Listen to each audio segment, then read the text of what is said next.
I think we're live on all platforms now. I think we're all good. I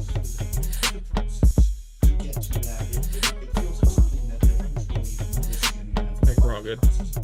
We're going to switch your guys' view here for a second and see if it's going to...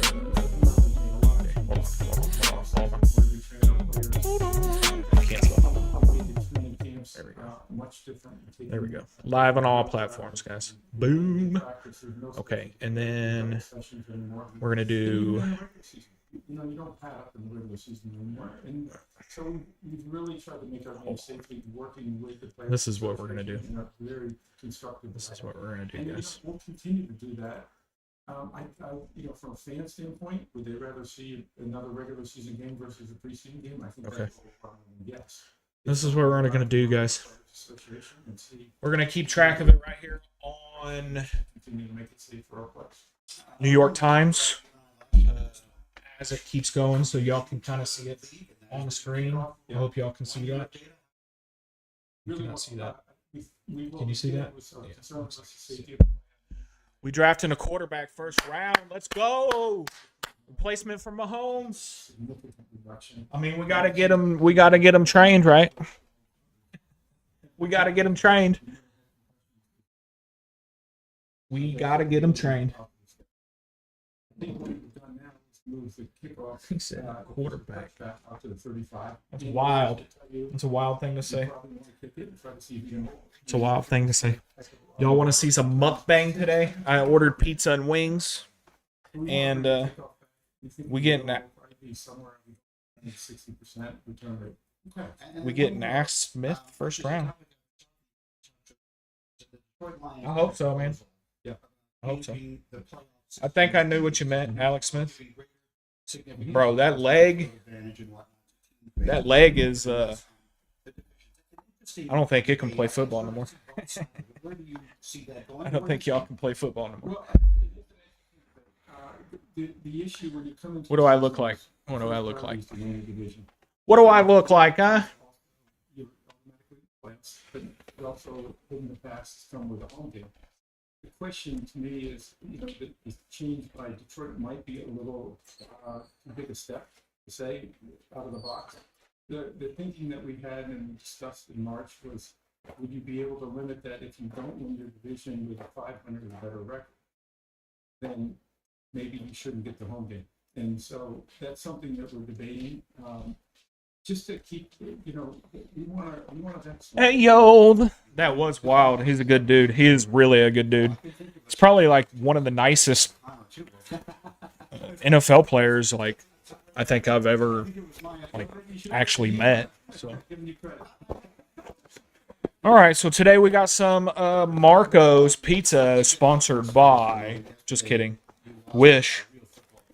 But I know I've had their pizza. Their pizza's, okay. It's not like the best. But I wanted pizza and wings, and we all know about Chiefs Kingdom. Let's go, Mr. Afterthoughts. Welcome on in. Thank you for being here. So I wanted to try some wings as well. What time is it? 6:21. We got 49 minutes to the draft, guys.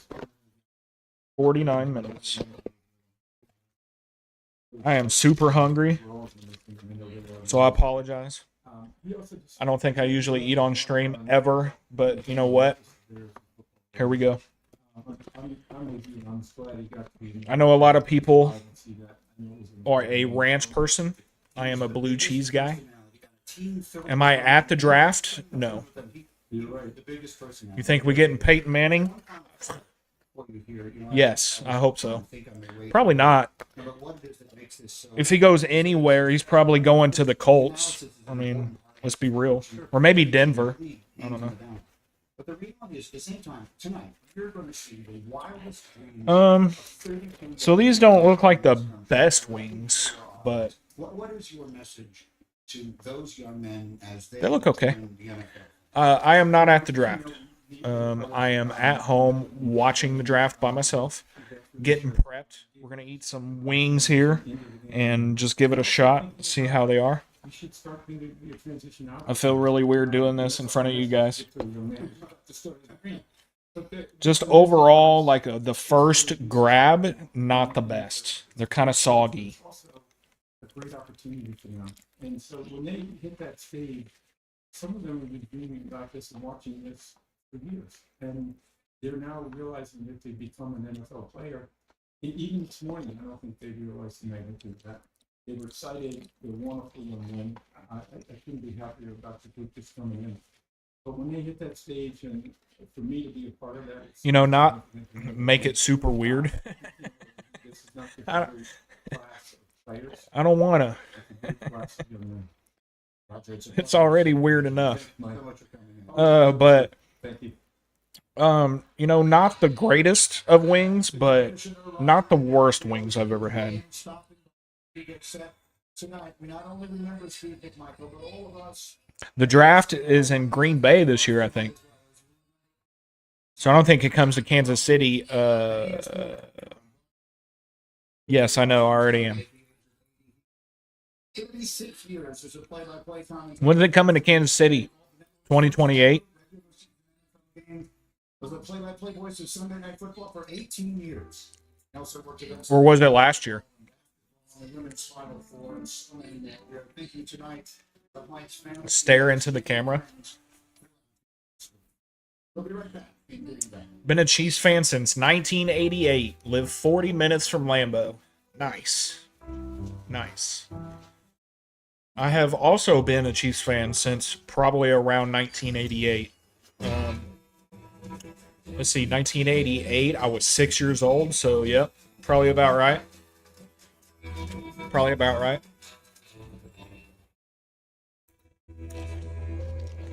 Grandpa earned it. Probably about right. USA membership is for those who serve and can be shared with their spouses, then kids, and their kids for generations to come. Start your family's legacy. USAA. See if you can become a member today. Trains. Trains defends what isn't on the schedule. That one was actually a little bit better than the first one. See hundreds of miles of travel. Clearing the way. So you arrive exactly where you belong. Same Brilla. From Kansas City, only know the Chiefs. Like, Lose time. I do like Green Bay as a franchise, though. I think they're a good franchise. They've been around forever. Lose more sweat than I knew I had. Very historical, just like the Chiefs. They're pretty historical. But Green Bay's like way. I mean, they were like one of the first NFL teams. So.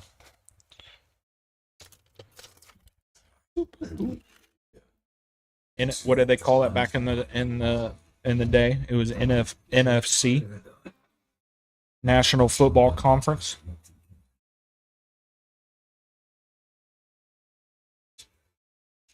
So too. Kill these people. You can get all those people. That's all it is. Yo, Teresa, thank you for the heart. I appreciate it. Thank you very much. This is the story. One knows that when the big game stays away, the unexpected. A heart me, actually. Okay. Game plan, and a teammate like Ranger that she can rely on. I don't think I can do the wings anymore. Be confident. Always. Average at best. 13. Sorry, Marcos. Ranger.com. Just got to be honest. Ranger. Just got to be honest. Okay.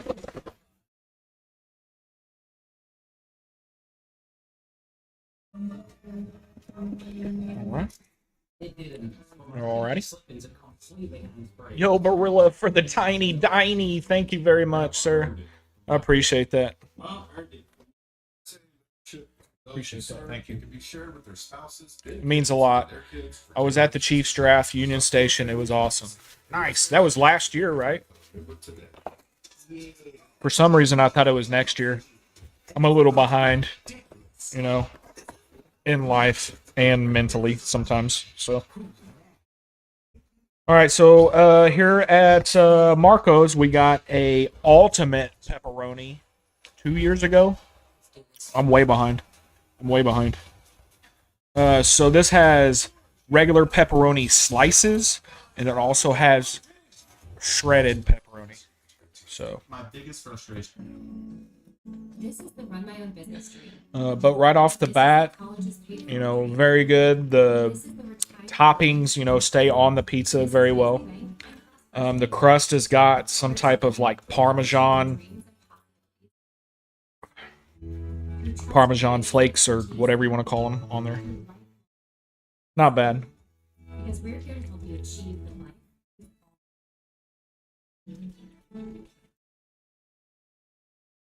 Here on Breakers. When it rains, Larly, you stay up. Pretty good. So ahead. Oh, it's got 2 different size pepperoni on there as well. Get 1.99% APR financing for 48 months on the 2025 time. Visit your local Toyota dealer and get a great deal. It's not bad. I mean, can't really go wrong with a whole lot of, you know, just pepperoni pizza. Although I don't like Sarpino's. You got 2 different size pepperoni too? Nice. Like one on each end?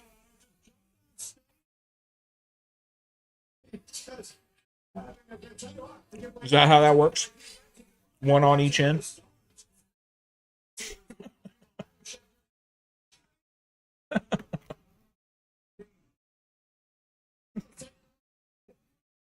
He said something like that.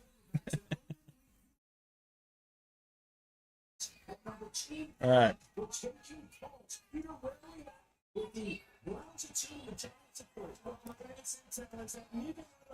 So, as you can see on the screen, I got the draft order up as well as having the draft in the background.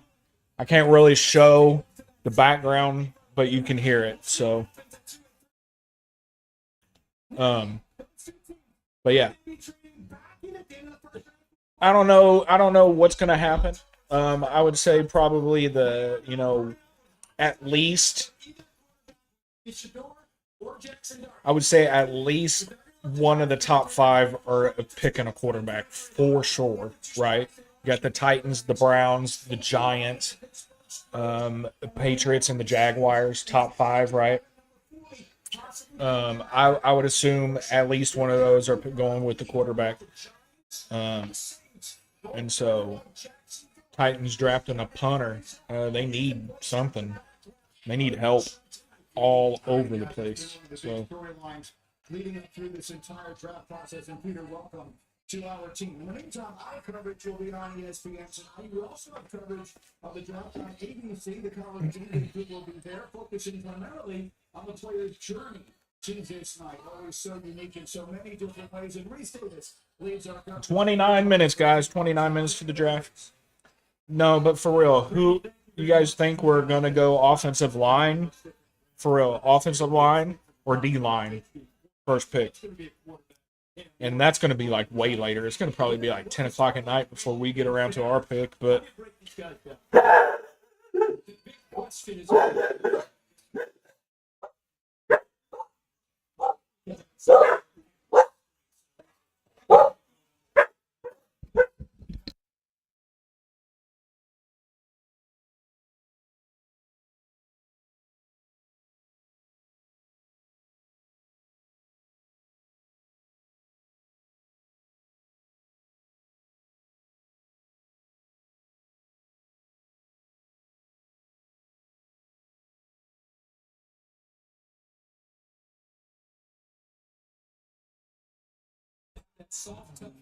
I muted because my dogs were going crazy.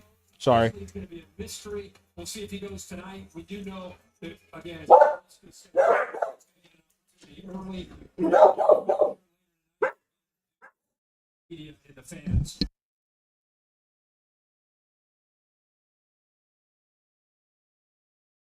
The Oilers see if he gets to keep Word. Miami. Behind him, Travis Hunter. There's literally nobody out there, man. certainly a guy I didn't even see. Yeah, very unique college football player, Travis Hunter. You look at how many snaps this young man took on offense and on defense. You're talking about 711 snaps on offense. All right. So, it's just a pepperoni pizza, but overall, I love their crust. The 23 snaps on special teams. Normally when a guy's playing that I mean, it's a lot of pepperoni. you're looking to give him a break somewhere during the game, and that would be during special teams. I think it speaks volume to not only the player he is, but the person he is. He's the ultimate team player. He's one of those rare guys.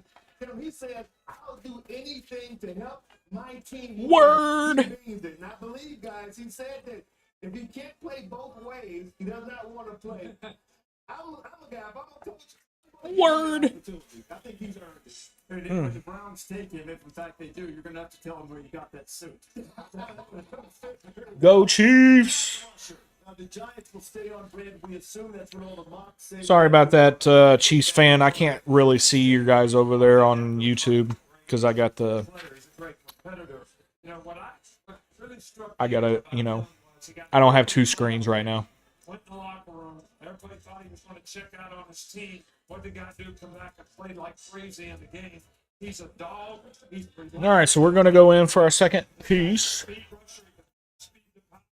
He long arms, and he plays the run decently well. So this guy's a really, really good player. 250 pounds, runs at 4.48 or whatever. It's well, 250 pounds and runs a 4.48. Oh my God! Another Super Bowl run this year. Got to start the three-peat over. I agree. We're always going to be in the picture as long as we have Andy Reid and we have Patrick Mahomes. I mean, especially Patrick Mahomes. I mean, Andy Reid took us to what? The AFC Championship game with Alex Smith, but just was it? We lost that game. Yeah, we lost the championship, but at least took him there. You know what I mean? So. Plus upgrades. Can I get a seltzer to go with this extra leg room? Hold the bubbles. Our O-line was bad. That's why I think we're going to go O-line heavy in the draft. Probably a D-line. Yeah, barely. We barely squeaked by, for sure. Yeah, there was some Me too. some hard, very hard fought games, and our defense have kept us in it very much so last year. Use PayPal to buy this ticket. I'm paying it off in 4 payments. No fees, no interest. No one else is Pay in store, pay online. We got two third-round picks this year, right? So I think in the first round we'll probably go offensive line. We need a new tight end. I think they already have the mindset that what's his name's going to be the replacement. I agree that we might draft a tight end, but I think it'll be like third or fourth round this year if we do. Noah Gray, yep. I think they got their mindset up that he's going to be Kelsey's replacement. And they also have that, damn it. He came from the practice squad. He played a few games, but then he got hurt, and he played all last year until the very end. I don't remember his name.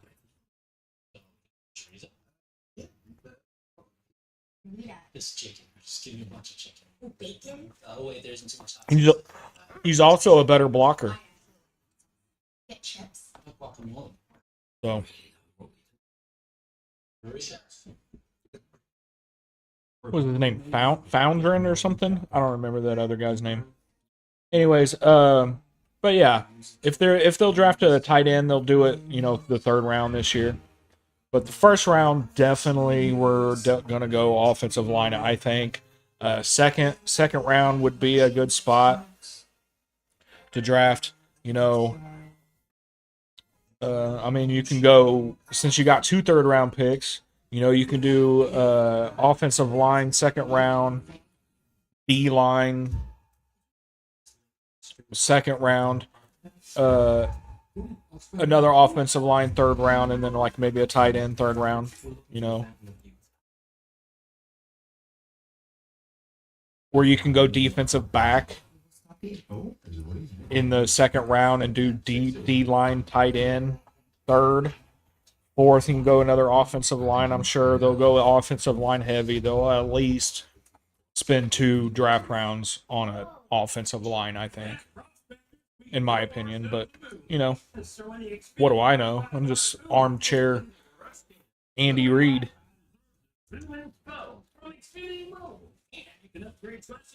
Whether you need your one or just want your one. This is even gold. Upgrade your phone up to twice a year. You like that terminology? Plus, get a Armchair Andy Reid.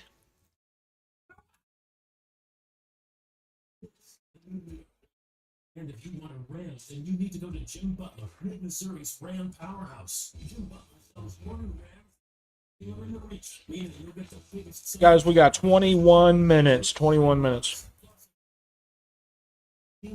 I'm sorry that I'm still eating on stream, guys. I hate when other streamers do it, and literally this is my only time that I've ever done it, so I apologize. My bad. It's just, you know, unavoidable today.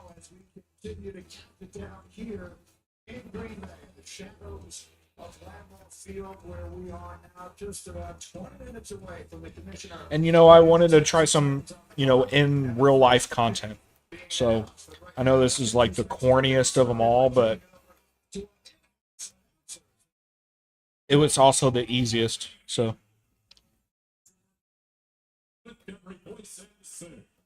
Please welcome Milwaukee-based choir members from the James Weldon Johnson Foundation's National Hymn Choir, directed by Ben Bedrowski.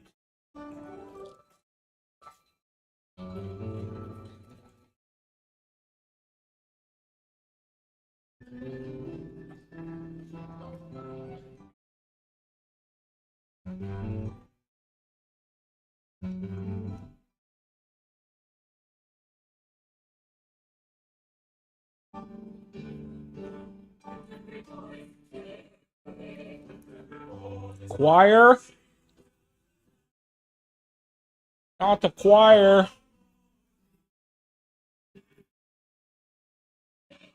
Damn, that's a lot of people there. Oh my god.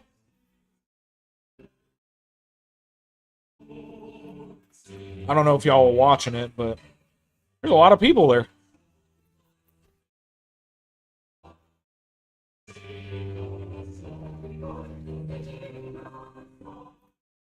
It looks like it's outside in Green Bay. Here, I'm done with the food, guys. I'll put it up. It looks like it's outside in Green Bay, but there's a lot of people there.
Are you ready?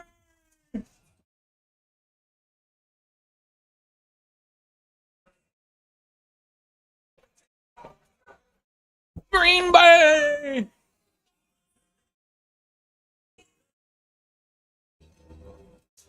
Okay. Can y'all hear that okay? Do I need to turn it up some?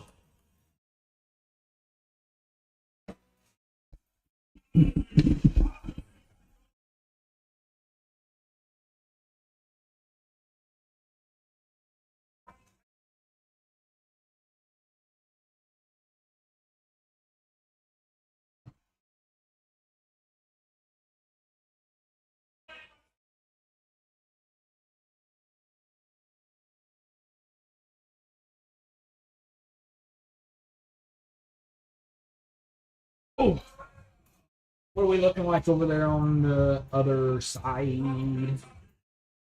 Would you rather have a tree grow or a neat? No, I can't say that, bro. Come on, man. Come on, man. Hello. What you doing over there, bro? That's crazy. That's crazy talk. What are we looking like over there on the? Okay.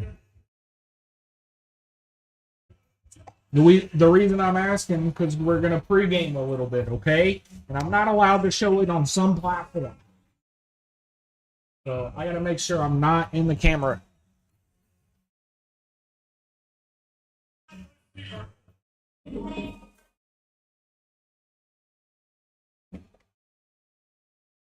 I'd rather have a tree grow. By the way, what was his name?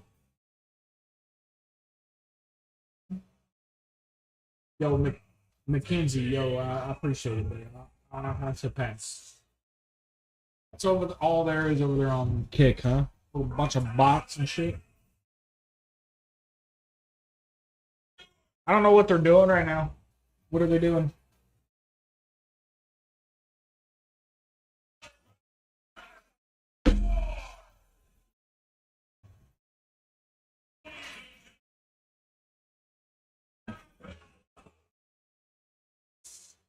Top prospects, okay.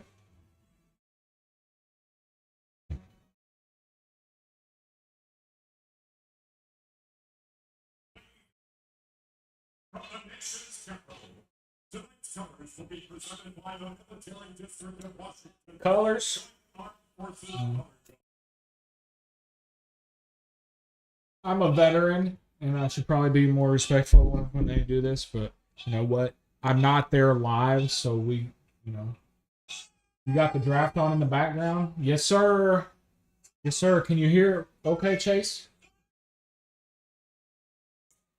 They're doing colors right now.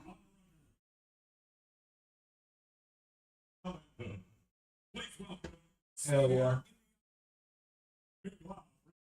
Perfect. Hell yeah. Let's go.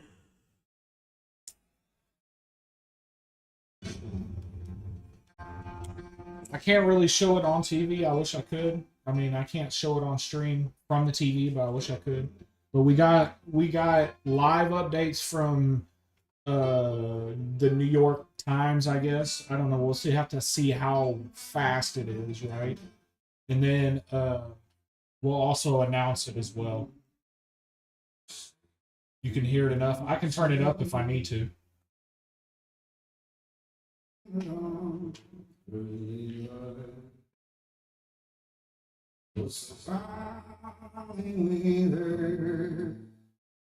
At the twilight's last gleam, bright stripes and bright star. My bald ass head. The fire. Oh, the stars we want. For suddenly stream, and I it's longer seen gave up the night that I fight.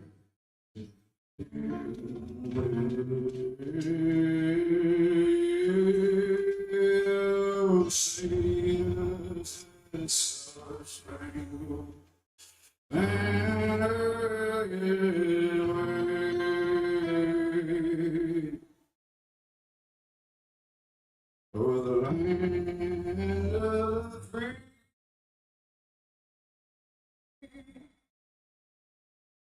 And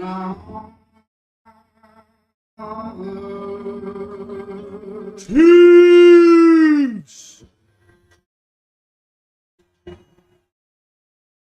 You know who it is? I don't know who this is, but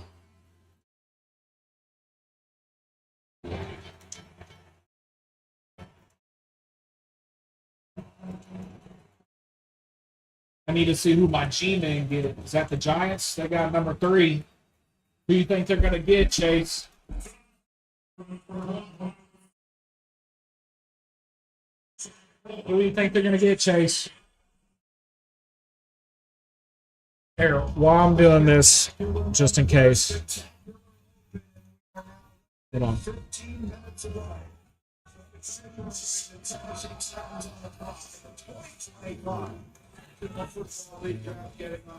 Schrader? Is that he said? Shador. I don't really keep up with a whole lot of college football. Let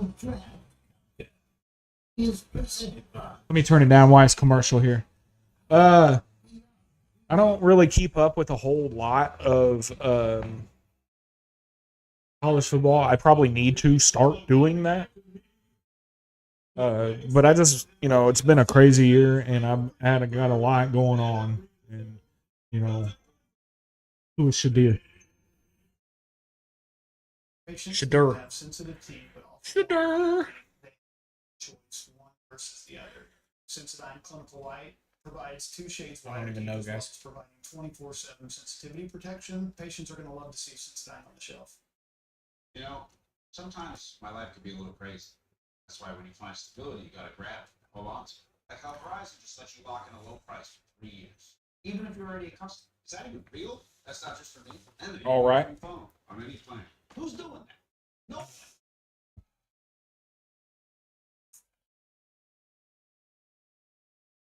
I'm gonna just scroll over here. Just a quarterback, yeah, for sure. They definitely need one. They definitely need one. Sorry, I'm gonna scoot this way for just a little bit here, guys.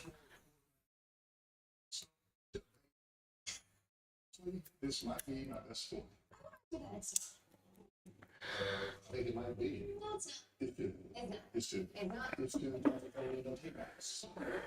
Yeah, they definitely need to draft a quarterback because they got, Daniel Jones was kind of, hit or miss, and then just went totally downhill. Like, I don't know for sure what happened to that dude, but he seemed like he was gonna be good, and then just it didn't happen. You're not actually allowed to drink anything. Since when? You gotta wait till it's done. And they got a lot of draft picks this year, don't they? The Giants, because they got rid of that running back that went to Philly, and yeah, I feel like they have a lot of draft picks this year.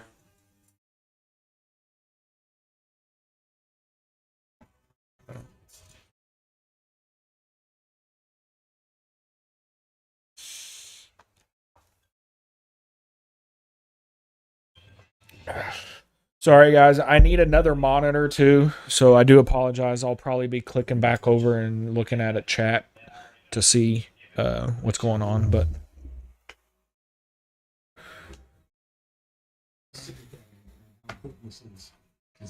Yo, I appreciate everybody being here, though. Thank you very much. You guys are fucking awesome.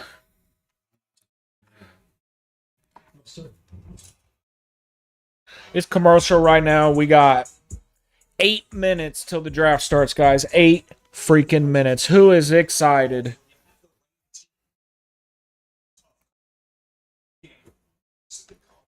Eight minutes, 10 seconds, guys. 8 minutes, 10 seconds.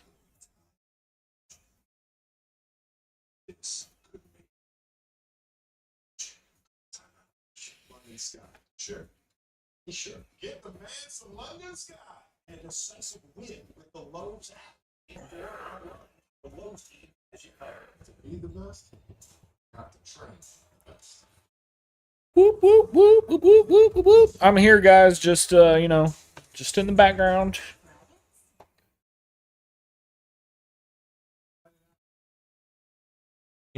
I wish the old tickety talk wasn't so, stringent on showing things, but YouTube's the same way as far as copyright stuff.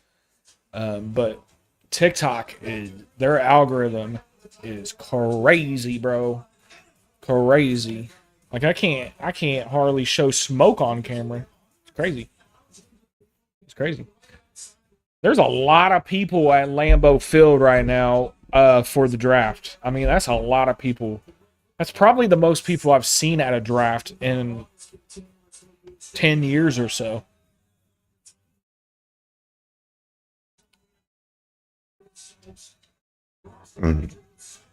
So what are we thinking? Tennessee going to draft or trade their first pick? Here's the best way I can illustrate the Titans' level of conviction. What are we thinking, fellas? What are we thinking, guys, ladies and gentlemen? Cam Ward. You really think so?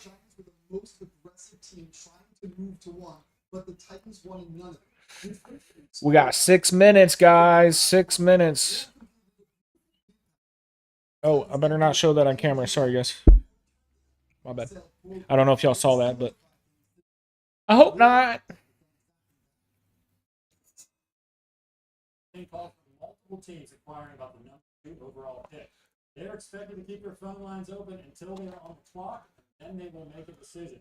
Now, most people around the league expect Cleveland to stand pat and take Colorado. Yo, welcome on in, guys. I appreciate you being here. 5 minutes, guys. 5 minutes. Players they be comfortable selecting Thursday night. Moving down the board slightly is not out of question. Or we'll turn it up, so. My bad. I forgot it wasn't commercial anymore. For the sake of a splash, they would prefer not to trade into the late first round. Number 3 in the first round, the New York Giants are in the sweet spot. There's your G-men. What will they do? Will they draft a quarterback like Shedeur Sanders of Colorado? Shedeur Sanders. They've done more work on Shedeur Sanders than the Giants. All the Oh, that's Deion's. interviews, the last-minute workout. Do they pass on Sanders and take perhaps a blue-chip prospect like Abdul Carter of Penn State? And if they don't take Sanders at 3, are they willing to jump back into the bottom of the first round and take a quarterback? The target would be Jackson Dart. In conversations with top Patriots officials, they are determined to come out of this draft with more support for quarterback Drake May.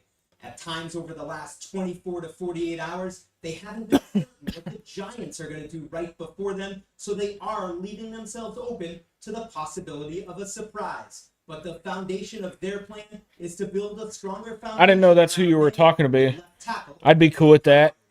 Trade back and get Dart. They're in need of a future franchise quarterback, Yeah. but don't expect for them to reach for one with the number 9 pick. Instead, watch for the Saints to begin building a fresh defensive front that will fit new coordinator Brandon Staley's 3-4 scheme and select the best. I mean, 3, that's a pretty good spot to be at to draft a quarterback, I feel like. I mean, you definitely have the room. First round pick or move up in the second round. The quarterbacks. You definitely have the room to, like, get who you want. And, Sanders' kid is fucking lighting it up in college, right? But who knows if that'll really translate into the NFL, to be honest. So we got 3 minutes, 45 seconds, guys. 3 minutes, 45 seconds. Let's go. Come on. In this green room, all hoping to hear their names in this first round here tonight. And once they receive that life-changing phone call from their new team, players will walk this way towards this tunnel to make their way to the stage to meet with Commissioner Roger Goodell. Now, they'll walk into this hallway as college prospects. And then about 45 seconds later, they're going to walk out. 3 minutes, 10 seconds, guys. Football players and Boise State running back Ashton Genty teared up when I asked him about this moment, and he said, "This will be a heartwarming walk for me because my journey to this point was not straight. Growing up as a military kid, under-recruited overseas, but accomplishing things anyway." Lots of people need quarterbacks, I say going to be a really 3/4 of the NFL. His father, Chris, I mean, that might be over exaggerating a little bit, but at least half, right? Need quarterbacks. in their living room at just 8 years old. But I could be. How about the projected first overall pick, Cam Ward, who told me he's thought about this walk, this moment, his entire life, but said he's most excited for this, to stand in front of this mirror and put on his new team's hat. And he even told me he hopes that it's a Titans hat. Now, in a room right off of this stage are 32 team hats of all different sizes. They took the players' measurements just yesterday, and every player I spoke with told me they're most excited for two things: to get their hat and for that trademark Roger Goodell hug right here on this mark. They've got over 250,000 2 minutes, guys. 2 minutes. for the next generation starts now. That's a lot of people. I know I keep saying that, but that's surprising how many people are there, to be honest. Green Bay. For more than 100 years, your city has been essential to the NFL's journey. Just what I was talking about earlier. Yeah, historical franchise, 2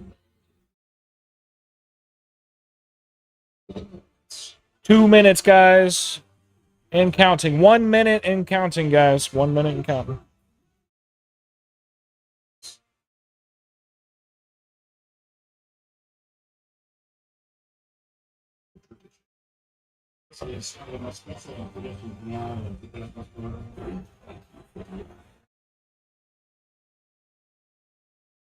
The NFL draft starts now. NFL draft presented by Courtyard by Night. You can see this place has filled up in the shadow of Lambeau Field. We have an estimated 250,000 people. 250,000 people, bro. 32 teams have their shapes completely remade. That's 250,000 people, guys. That is crazy. I think back, if I remember right, the Chiefs had like 120, 150. So, that's a lot more, dude. That's a lot. That's a lot, bro. Lambeau Field, the green room is Lambeau Field. introducing you to several of those who are here. Cam Ward expecting to hear his name first tonight. Began his journey. Miami quarterback Cam Ward going to the Titans. Expected to be the first Okay. pick in the National Football League draft. A remarkable rise for that player who made the right decision a year ago when he almost came out. There's Travis Hunter, the Heisman Trophy winner, a superstar on offense, a superstar on defense. The National Football League has not seen in decades. You think the Browns are going to pick him? Superstar. Travis Hunter? Shedeur Sanders is not here tonight. Oh, Sanders ain't there tonight. What the? He's been the most talked about player leading up through this entire. Oh, Deion Sanders ain't fucking, his son ain't there, and him ain't there. You think they would all be there? I don't know, bro. I'll quit talking. Probably second. You low-key want him? Got you. Yeah, I think Cleveland's going to pick him as second.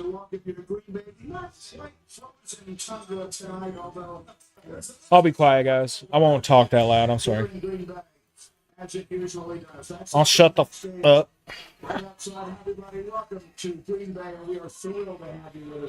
We are thrilled, guys. Welcome on in. I appreciate everybody being here. We're going to listen to these nerds talk, okay? We have been talking about this on our podcast, going all the way back to September. So many questions.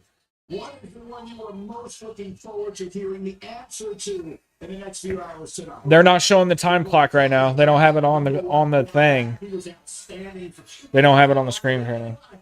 couldn't run the football, couldn't protect him, but he was accurate, and you see he held up from a durability standpoint. Around him. I love Shedeur. Perfect fit. What's time clock they have per pick? I think it's 10 minutes on the first round, but I'm not for sure. They don't have the clock up right now. Let's see if we can. The vision with Let's see if we can find another. Buckle up the door of paper. Kind of dome should have been ideal. Perfect for the oil thing. So many edge rushers. After I've been Carter, who's going to be the next edge rusher off the board? I think the edge rushers dominate the draft tonight. The emergence of the conversation surrounding inside running back. That Dempsey, he's personified. I mean, it says it's going to be a live update, but it ain't got no clock on it.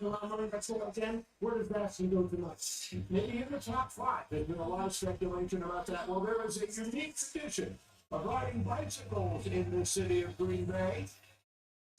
Kids used to bring their bikes over and allow the players to ride them to training camp. A tradition that goes back about half a century in Green Bay. Now, a little birdie whispered in my ear, and they see that tradition reenacted tonight. As the commissioner makes his way to the stage, I see some bicycles. They don't have the clock on here either. The commissioner gets to the draft, and there he is. They still don't have it on. It was a tradition unlike any other, and they brought up the phrase about 716 I tried to get out riding his bicycle. With his name to the usual course of enthusiastic story from all of the fans, and there were so many others. As you see, bringing out some of the popular legends. We might leave it on this screen. Who's on the screen? Hold on. Oh, Lil Wayne. He came in on a bicycle. Roger Goodell, Lil Wayne. It's about ultimate proceedings for us here. Here, the commissioner. I think that's Clay Matthews. Okay. Everybody's booing Roger Goodell. Let's go.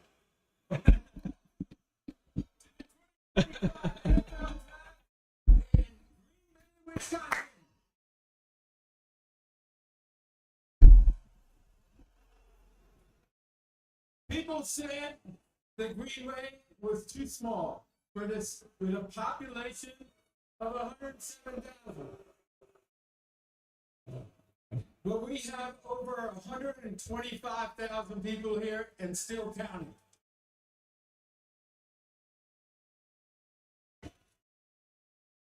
Obviously, Green Bay may be small, but it's mighty.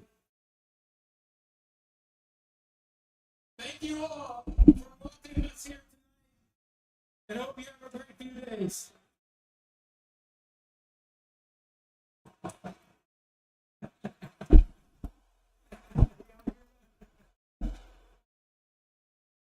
Let's go.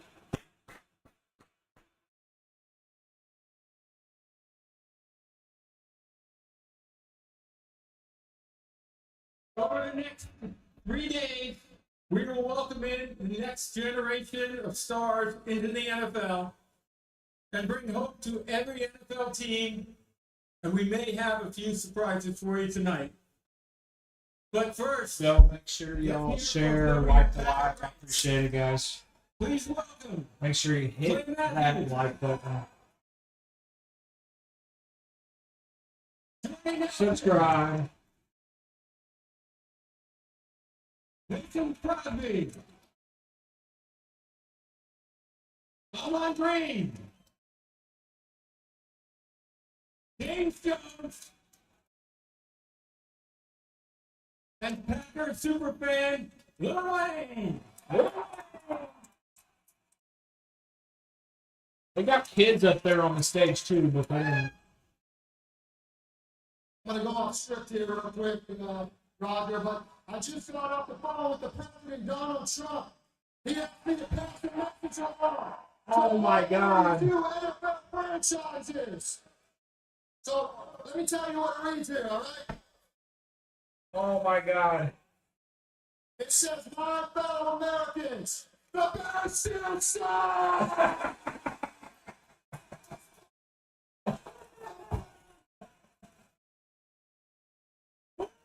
That was good.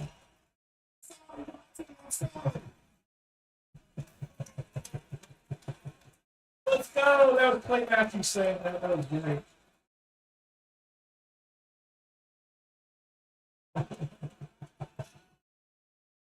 Let's go. Okay, Green Man. It's time to get the show started. Are you ready? Are you ready? There's the time. There's the clock. Can you guys see the clock? Is now officially open.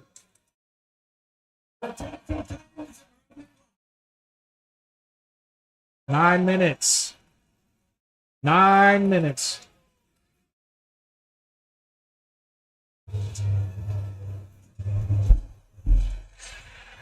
And so those are the words have been waiting since February to hear. The draft is open. The Titans are on the clock, and here are some of the options that they have. All right, so it's going to be a little bit ahead, right?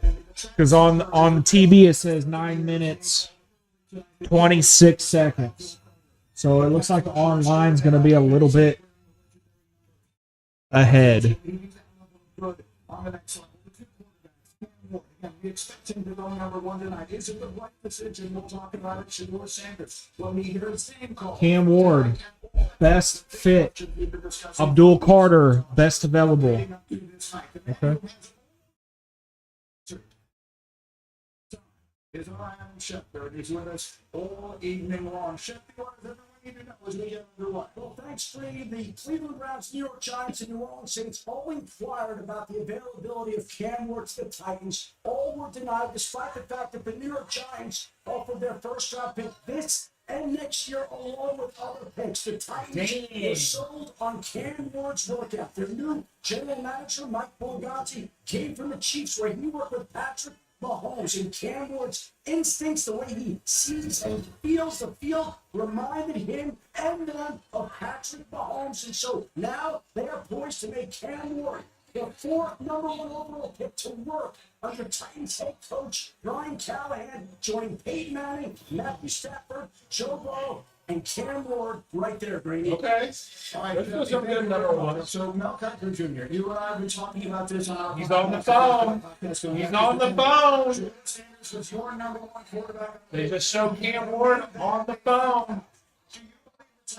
What's that a sign of? Are they going to pick him? Yorktown is undeniable. I understand it. He can be creative. He can escape. He can do things that Shedeur can't do. But if Shedeur gets an offensive line in front of the exact same thing I said about Tom Brady when he came out as a 6th-round pick. After Giovanni Carmacci from Hopper went the 3rd round because he's more athletic and more talented physically, athletically. It's all happened there. When you look at Shedeur Sanders, everything you want an NFL quarterback to be, he has. Toughness in the pocket, unflappable. Final 2 minutes per game, with a precise, accurate pass, short, intermediate, deep. He does all that. He was sacked a lot, right? So he doesn't get the ball out, takes faster, and then he helps the offensive line. Blown block after blown block.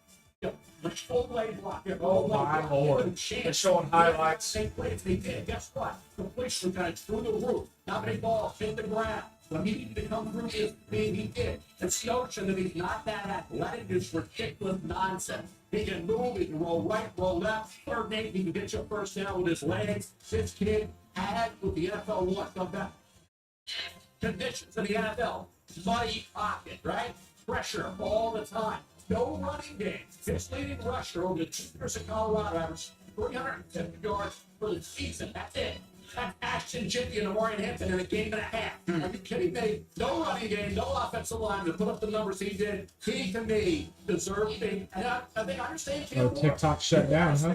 Pounder, you want to go with a rocket arm, 4-6 feet. It's not Shedeur Sanders. Cam Ward, stronger arm, more talent. I get it. But I'm telling you, Shedeur Sanders, old school, pocket, you can win big in this thing. It's been proven time and time again. The 2 things that everyone points to when you're talking about quarterback play, the 2 things that everyone wants is great decision making and accuracy on the football. I know, Boomer, you're going to talk about these 2 things, and it's the 2 things that Shedeur Sanders has built his career on, and yet we continue to try and knock this young man down for things that really people don't hang their head on. He has plenty of horsepower in his arm. He has plenty of mobility, as you mentioned. Guys, welcome on in on the TikToks. I believe the Tennessee Titans. Welcome on in on the TikTok again. Dynasty King, welcome on in, bro. Welcome on in. Apparently my TikTok just got shut down for inactivity, even though we here. We rolling. Let's go. Go Chiefs. and do things that are unconventional. Go Chiefs. What up, man? But then it turns out to be big plays. Mine does that. Stupid. Yes, he was one of the greatest coaches of all time, and Andy Reid was found a way to Stupid, But that's what Brian Callahan's gonna have to do for Cam. What's up, dude? We're just out here watching the draft, you know? Just chilling. We had some mukbang earlier, you know what I mean? We got a hell of people that came on through here, like, I don't know, it was probably like 200 or 300 people in here, and then, like, you know, everybody left, so it's okay. It's all right. No big deal. The pick is in. Who did Tennessee pick? Who? I'm pretty sure Cam Ward. So settle the tie here. I've got one vote for Shador, I've got one vote for Cam Ward, and if this Let's hear it. Who would you select? Let's hear it. And you can come in there so much by the wild plays, so much by the outside form throws for gritty. We don't take the simple. We don't Oblivions? I'll have to check into it. I haven't even seen it. Stand back in the pocket and throws the football with accuracy. And it may not be the most special thing we've seen, but it's the prerequisite. It's getting a little dark, guys. Playing the football with accuracy, with timing, great decision. Where's my light at? He does all the things that quarterbacks do. All right, so the pick is in, and again, we expect it to be Cam Ward, though we've not been officially told that as of yet, and then perhaps the fireworks begin after that. So Cam Ward, a young man who began his career at the University of the Incarnate Word, spent 2 seasons there. They went to Washington State. They made the decision to come out until last year's draft, changed his mind, and transferred to the U. And look at him now, perhaps about to hear his name called as the first pick of the 2025 National Football League draft. They're releasing 8,000 to Patrick Mahomes. That's what everyone in the NFL was looking for. A young man with that sort of talent, those sorts of traits. The Tennessee Titans need a quarterback badly. The commissioner, I'm told, was making his way to the stage to make the announcement of the first pick in the 2025 National Football League draft. There he is. You see him? Here comes the commission. The pick is in. The pick is in, guys!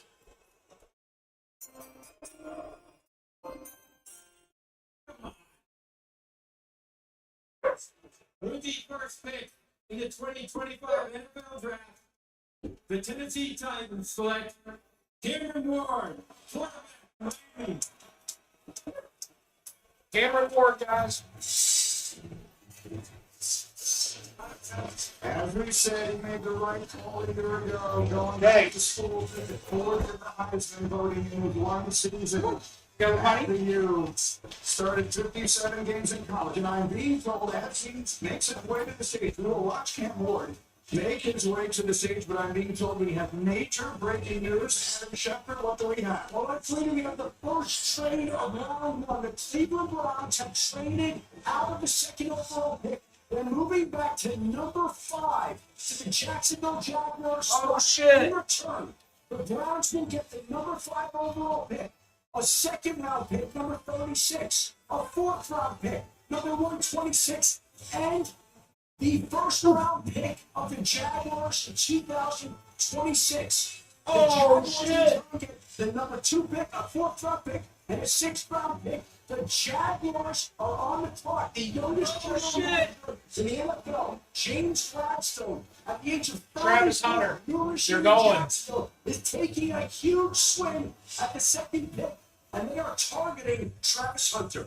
All right, that is a remarkable development immediately here. And so as you see Cam Ward having his moment with the commissioner, this is something that we knew would happen. We did not know we would have a trade as early as number 2. Mel, Jacksonville giving up a lot to move up here. Is Travis Hunter, if indeed that is the player, is he worth all that they are apparently are giving him? Oh my God, I can't believe they just did that, guys. No question. Help out Trevor Lawrence, right? Hey, yo, thank you for all the likes, Dynasty. He can bring you juice to an offense. He can be a playmaker. He can be a touchdown maker. They need help at corner. At the need area of the Jaguars. He can be strategically working at quarterback. They're showing, late in games, he stayed decided in the fourth quarter.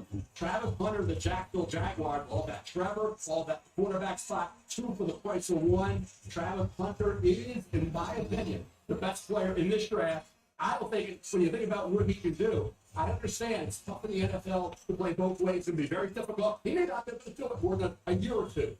but I think you can always work him in on the other side of the ball. He's going to be offense with Trevor, and then on defense with the quarterback spot being the neat area. He'll figure it out. He has not had the benefit in college up until this point of being able to just focus on one position. So how can you be great at one spot when you're playing both ways, you're out there all the time? Yeah, he was. He's special, and for Jacksonville to give up what they did, it tells you they believed he was the number one player in this draft, and they needed him on both sides of the ball. And Green, we're talking about a uniform, something we've never seen before. And for them to give this up, they believe he's that. And for all this talk about can he play both sides in the NFL, think about this.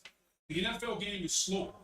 College football is a lot faster, and he did it in college football. So how come he couldn't do it in the NFL when the game is slower? There are fewer plays. We're going to major you on offense, and we'll let you play certain coverages on defense. I think he can do it. And if Jacksonville is indeed taking Travis Hunter, Liam Cohen, an offensive guy, you can best believe he's going to use him on offense to the fullest extent. Sure, but I don't think you want to play him 120 snaps a game. Yeah, I don't think that would. I think it's going to be something like 60-40, 75-25, something like that in terms of breaking it up. Look, Deion did tell me, Deion Sanders, when I went out to Colorado, that he could start him on the offensive side of the ball. Yo, guys, I appreciate all the likes. I really do. Thank you very much.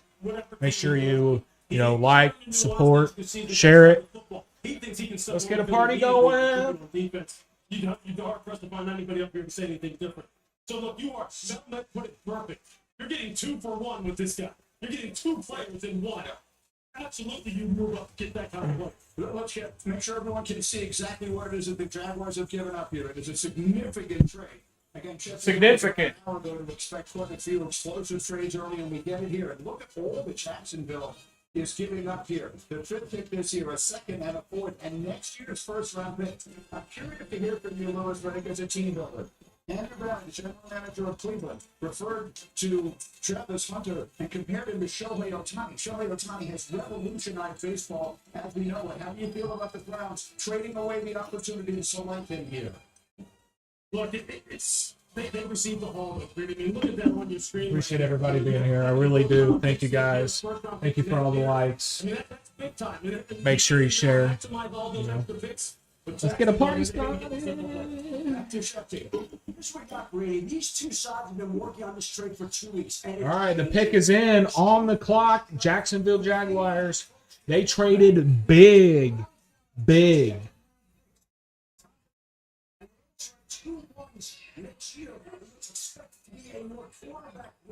Oh my. Here tonight or tomorrow, or out for 2026, but they have options. And the Jacksonville The Browns got hella picks, bro. in the draft, they're moving up to get that type of player. A huge swing from both teams, but both sides believe it's worth it. So there's Travis Hunter there awaiting the call that we will expect to be hearing momentarily here from Jacksonville. What are your thoughts on Travis Hunter now? It would appear headed to Jacksonville after all this time. We assumed he'd be going to Cleveland. Oh, Brandon, I love it. I think he's the best weapon. That in is the draft. crazy, He's a unicorn, guys. something that we have not seen.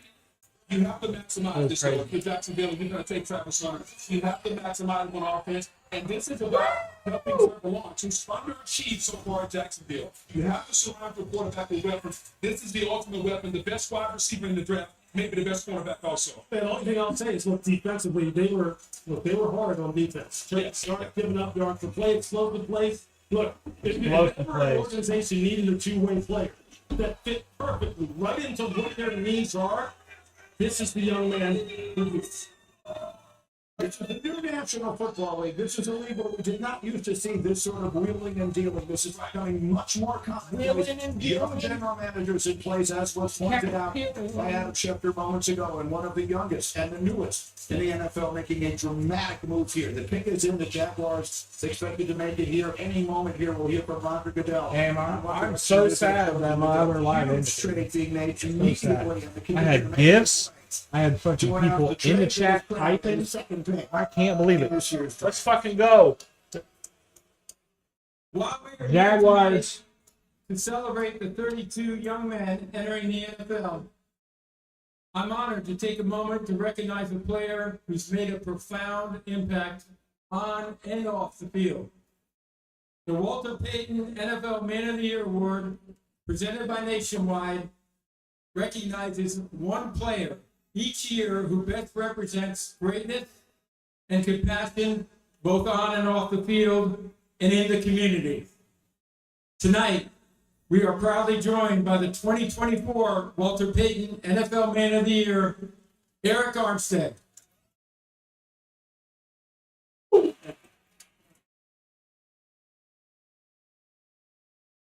Let's go, guys. First off, I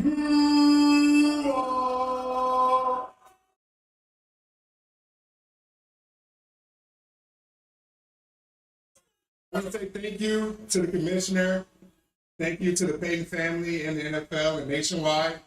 And also, Nationwide. tonight I want to encourage each player embarking on the NFL journey to identify a passion close to their heart and act upon it. Use your platform to make your community the lead. To remember, Walter Payton, strive to leave a positive legacy of your own.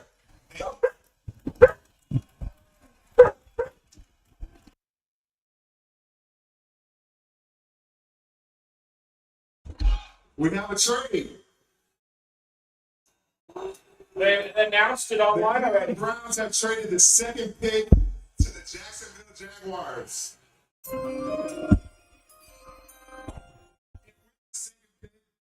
In the 2025 NFL Draft, the Jacksonville Jaguars select Travis Hunter, wide receiver, defensive back from Colorado.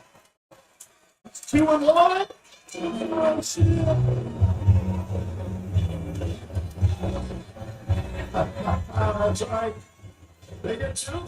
All right, so they're gonna be showing a little bit of highlights here. So let's just—I can't really show them, but yeah, he was a Heisman winner.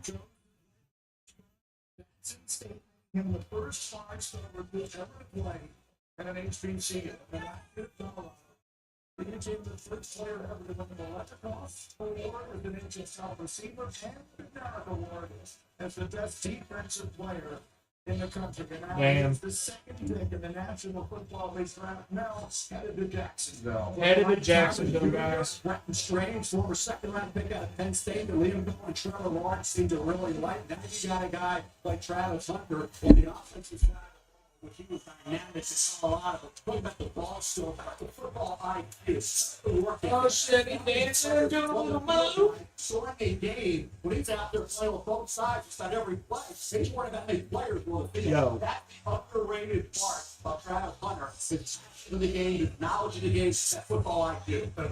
Football IQ. That's the football, right? A lot of big fast catchers in particular who have fantastic ball field lane, working up and playing in there where a lot of them really made their name. But this guy right here, I'm telling you this, when I was out there in Highlight Day, and he was catching the football and running routes, I've been wanting the ball never touched the ground, and two, he didn't have gloves on, and you couldn't hear the ball hit his hands. Some of the most natural hand-eye coordination and ball tracking I've ever seen in my life, but I've seen some great players. This guy truly is, as Dan like to put it, he's him.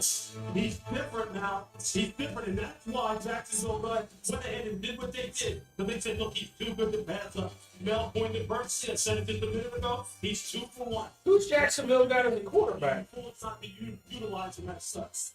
And when you got as a quarterback, I forgot. It's important to talk about the Let me know. stats. Let me know in the comments below. If you know, then you know. And then to go to the bench and pop right back up and get back up and play offense. I don't think America understands. Let's see what's happening real quick. This young man has and how hard he works in all season to prepare himself. This is truly something pretty. I've been around this game a long time. I've never seen anything like this. It's a rich generation.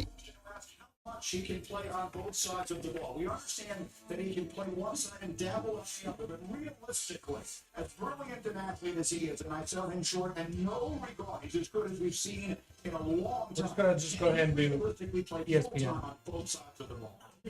So Jaguars. Again, you're not going to play 120, 130 snaps a game for 17 games and expect him to last a decade. Trevor Lawrence. They got a quarterback. They got a running back. They definitely need receivers for sure. I see why they went with it. So Jacksonville might be in it to win it, bros. You know what I mean? Standing by, she's got the number 2 pick in the draft. So on the clock, we got them G-Men. Chase, where you at, homie? Where are you at? I need you in here, bro. Come on back. I'm sorry about that. My line went dead. I'm sorry. Get your What kind of conversations do Get your ass back in here, boy. Who? Okay, so they need quarterback, receiver, D tackle. I think they go with another quarterback. History maker, the first player Who is this guy? to be announced at both positions, Who is this guy? receiver and defensive back. Congratulations. Edge rusher. You mentioned that he's going home. His hometown in Georgia is about 374. He's an edge rusher too. Jacksonville. We talk about the history that he is making. Well, we are in the shadow of Lambeau Field. The legendary Green Bay Packers. Don Hudson is the only player in NFL history to catch 400 passes and make it. Dude, come on. What are we doing here? Will Travis to be the first ever to do it with shoulder pads. The last player to play consistency on both sides of the ball was his coach, Deion Sanders. Prime time, 1996 of the Cowboys. On the clock. Here we go. Both offense and on defense, obviously one of the great players of all time. We'll see if his protege is able to follow in his footsteps. So, On the clock. The G-men. The pick is in. Who do they go with? I think they need to go quarterback. I think they need to go quarterback. I think ESPN is wrong right here. season long to see what direction this team. They're going to pick that Sanders boy. I know it. Direction of quarterback. Let's see what they have to say. Pick us in. To a seat, perhaps they'll target a quarterback later in the night. There's the Giants' draft room. John Mallett looking for results quickly here after a very disappointing season. The commissioner is making his way to the stage. All right, here we go. The G-men's pick is in. Let's go. Number 3. With the third pick. With the third pick in the 2025 NFL Draft, the New York Giants select Abdul Carter. Okay. Abdul Carter, Penn State. Got that defense.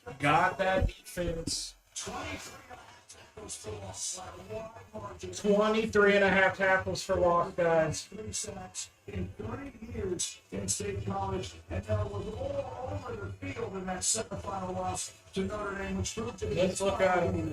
Abdul Carter, he got with what's an off-ball linebacker for 2 years. He had 17 tackles for loss and 11 sacks. Over a 2-year period, they unleash him off the edge of the past year. He goes to 24 tackles for loss, done that more than over a 2-year period. 24, 12 sacks, and moved 11 over a 2-year period. Double the number. So the bottom line is, when you put him off the edge, you can play him off ball, you can seal the edge, play the run, play stand with pass, they drop the coverage, a really good job there. The bend, the wide variety of moves this young man had.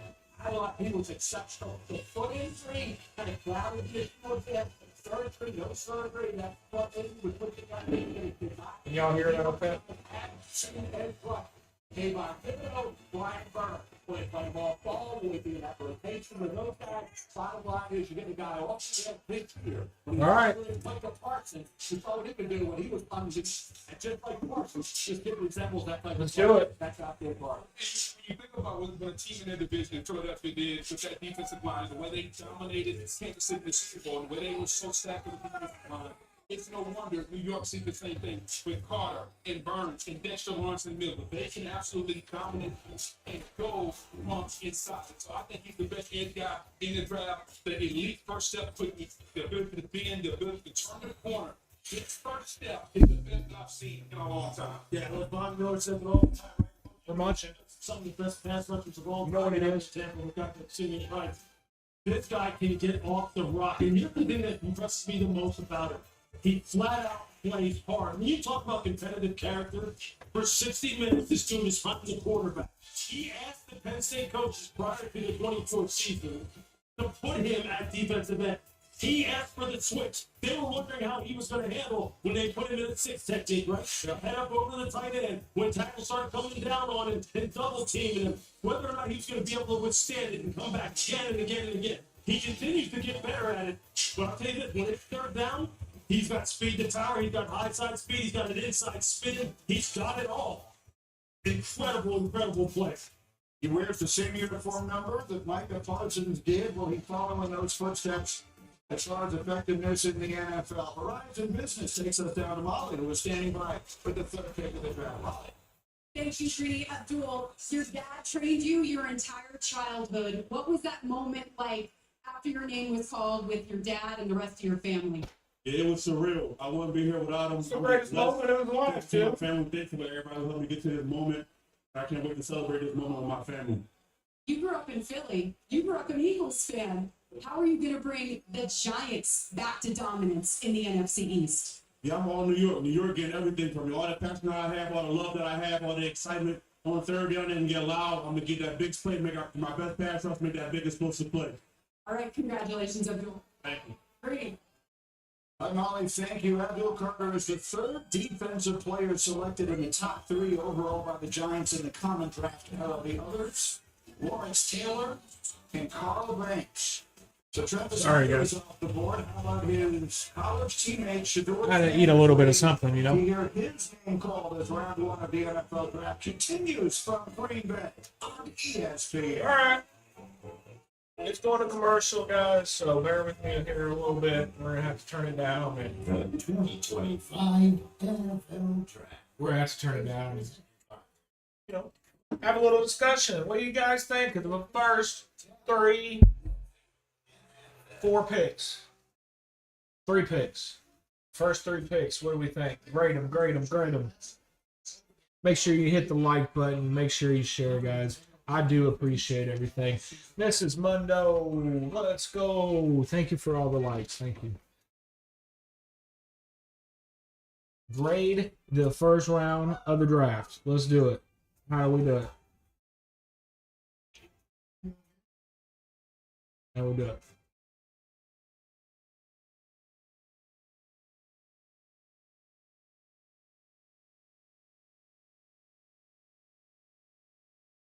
The first pick, I mean, it was great. I mean, it was awesome. I think they did a good job.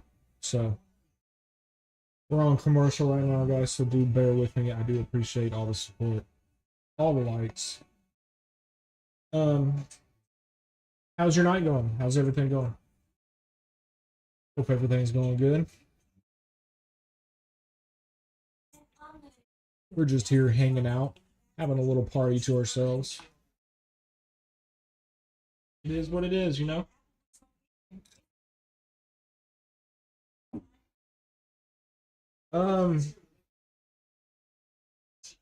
Okay. I'm having trouble here. I'm having troubles here.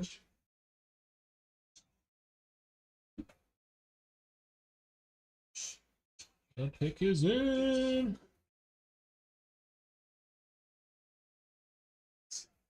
Yo, welcome on in. I appreciate everybody guys being here. We're just tuning into the NFL draft. Having a little party to ourselves. Hanging out. So, you know, the first 3 picks, not bad overall. You know, the quarterback, first round, receiver, second round, or second pick, and defensive lineman, the edge rusher, with the 3rd pick.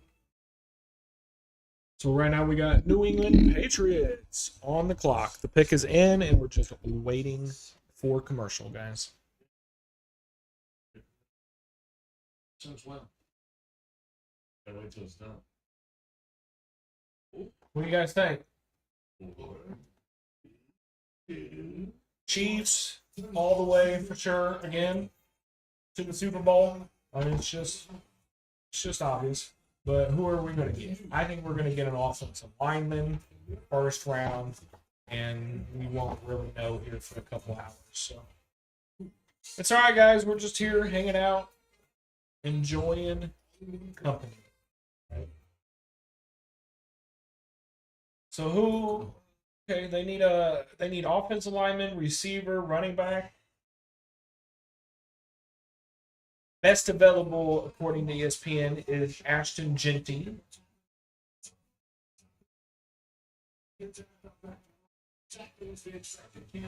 Cam Ward with the number 1 overall. Let's go, guys. We're going to turn it up. Jacksonville trading up from number 5 to number 2 with the Sounds and taking Travis Hunt was a sensational two-way star out of Colorado. Quarterback needy, but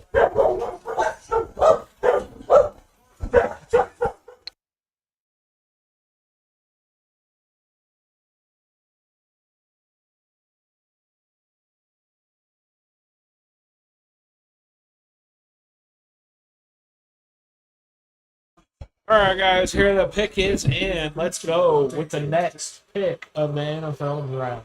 With the fourth pick in the 2025 NFL Draft, the New England Patriots select Will Campbell. Will Campbell. Wow.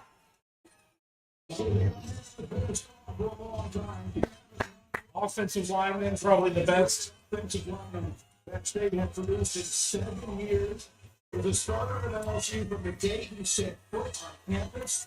In all, he started 38 games, was a consensus All-American Bowl as a senior last year. That's a big old dude. He was 18 years old. That's a big old dude. He was the left tackle at LSU, and he'll play left tackle in the NFL. I know there's concerns and questions about the arm length. He had that same arm length in the SEC when he lined up against the competitors week in and week out. You're talking about a guy who's a natural Will Campbell. elite athleticism. He has the balance to recover. If you beat him on the outside, he will turn and come back on the inside. His recovery is some of the best that you see at the left tackle position. Footwork is tremendous. Have the ability to mirror and stay in front of defenders, and from a power standpoint, has the power to stop and anchor all the speed rush. But I think what New England needs to know what they're getting an alpha in the room, a leader. If you're Mike Vrabel, you're coming in there and you're bringing your character, your culture in there, Will Campbell will instill that. He will be an alpha in the offensive line room, and that's exactly what New England needs. Now, is he the best offensive lineman in this draft? There are quite a few tackles we'll hear tonight. On my Rambo, like before you say right tackle. 6'7", 319. Freaking go, guys. This dude is a beast. For Drake May, he's the franchise. Will Campbell, the arm length is it's an outlier. The outlier can be great. There's no question. Will Campbell's run blocking phenomenal. Pass protection over Drake May. Will get the ball out. He'll protect a little bit as well in that regard. I'll keep an eye on a couple things here now. Got the rest unfold. The Giants, right? Giants have outdoor farmer. They have a quarterback room right now. So Woo! Let's go. moving forward, with Shador maybe dropping or where he goes. What do you want to do? They are a quarterback leading team, but you got Ashton Jeffy sitting there, right? They're looking for a defense end opposite Miles Garrett. They want a wide receiver as well, and they also have that big needed quarterback spot. I mean, sitting there at We got a strain here called Super Booth, guys.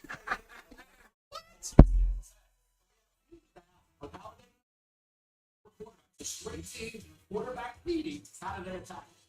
I'll tell you what, I don't know what they're going to do. I can tell you what right now Mike Vrabel's doing. He's walking around in that draft pretty safe. The pick is in from the Cleveland Browns. You know we're going to stretch it out, though. You're going to play center now. And now you got Will Campbell, who in that highlight right there, we didn't mention some of the things that he was doing on that highlight. But, we'll talk about his arm like being sub 33, but he's not taking from cinder blocks. And when you're talking, he uses those hands as well as anybody in this draft. Look, I think methodically New England is addressing all the things that all offseason we said they need to address. Will Campbell will be a decades-long left tackle bookend for them. Decades long. It's a no-brainer pick in my estimation. It was the expected pick. That's too much to put on somebody. Thus far. For those of you who have not followed the process, they've been the players that we were expecting to hear for the fall time. Obviously, the huge shocker was Jacksonville trading up to number 2, and so Trading up number 2. Like the next selection had been traded back at number 5. In the meantime, Verizon Business brings it back down to the stage, and Molly is there with Will Campbell. Molly. Well, you're just the second ever LSU O-lineman to be picked in the first round. I can see that you're emotional here. How meaningful is it for you to represent this program in the state of Louisiana? It's everything. They did so much for me and my family. And for me to be able to represent them the right way, I'll never be able to repay them for what they did for me. I know you spent a lot of time with Patriots staff and head coach Mike Vrabel. What do you like about the culture that he's building there in New England? That logo speaks for itself. But, you know, Coach Brady was the guy who I want to play for. He's a football guy, no BS. And I've loved everything that everybody in that building about since the first time I stepped in there. So it's a complete honor to be able to have this hat on right now. Well, one thing's for sure, quarterback Drake May has to be happy about this selection. Congratulations, Will. Thank you, I appreciate it. Brady. And It's you can crazy, hear the guys. awe in his voice. What a wonderful moment. Reminder that this night is not just about the analysis, but it's about the opportunity for these young men. By the way, the older football fans in the place will appreciate this. Now, the Patriots have drafted a top 10 offensive lineman only once. In the common draft, it was John Hanna, who was 4th overall in 1973, and may very well be the greatest guard that ever played. No doubt about it. They're looking at obviously what real fans are thinking about what it could be. All right. More critical pick so far in this draft was Frank May. Next up is the Cleveland Browns. Who do we think? Thinking. Traded back. Originally have the second pick. We're back here to 5. And here comes the commissioner to announce the selection. There we go. There it is. Defensive tackle Mason Graham. The Cleveland Browns select Mason Graham. Defensive tackle, Michigan. I did not like that pick. Outside of the trades, these have been the players you were expecting. Mason Graham is a two-time All-American from Los Angeles. He was the defensive end. Yo, thank you for the follow, Alan. Thank you. I appreciate it very much. Thank you for scaring me. Thank you. A gift from the football god when he brought into Ann Arbor, and now Graham lived up to the hype. Everybody said Graham would drop it. And there was even Robert Nolan to maybe go ahead of the defensive tackle of Ole Miss. And Mason Graham third on my big board. Cleveland made that deal, kind of thrown out of whack a little bit. A little bit of curveball with Mason Graham. Not only back on grade, but on the fact that they have other knee areas. But defensive tackle is one of those. Mason Graham, heavyweight wrestling champion. And you can see that in terms of leverage. Slow man trained to the NFL. The versatility, the violent, active hand, the reactability, diagnostic ability. Stats were not off the charts, but if you watched him, he was disruptive, bro. He made an impact game in and game out. Consistency, the ability, I think, to impact football game where quarterback is going up the gut. When you play that position Green inside, you better have a couple of things. You better have a quick first step. You better use your hands with him. You better have great balance. He has all three of those things. He can make tackles from tackle to tackle, and even outside the tackle. I love his motor. I love his disruptiveness and his ability to use his hands. You have to have strong hands to control the center, to control the guard, to get those guys off. People think that nose tackles and free techniques can't make plays. He is a disruptor and playmaker. Here's the thing I want to see. Can he continue to get better at the pass rush?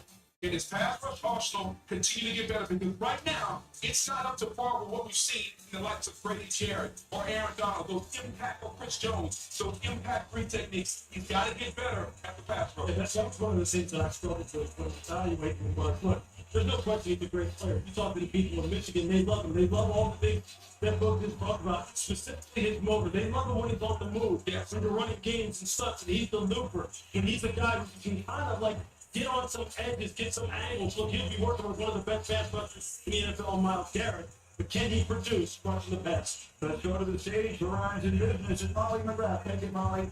Thank you, Trini. Mason, you are a tone setter for Michigan's defense. What kind of attitude and toughness are you bringing to Cleveland? I mean, just fierce competitor. You know, I want to come in there and win. You know, Ooh, nice read. You know, win Super Bowl. So that's my one mission coming in, and that's what I'm going to do. A Michigan man is going to the state of Nice Ohio. push. How are you going to make amends with those fans after what you did to the Buckeyes the last 3 years? I'm sure we'll get along pretty well coming here pretty soon. All right, good luck. Thank you. Congrats. Thank you. Trini. That's exactly right. Heading into what would have been considered enemy territory previously, but now the new favorite son of the Cleveland Browns, Mason Graham, an outstanding player. So now the biggest Raiders are on the clock, and what a fascinating decision they have ahead of them here. Early in this process, we were talking about Shedeur Sanders here. He has a long history with Tom Brady. That conversation has pretty much died away completely. That was part of the early discussion. That's not what we're expecting, at least here. They have Pete Carroll. You see him there in the draft room as the Raiders make their decision at number 6. What about Geno Smith now, right? Pete Carroll tied together. He made Geno great, right? An outstanding quarterback in this league. He still has probably 3 years left where he can play at a very solid level. Geno Smith to help him out when his Pete Carroll wanted to run the football. He had Marshawn Lynch. They drafted Rashad Penny. Didn't work out. They still took him in round 1. You look at a guy like Ashton Jeanty, what he can mean to this football team. I've been 4th overall on the big board. My philosophy, not my rankings. On value, on ability, he's the 4th best player in this draft. He deserves to be a pick this high based on that. I think the Raiders would look at running back Ashton Jeanty over Armand Membo. Yeah, look, this football team. All right, Raiders on the clock. Pick is in. They need receiver, running back, quarterback, safety, and guard. Offensive line. So let's see what they do with their pick. Taking a running back is a bit of a luxury for him with as many needs as this team has. We're going to find out right now. I see the commissioner making his way towards the microphone. Here come the Raiders at 6. With the 6th pick in the 2025 NFL Draft, the Las Vegas Raiders select Ashton Jeanty. Ashton Jeanty, running back, Boise State.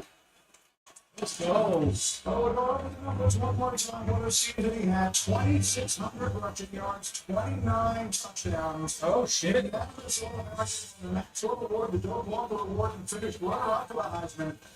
Fascinating life story. Runner-up for the Heisman. Let's take a look.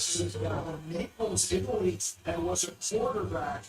Ultimately wound up in Frisco, Texas, then to Boise for college, and now he is in Las Vegas. The fact that they're all around running back. He was a workhorse. He only had one game where he had 30-plus carries in 2023. This past year, he had 8 games of 30 or more carries. He can be that workhorse running back. Gino said after that Raider offense, show that contact balance, game-breaking ability, explosive, right? Catching the football. He had 43 catches in 2023. Now, 750 career carries, it's a lot, right? Also, he's a little loose with the football, high and tight, right? He's got to learn that. 5 fumbles in 2023, 3 fumbles in 2024, had 8 fumbles over the last couple of years. Since they gave me a fumble loss, we'll let another fumble in that game. But in terms of a guy who can impact the game, running, catching, and So I appreciate everybody being here. Make sure you like that screen and make sure you follow that. I appreciate it. Contact balance, the game, see, hey, I'm going to get running back to the first round. Well, ability, they said, 4th best player in the draft, and Pete Carroll wants to run the ball and take some of that pressure off Gino today. I love it. You finally come around to the running back. That's all in you. I'll get you It's a few things that the running back you have to have in the National Football League. He can make the guy into the hole. He can do that. From a contact balance standpoint, when you get a hit, can you absorb the first hit and then continue on? He can do that. And then the third thing, he can take it to the house. He does all 3 of those things well. That's why he'll be successful in NFL running back. I had the privilege of seeing Woo, look at him go. up close and personal Nice. at the Fiesta Bowl this year, and I said we were preparing for that game. Yo, welcome back, Gates. This is Evan Smith with home run breakaway speed. The vision and the elusiveness. He's built like a bodybuilder, like a power lifter, but he's got the jump cut ability to get that ball out on the perimeter. And then you see the lower body power as he's weaving his way through traffic with like that next level vision. He's going to rip off plus 20, 30, 40-yard runs on the regular. Evan Smith, he did this on the regular at the NFL level. What was Evan's superpower? It was the vision of the lower body balance, the ability to see things that other people simply couldn't see. And he didn't have the kind of speed, the kind of breakaway speed that Ashton Jeanty had. And when you talk about contact balance and burst, and the ability to get Look at him bounce off. Nice. Nobody does it Gotta better wrap than up. this guy. Nobody. And then look at him, he turned on the Jets. It's easy. It's easy, smooth acceleration. And I'm telling you, when you get up on him close, you will think, how does this guy have that kind of stride like to be able to run like that? Evan Smith, same way. If you didn't get a good hit on him, if you didn't wrap him up, he was going to the house on you. Now here on this one in particular, he's able to take it the distance. Hey, look, I don't think this is a wild comparison by any means. It's a great player. He's able to train at this time. It's as good a comparison as you could ever possibly ask for Verizon Business. Back to the stage, Molly. Not bad, guys. You told me that at 10 years old you knew you were born to play this game. Standing up here now, an NFL running back, Yo. what would you say to your 10-year-old self? On the clock, we got the New York Jets. Round 1, pick 7. Let's go, Max. Raiders' new head coach. Pete What are they gonna do? They have quarterbacks supposedly, right? Favorites in Marshawn Lynch. Are we going offensive line, defensive line, receiver? Just that same energy. That We're going defense, offense. What do we think, guys? For the Jets. Congratulations, the highest selection ever for a Boise State player. Thank you so much. Highest selection ever for Boise State. Dang. Went to the Raiders. Last in the NFL. Look at the celebration. Lone Star High School, Texas. Congratulations. They produced the first pick in the NFL draft. We'll be right back. All right, guys, we're on commercial, guys, so we'll be right back. I appreciate everybody tuning in. Make sure you guys like the video, please. Helps out a lot.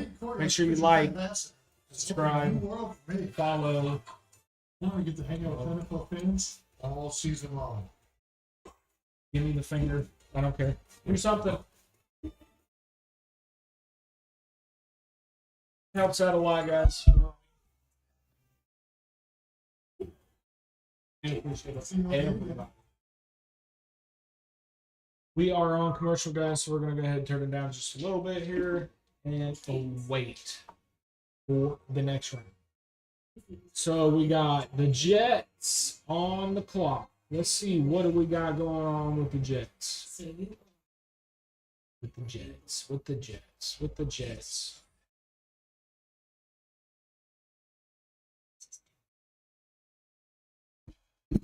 Okay. So the Jets got Justin Fields, Breece Hall, Garrett Wilson, Alan Lazard.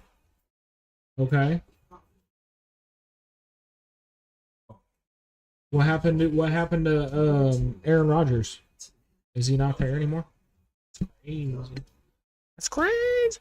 It looks like they need offensive line help for sure. If I remember right, that also seems correct as well. That's why, their quarterback happened. They got Tyrod Taylor. Justin Fields. Okay, so I'm guessing they think they have their quarterback. I'm assuming. This wasn't Justin Fields with the Steelers last year. So the Steelers just, think they have their quarterback with Russell Wilson. So, okay, that makes sense. That makes sense, guys. You know what I mean?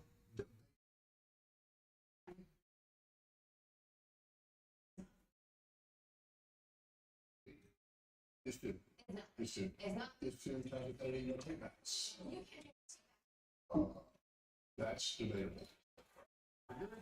That's debatable. Nationwide is on your side.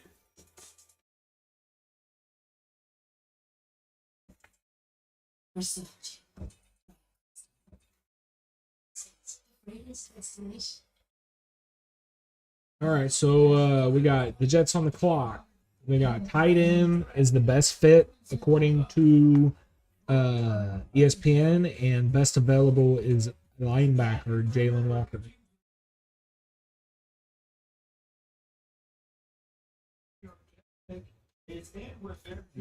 All right, we're back to the draft here, guys. So welcome on in. We're going to turn it back up here. The Jets pick is in. Selection made. We have tackle Armand Mumbo. The New York Jets select Armand Mimbu. Mimbu.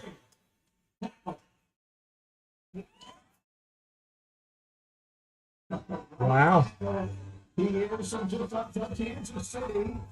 Became a starter midway through his freshman year, so he started 30 games at right tackle for the Tigers. And now his performance at the combine is what really bolted him up this front. It's like watching him prove he could be a right tackle, not a guard. Now, I guess it's a tough call for the Jets because Tyler Warren would have made a lot of sense. Tight end at Penn State, but they got Armand Mungo's plug and play right tackle. They have to feel he will be a Pro Bowl right tackle. 29 starts over the last 3 years, 25 starts in the last 2 years at right tackle. Powerful hand. Get the second level as a run blocker could improve in that area. The kick out, the footwork overall. ball, powerful punch, the way anchor, the hand placement was excellent. Like that, once he showed he had the length, he had the ability physically, athletically to be a great tackle, that had to kick inside the guard. That's what solidified Armand Member as a top 10 pick, Lou. Yeah, I mean, he's a plug-and-play guy, right? Last year, first round pick all of Pasadena stays at left tackle now. Member just moves out to right tackle. Man, he just did that little dude dirty. This young man, I'll tell you what, he dominated people this year. So it was hard to find things not to like about a guy as big as he is, 330 sub-5, second in the 40. Incredible prospect. Woo! He's the fourth offensive lineman the Jets have drafted in the first round since 2020, which is the most of any team in the NFL. And over the years, the reactions of the fans of the New York Jets to their picks have become the stuff of draft day legend. The Jets, second round selection, Marion Barber. Johnny Mitchell, tight end, Nebraska. And the fans are looking over Twitter, Monaco. Ryan Gray. Mark Sanchez.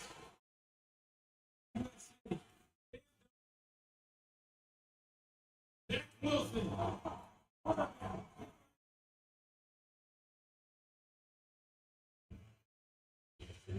I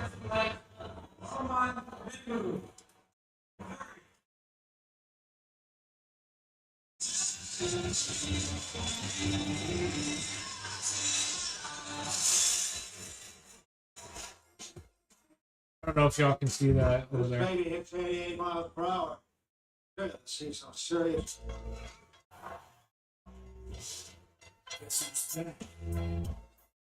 All right, guys. So yeah, that's Armand Midlou from Missouri. You know, that's its highlights. You know, can't really get too crazy with offensive tackle highlights. You know? Can't get too crazy. Let's see what's going over here. Hello, what are you doing? Hello, Ong. I am streaming the NFL draft. What are you doing? Am I still there? I'm still there.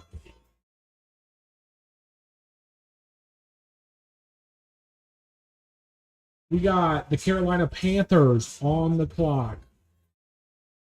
Pick 8. Their pick is in. Who are they going to pick? We shall find out. Stay tuned. We're on a commercial break, guys. I'm going to go make, go make another,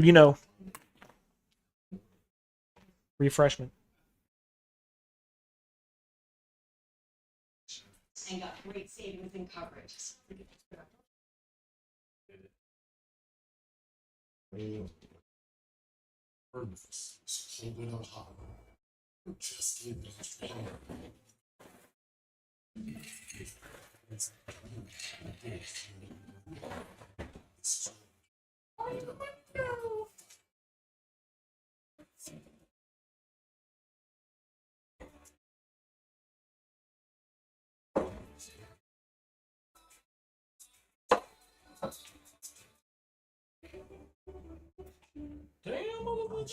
Save 35% and shop all your favorite brands. Any taste, or any diet. The prices you love delivered fast. For low prices, for healthy pets, there's two.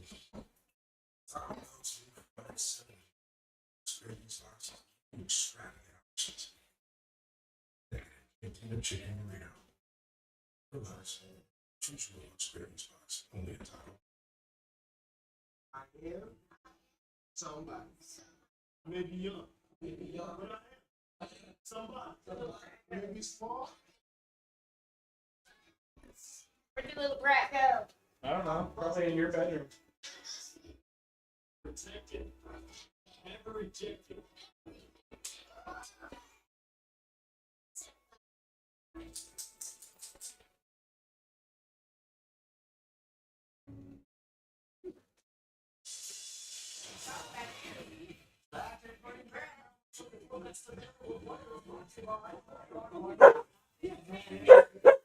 in terms of the first 7 picks in this draft, there's still available.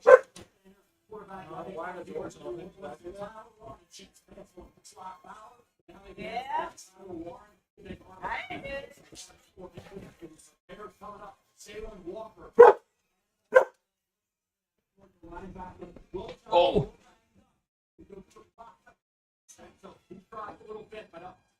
All right.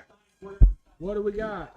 What do we got? What do we got? What do we got? What do we got? You're just running as most of the picks that we had tonight have been the players he expected to be drafted. There was one major change, which was the draft trade early in the trade. The Jacksonville Jaguars moving up to number 2 with the draft. The 8th pick is in. Selection made. Let's go. In the 2025 NFL Draft, the Carolina Panthers select Tenerola McMillan, wide receiver, So this is what we expect. Wow. Outstanding team acting born in Hawaii. Went to Arizona as the highest rated recruit in the history of that school. Now, his last 2 seasons, he had 174 catches for over 2,700 yards and 18 touchdowns. He had drawn comparisons to Mike Evans over the last couple of weeks. I thought maybe Jacksonville, right? With Liam Cohen would go that direction. Wow, he was wide open on that play. Y'all see that shit? 19 right now on my big four. So he gets to the ring. How about Matthew Bowles from Texas being the first receiver taken? But hey, the ability to make a contested catch is his forte.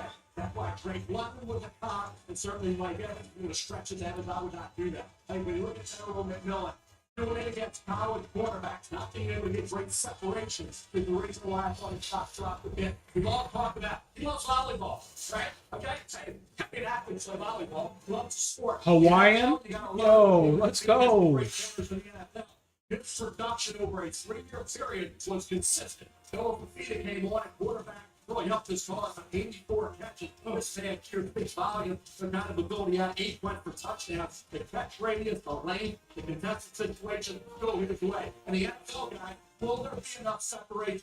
Can he get his on move against NFL quarterbacks like he did in college? And I love this pick for Bryce Young. I mean, he contested. Look. I mean, he was throwing it Xavier again out of the. But now you're getting him a bigger body, bigger catch radius. He doesn't have to be as accurate. But when you talk about the contested catches on the college level, if you can't get open in college, how are you going to get open in the NFL? Like, that's my biggest concern for him. I get the body control. I get how pretty he looks. I get the contested catches. But can he get open in the NFL? Frank London is a fair comparison. He didn't take off in the NFL in Atlanta until they moved him inside in the slot and allowed him to get some free releases. So will they have to move T back inside, or can he get open on the outside? Well, which is where he played plenty in Arizona. He played in the slot quite often in Arizona. And Ted Pitt, he coached him down there before he left to go to Washington. Did some really nice things with him as far as getting him on linebacker, getting him on safety, where he could use some of that subtle movement in a way to get open. Something Bryce Young could absolutely need, and you're right. You see him here hugging in his mid. All these guys, you can just see the relief that they have when they come up here. But they're going to have a good career in Carolina. He just needs to be good, take care of it. A very nice moment there was in place to lay on the commissioner there.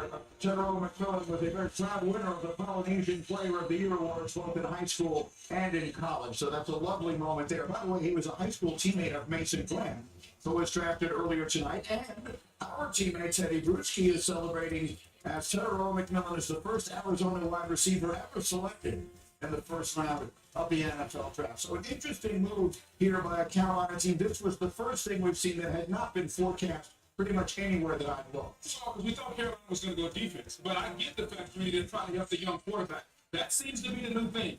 Do you fortify the defense and keep the points down, or do you try to evaluate the young quarterback by getting him some weapons? I like the move. Bryce Young came on at the end of last season. We started to see promise. And so if you're Carolina, why not help the young quarterback to see if you can continue this climb that he's made toward the end of last season? Taking the wide receiver is perhaps not the big surprise. Which receiver it was might be a bit of a surprise to some. In the meantime, Verizon Business brings us back to the stage. All right, now, last pick where I can't say his first name, McMillan. So on the clock, we have New Orleans Saints. They need receiver, quarterback. cornerback, edge rush, and offensive guard. Let's see who they go for. The presidents for me to be successful today. So, sure, at the end of the day, you know, I'm trying to put on for the qualities and culture and, you know, make everybody proud. You were a big play receiver in college. What kind of impact can you make on this Panthers offense right away?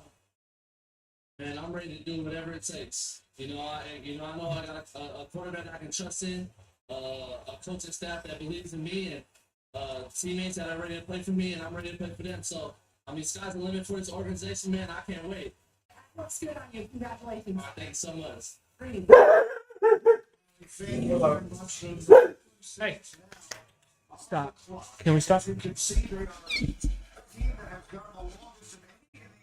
Since drafting a quarterback in the first round. Archie Manning, in fact, is the only quarterback the New Orleans Saints ever selected in the first round. Parenthetically, Troy Aikman is the only first-round quarterback the Dallas Cowboys ever took. Now, you have been forecasting for quite some time. All right, on the clock, we have the Saints to pick his team. Let's go. Drew Brees. I see similarities to Drew. Coming out, arm strength, flexion, similar size, right? He was going to go to Miami. He didn't. He got the shoulder, right? He ends up in New Orleans. There's a Super Bowl, right? You think about where we are right now with Shedeur Sanders and this hit. I remember a few years back when the Saints traded up in the first round. Thought it was going to be Lamar Jackson. It was Marcus Davenport, defensive back, Texas San Antonio.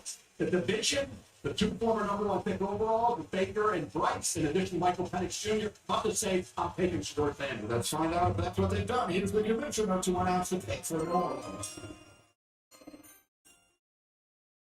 With the 9th pick in the 2025 Oh, shit! NFL Draft, the New Orleans Saints select Kelvin Banks Jr., tackle, Texas.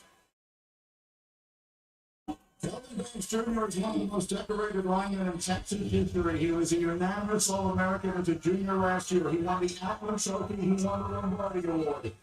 He was a starter as a true freshman coming out of Houston. He started all 42 games he played.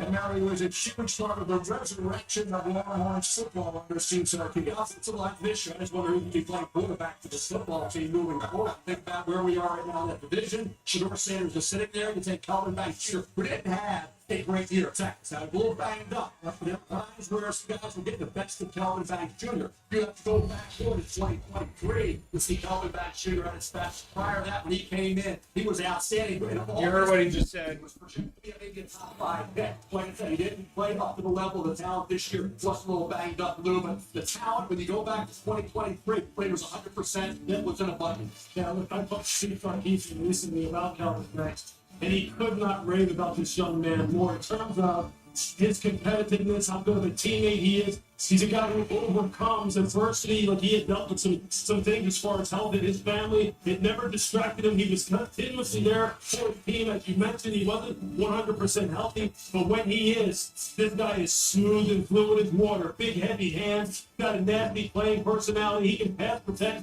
with the very best of them, and the New Orleans Saints need it. They're one of the very worst teams in the NFL in terms of pass block win rate in 2024. You're right, Mel. They better find a quarterback in order to protect, and someone who can help them compete in the South and in the NFC overall. But this guy's a building block. They needed a player like this, and he is a culture builder. Sark could not be happier and more effusive in his praise for Kelvin Banks. And it kind of goes with how Mickey Loomis built the team. 8 out of the last 10 picks really have been offensive linemen for defensive linemen for Mitchell Loomis and the Saints. He understands how to build this team. Yeah, he may need a quarterback, but this is a young man. He's got to play. He's got to finish a little bit more pitching blocks. But I love, as Lewis said, the fielding blocks for the Saints that they look for their quarterback in the future that they have to get at some point. In our countdown show, Adam Schefter suggested the Saints may be looking to target a quarterback in the second round. Meanwhile, we have an update on the scheduling release. Laura Rutledge and Colleen Wolf join us. Laura. Ladies and gentlemen, NFL fans everywhere, hold on to your hats because boy, do we have an announcement for you live from the heart of the NFL draft right here in Green Bay, Wisconsin.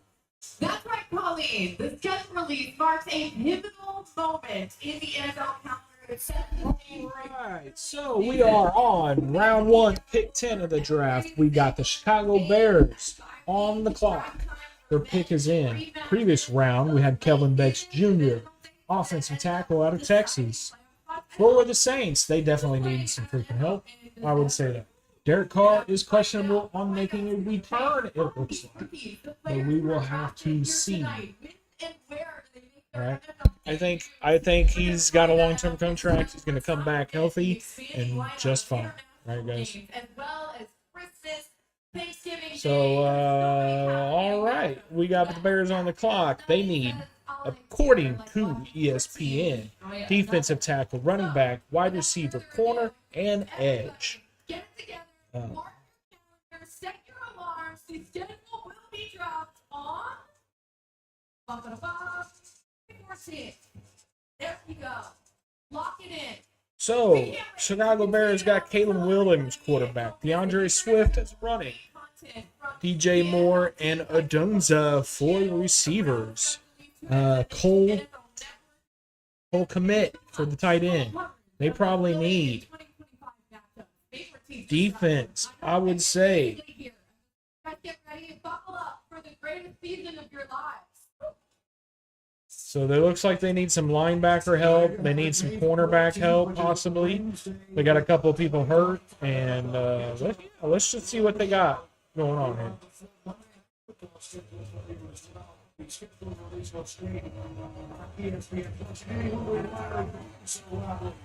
Here, and that is because the Chicago Bears have just been announced as on the clock, and in fact, the pick is already in.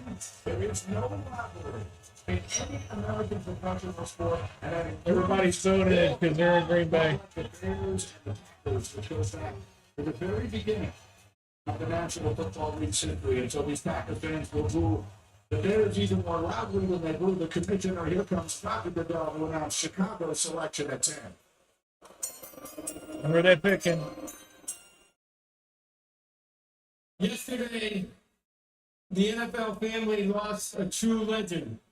Bears Hall of Famer Steve McMichael. My heart is with the McMichael family during this incredibly difficult time. Missy, please know that you are in our thoughts and prayers. Thoughts? Mongo's Thoughts. remarkable contributions to the game and the community will never be forgotten. His legacy will continue to inspire generations to come. 50 years ago, with the fourth pick in the 1975 NFL Draft, the Chicago Bears selected one of Steve McMichael's teammates and closest friends, Walter Payton, running back, Jackson State.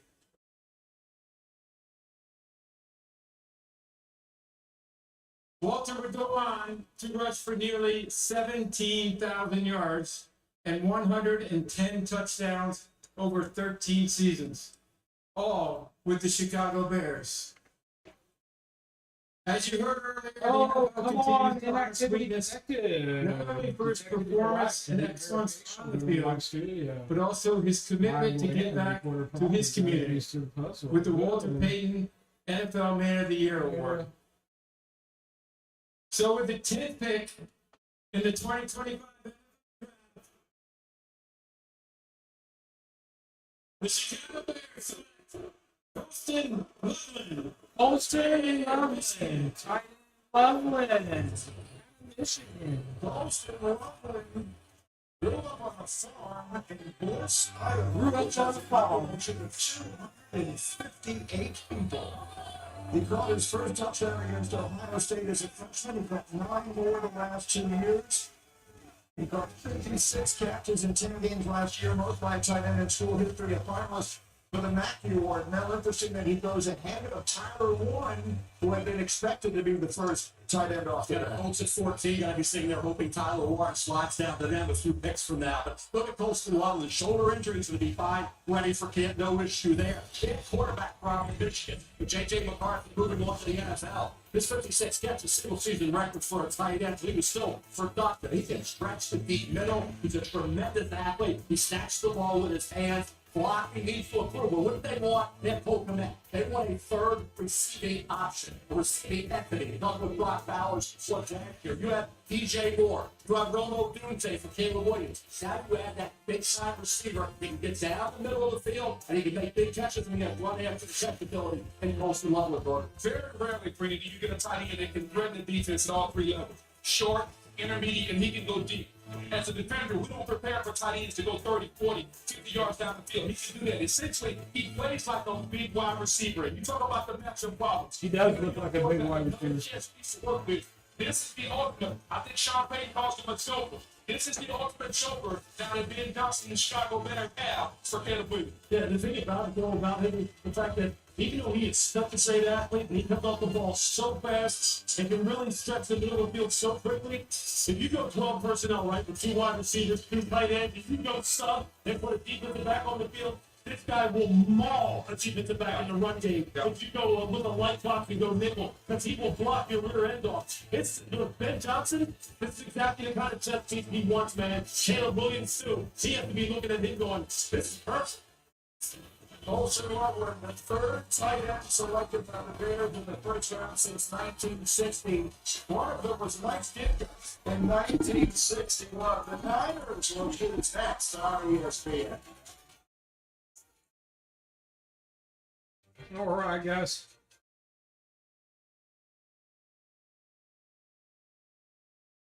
We're just gonna watch a little highlights from this dude for a little bit until commercial break. This is Colston Loveland, drafted by the Bears, number 10 overall.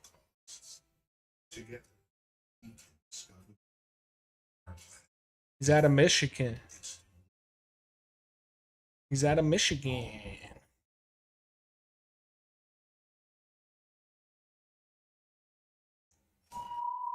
He does play like a big wide receiver. He really does. That'll be good for, the Bears and that young quarterback. Hopefully, hopefully this guy can make an impact. I wouldn't say right away, but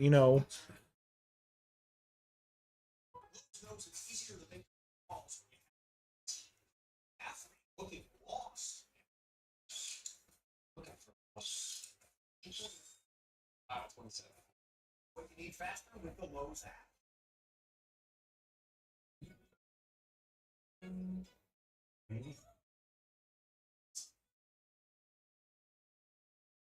This is the most flavorful day of my life. Easy, sweetie, hidden value range. Only serious about flavor. The world's most serious sports drink. Punish any food. It abused the Gatorade. Is it in you? 80%. Because the higher my sleep IQ score, the better I play. That's not the only reason. Sleep Number does that. Well, that was against Ohio State too, I think. Dang. He looks like a good tight end. Too bad the Chiefs don't got him. I wish we can get him. That was a good pick for the Bears. Who we got on next? We got the San Francisco 49ers on the clock. Round 1, pick 11. The pick is in. They need, according to ESPN, offensive tackle, cornerback, edge rusher, defensive tackle, and center. So we probably are going to assume they're going to draft offensive linemen here. And possibly defense. I don't know. Let's tune in. We'll wait for the commercial to tune back in, and we'll get right to it. Previous pick is Colston Loveland out of Michigan, 6'6", 245. He is a big dude. 6'6", 248 out of Michigan. Right now, we have on the clock San Francisco 49ers. Up next is the Dallas Cowboys. We're tuning it back in at Green Bay for the draft. Let's check it on in. The 49ers have their pick in. It's been one of the big storylines leading up to this draft. That Ja'Marr Sanders or any of the quarterbacks lasted beyond the 9th selection of the New Orleans Saints. Take a look at the teams who choose here through the teams, if you will, up until the Steelers pick at number 21. Not any obvious expectation that any of these teams would need to select a quarterback. So Adam Schefter, what should we be expecting? Well, Brady, the wait is on for Mel Kiper's top-rated quarterback in this draft, and that is the next logical landing spot. The Pittsburgh Steelers at number 21, but there are no assurances. Hey, Willers.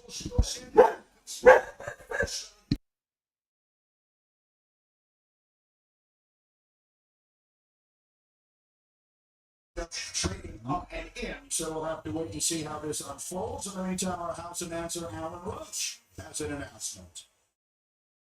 Please direct your attention to the main stage video screens for a special message. Special message. From United States service members stationed at Yokota Air Base in Japan. Hello from United States Forces Japan. I'm Sergeant Mitchell Johnson. I'm here with service members from the United States Army, Marine Corps, and Navy. We're proud to announce this year we're celebrating our 250th anniversary. We're grateful for the opportunity to partner with the NFL Salute to Service and the USO in introducing the San Francisco 49ers 2025 draft pick. With the San Francisco 49ers draft pick, back to you in Green Bay.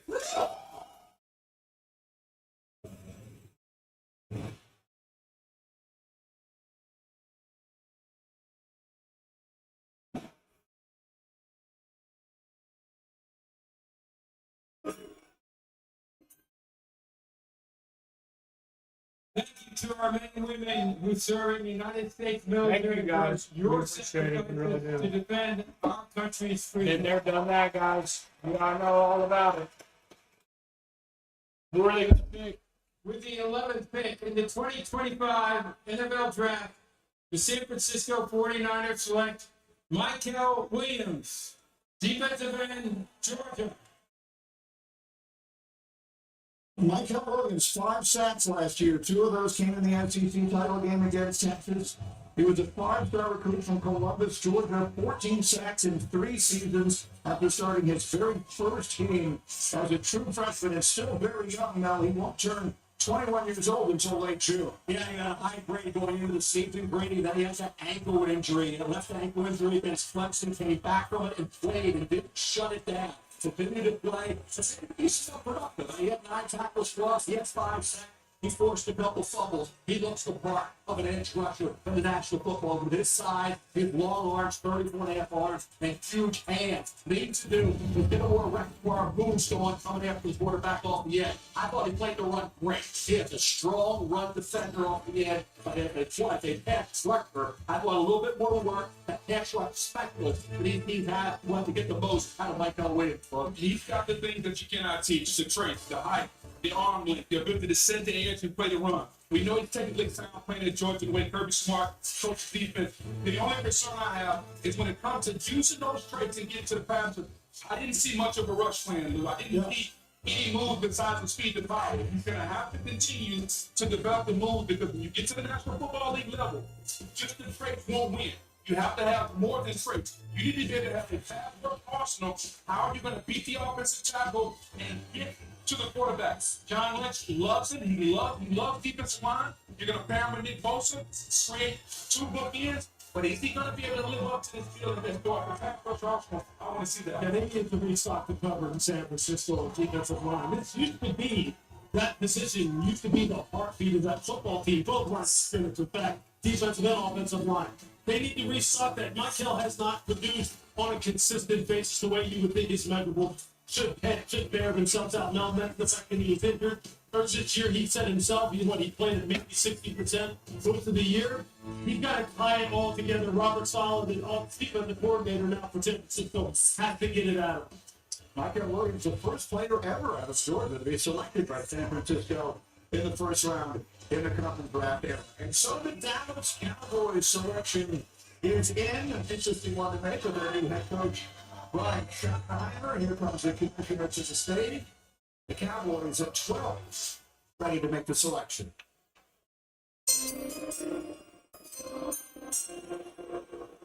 With the 12th pick in the 2025 NFL Draft, the Dallas Cowboys select Tyler Booker, guard, Alabama.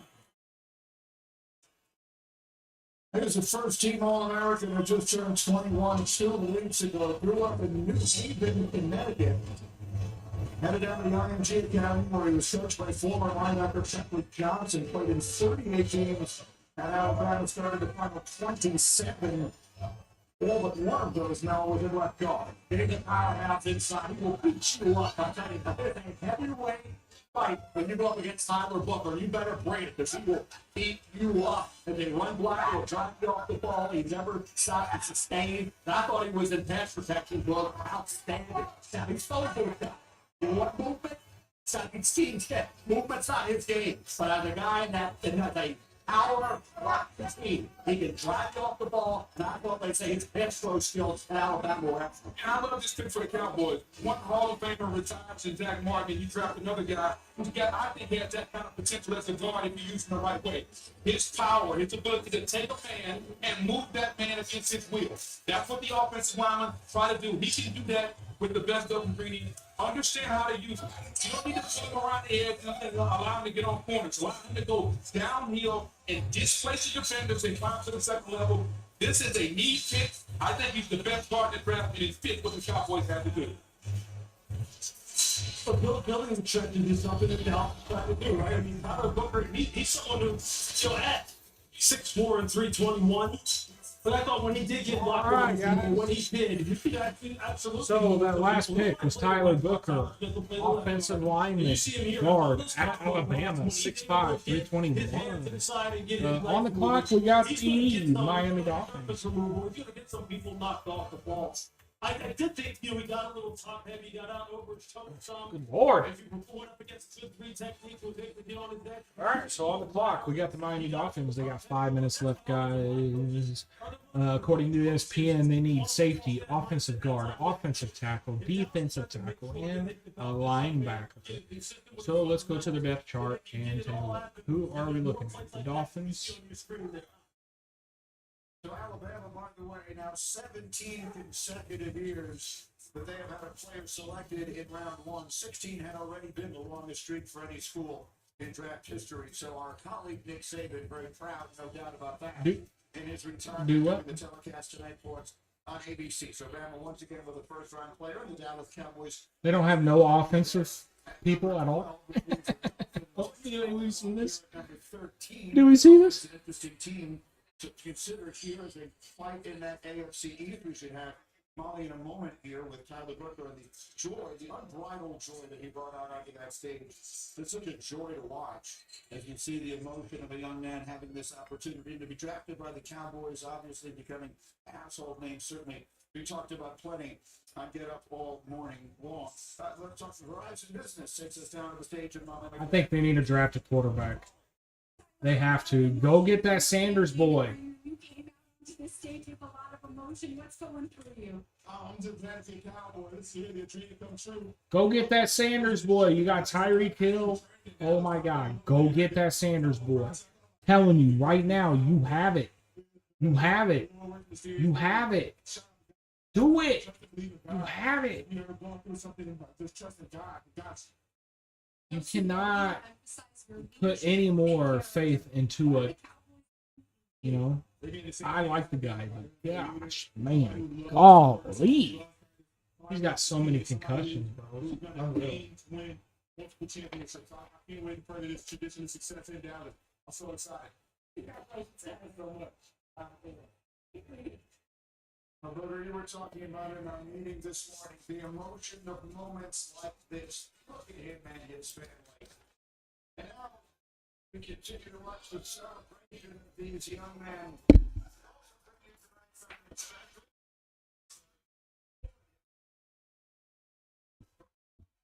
Yo, CJ, thank you for the follow. I didn't see that earlier. I had the music up way too loud too. I could, or not the music, but the draft way too loud. Appreciate the follow over there on TikTok. Thank you very much. We are waiting on the Dolphins. Pick is in.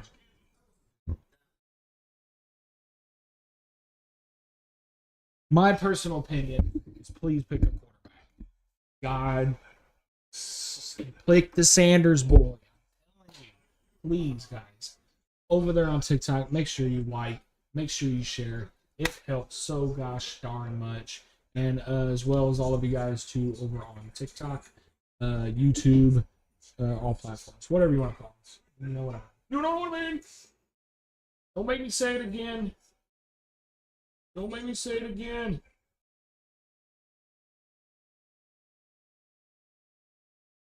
Don't make me say it again, guys.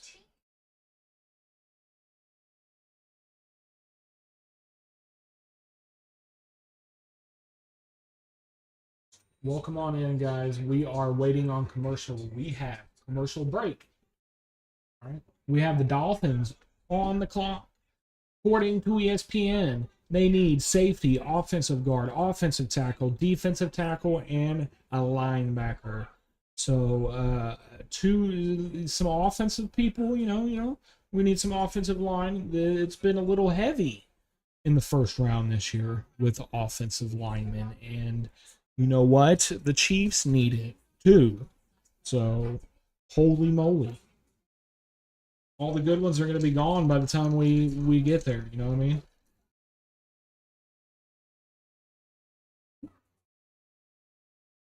You know what I mean? What do we think, guys? Miami Dolphins with the 13th pick. Who are they going to go for? Are they going to go Jalen Walker? Or are they going to be Derek Harmon? Or maybe somebody else. Maybe somebody else.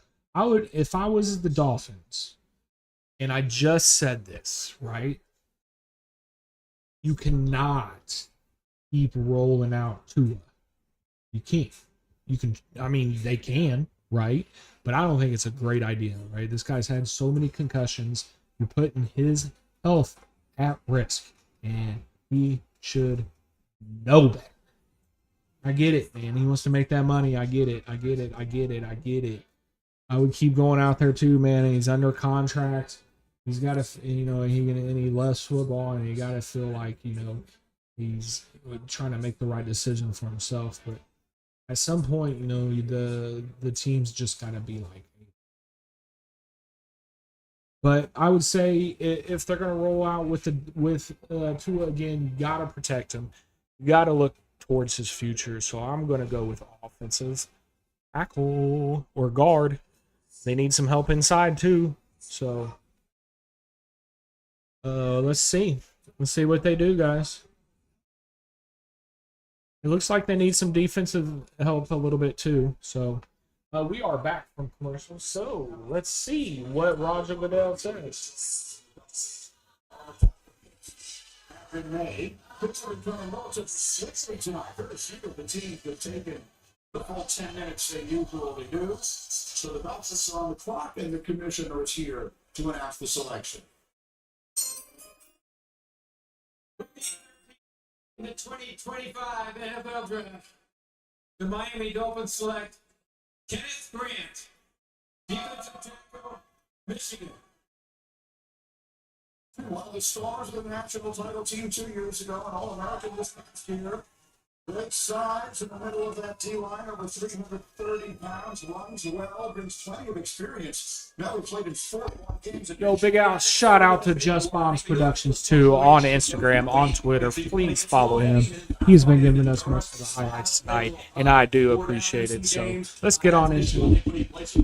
He can't be a guy who goes back to the quarterback and throw the football. Because he can break up passes, he can be disruptive. Certainly look at the bioactive hands he showed as well as Mason Graham did at Michigan. He was really throwing into the year and thought he almost won a par with Mason Graham. I mean, look at Kenneth Grant. Blake Campbell now is an Arizona Cardinals defensive tackle because of that move became a need. Kenneth Grant, I think, manage that weight. You don't have a game where you, like I said, the endurance stamina you need to be able to play full speed ahead for 60 minutes. When you play high, you're neutralized. That's what happened with Kenneth Grant. So when he was on his game, the way he needed to be, he was a really good football player. And he's a guy how much should get better once he's in the NFL, once he learns to do that. If you're thinking about it silly, think Dexter Lawrence, the New York Times. That's the type of big man he is that can move.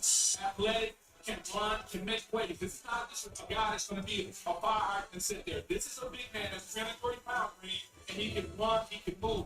He's got to make him a better rusher, and I think he has all the tools because he is a twitchy 330 pounds. He uses his hand. I need more out of him in the pass rush standpoint. From a run standpoint, he can lock down the way Dexter Lawrence did at Clemson. Yeah, the coaching staff of Michigan, Wade Martindale, the defensive coordinator, thinks that this kid has tremendous upside. Anthony Weaver, the defensive coordinator in Miami, they need some beef on the inside. Gave up too many yards after contact last year's run defense. He'll help that. All right, so we're 13 picks into this draft, and as we bring our research producer extraordinaire, Evan Kaplan, into the conversation, these picks have had a very distinctly different feel, Cap, from the first 13 a year ago. Yeah, Freddie, what a difference a year makes, right? Last year, the first 14 picks in the draft were all offensive players. Now, this is the longest streak at any point in the common draft era. So far this year, through 13 picks, 9 offense, 5 defense. That adds up to 14. That's a good 700. We're counting on both sides of the ball. And only 1 QB so far in the first 13 picks tonight. We had 6 QBs for this one last year. We'll see what the next one goes. You heard what he just said. So much in that pick is in. We've been speculating about that taking a tight end all along, and there was one sitting right there for them. Let's see if that's the direction they go. Here's the commish. With the 14th pick, the 2025 NFL Draft, the Indianapolis Colts select Tyler Warren, tight end, Penn State. They got him. They have to be doing a dance in their draft room. This could not have fallen better for the Colts. Tyler Warren is the best tight end in Penn State's rich football history. He won the Mackey Award as the nation's top tight end last year, catching 104 passes now in what proved to be a 16-game season for that A-line. I like his body style too. He's big. He's yeah. Big old target. Got that big old back. Got that big back. He was a quarterback, left-handed quarterback, southpaw in high school. Great basketball player in high school. Contested catches go his way. He's got strong hands. He looks like he played a little bit of basketball. Powerful young man. Running the football here for the next run with that football. He's a fullback. He is a powerful guy. He kind of looks like a fullback built. That's what I'm trying to say. Ransom, the safety from Ohio State. Like I said, he changed through passes, throwing passes. H-back, some tight end. He can do so many things as that versatile check speed. That's why I thought he may have been a New York Jet. They passed on Bowers, and they passed on Warren for the old lineman, and that allowed to go with Tyler Warren. After Loveland went a little earlier, Tyler Warren goes to the Colts, and a major need for them. That's a good fit, I think. Young man, Grady, you just kind of go, this dude is just a flat-out football player. He's a flat-out athlete. He was a 3-sport player in high school. He played baseball, played basketball. You see some of his basketball highlights. They're ridiculous. They're throwing alley-oops and stuff. So he's going up and getting the ball like this. All right, we're going to restart the We got to tickety talk to him a talk. couple times this past year, man, and he is, and on top of it, he's so smart. So the ways in which they used him, I mean, in Indianapolis, Shane Steichen's going to be like, hey, look, man, we can put this guy just about anywhere because he's just so smart, has so much mental horsepower, it's so versatile. You're right. I mean, he fell right to him. And how cool is that if you're the Indianapolis Colts right now? You got maybe the best player at the position, and he fell right to you, nothing to do a thing. This is just a listing of all the different places that he lined up over the course of his college career. By the way, the last time the Colts took a first-round tight end worked out pretty well. It was Dallas Clark, who was an All-Pro. And again, the celebrations are on in the hometowns tonight. Mechanicsville, Virginia, pardon me. And if they were celebrating in his home in Glen Helen, they were also celebrating at his high school. Yeah, he looks like Guys, he produced a first-round pick in the NFL draft. We'll be back in Green Bay in just a moment. All right, we're on commercial break, guys. We're gonna watch a little bit of this guy's highlights. He was the pick 14 of the round 1, so we are almost halfway through the draft, guys. Let's go. I appreciate everybody for being here. On the clock, we have the Atlanta Falcons with 3 minutes 50 seconds left on the clock. They need edge, defensive tackle, center, safety, wide receiver, according to ESPN. Let's see what we got going on here.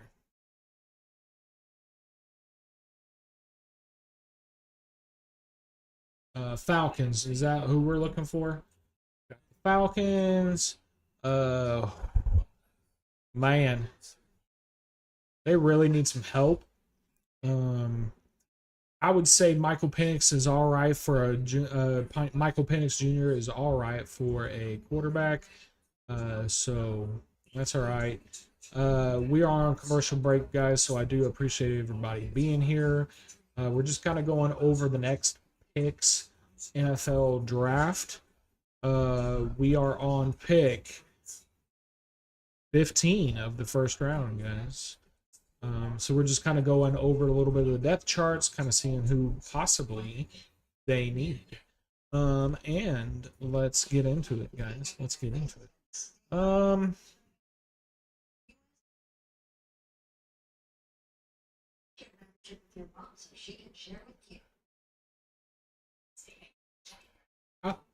I would say receiver, if anything, on offense. According to ESPN, it looks like they might go defense first. So it looks like they need help too. Like they got some questionable people here at linebacker. So let's see what they do, guys. They got 2 minutes left in the round to decide who are they going to pick. As far as what they're saying best available is Jalen Walker, linebacker out of who is this? I don't know who that is. Or a defensive tackle out of Oregon. So I don't know. You know, I'm not a big Falcons fan, so I don't really know who they would possibly try to pick, you know what I mean? So but we're on commercial break, guys. I do apologize for commercials. Am I sorry for commercials, man?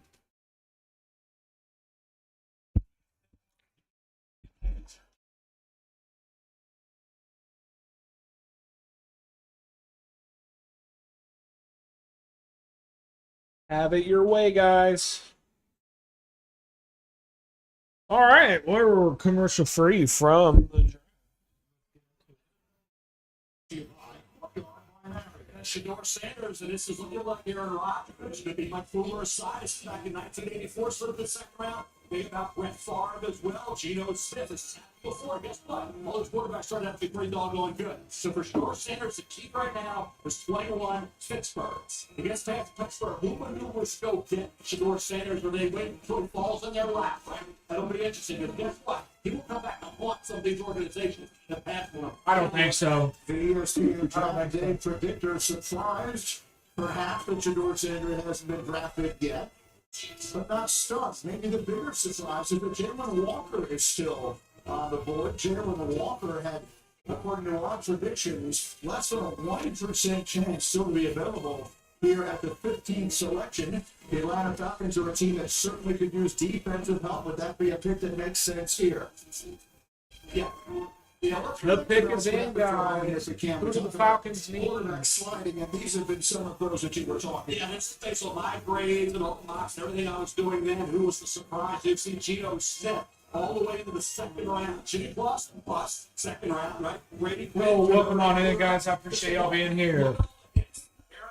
Geno, Chad Pennington dropped 18. Falcons are pick 15. The pick is in. The second round, Dan Marino dropped the end of the first round. Cal Davis and Ken O'Brien went ahead of him. So it worked out really good for 6 of the 8 quarterback. It slid to where they were ranked. We'll wait. For 2 years, guys. Okay, I'll wait on Will. Maybe Will is one on that list. Welcome on in, guys. I appreciate y'all being here. The pick is in. Yeah, I think Shedeur Sanders will as well. But it's always important to the players when they go because you want to get drafted as high as possible because there's some satisfaction that comes with that. But where you go ultimately is what matters even more. And he just needs to get to the right place. And what we're showing here is a look at the uniqueness of Lambeau Field and Green Bay. These are just across the street. These are just people in their homes celebrating and enjoying themselves here in the shadow of Lambeau Field. Is one of the things that makes this place so extraordinarily special. Lambeau Field, which will this season be hosting the 69th consecutive season of Packers football, making it the longest continuously used stadium in the National Football League. So a special place to hold this extraordinary event. So the Atlanta Falcons, again, a team that has struggled on defense, struggled for pass rush. One of the few teams that has used all of its allotted time so far to give us all an opportunity to catch up. We're just waiting on the pick, guys. They should be in. Goodell is at this stage.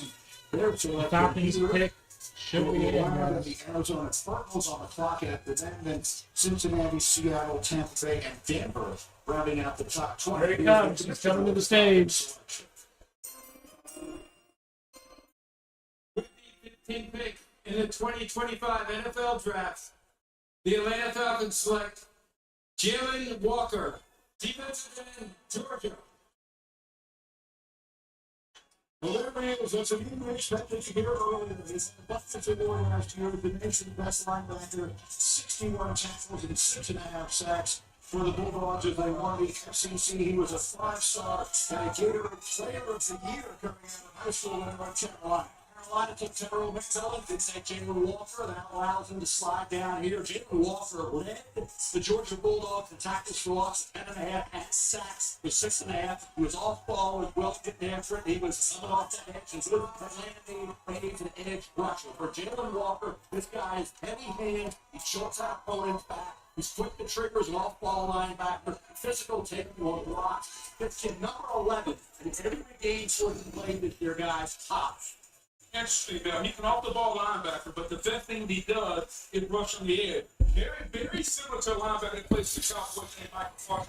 His ability to line up at multiple positions and wreak havoc on the quarterback. He can play off the ball, he can play on the ball, but he was absolutely dynamite coming off the edge. Just ask the Texas Longhorns, they could not do anything with him.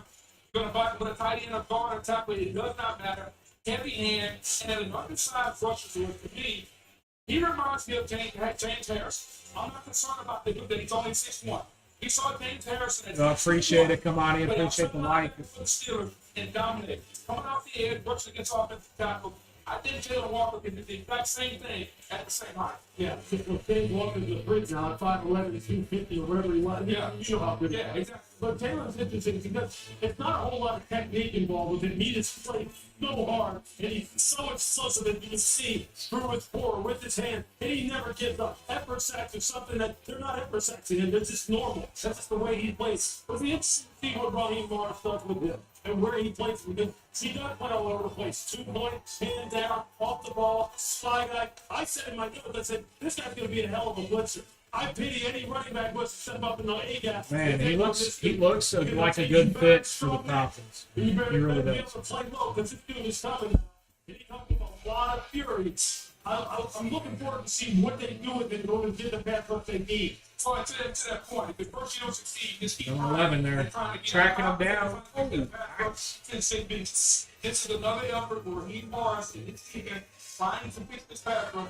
Hopefully it works for him this time. Yeah, absolutely. It's interesting that Mike Green is still on the board from Martin, who's fantastic. Yeah, yes. This is the first time the Falcons have used a top 15 pick on a defensive player since Vic Beasley in 2015, and will continue from Green Bay in 30 seconds after this word from Thrivent.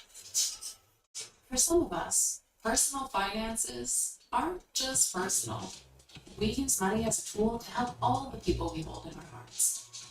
Loved ones, neighbors, the communities we call home. My bad. and the It's commercial. Hold on a second, guys. We help you plan your future. Because the most important thing isn't what, it's who. It's Robin, where money means more.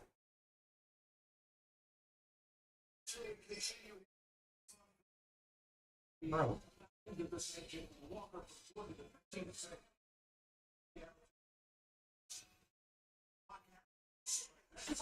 Cincinnati, Seattle, Tampa Bay, and Denver will round up the top 20 picks before we get to Pittsburgh at number 21. And that's the next line we'll expect to see. Quarterback, out of Arizona, 16. What about Lance Campbell? My bad, guys. I lost my page here.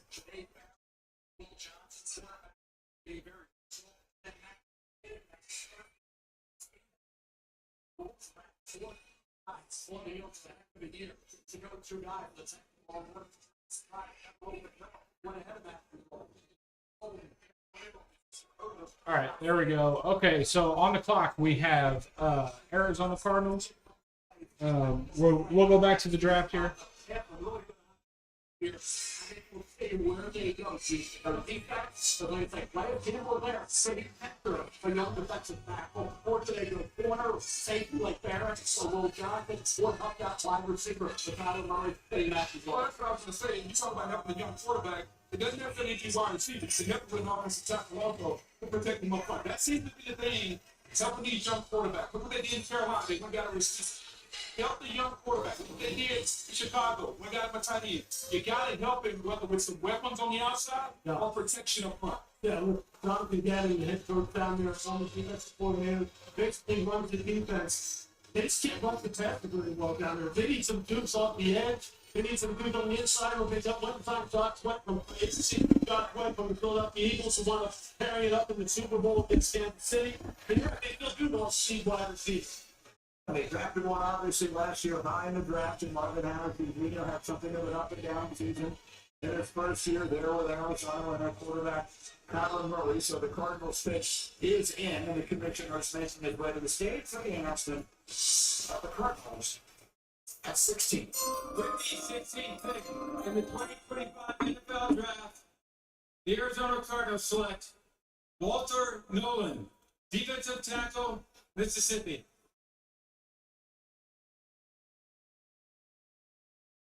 In two colleges, first at Texas A&M, then an outstanding season at Ole Miss with 6.5 sacks, where he was a consensus All-American and a finalist for the Outland Trophy. Their production this year was not the problem. He had as many tackles for loss and sacks took one season as Mason Graham, who we really like, had in 2 seasons combined. So for Walter Nolan, the talent, I like the versatility, guys. You can move him around, and he can be disruptive. And I think the fit with Calais Campbell back in Arizona to mentor Walter Nolan. So I think from the standpoint of developing a young player, teaching them right, making them understand what it takes to be a professional football player, this is, I think, what Walter Nolan needs that will benefit him in his career. And I think the Calais Campbell part is really necessary because Walter Nolan can be as good as he wants to be.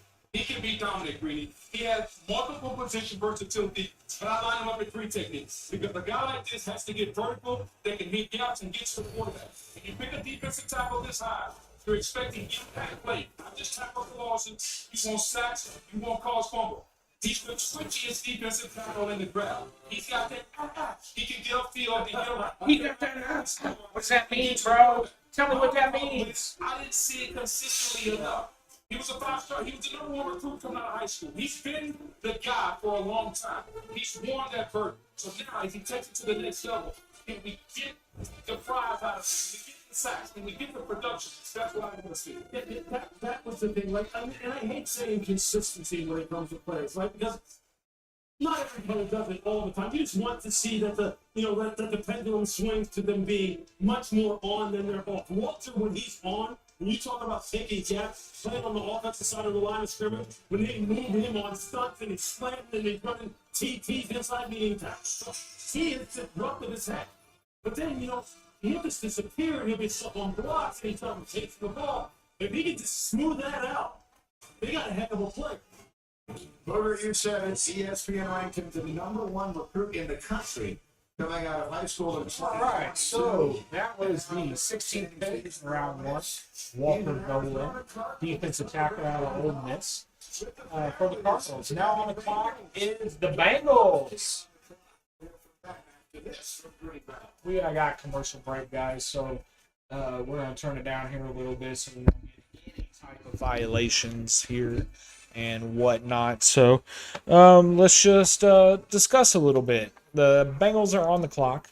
It looks like their pick is in.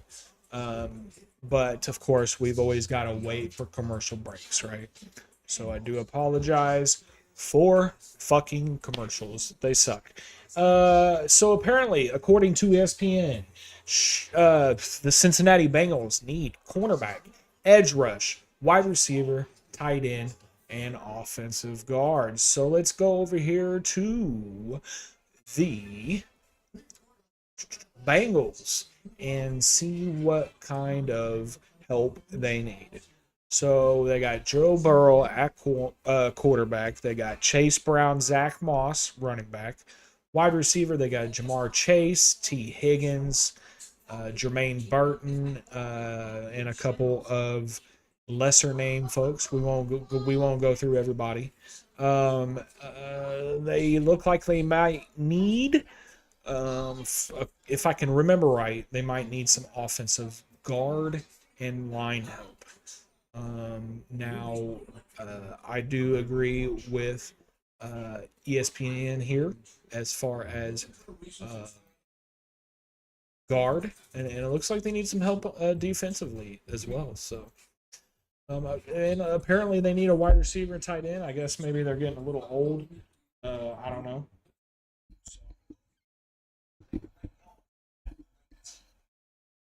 I don't know, guys.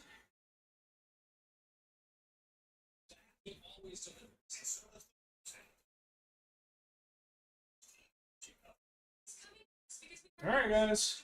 So, pick 17, round 1. What are the Bengals going to do? Any thoughts? Any thoughts? I'm thinking, just go with Will Johnson, best available. So, I think that's what they're going to do. I think that's what they're going to do. But we shall see, guys. Not really a big Bengals fan. I'm kind of a Bengals hater. So, I think they're going to go with a corner because they need help in the playoffs. Guarding or the Chiefs receivers. Because we're going to have some receivers this year. Promise you. Rice is coming back, right? We got a rookie last year that stepped up big time for us, right? And I think, what's his name? From the Cardinals. He was the Cardinals receiver. Hollywood Brown. I think he'll be on it. I say us, personally, we need probably a replacement tight end on offense. So we shall see what they shall do.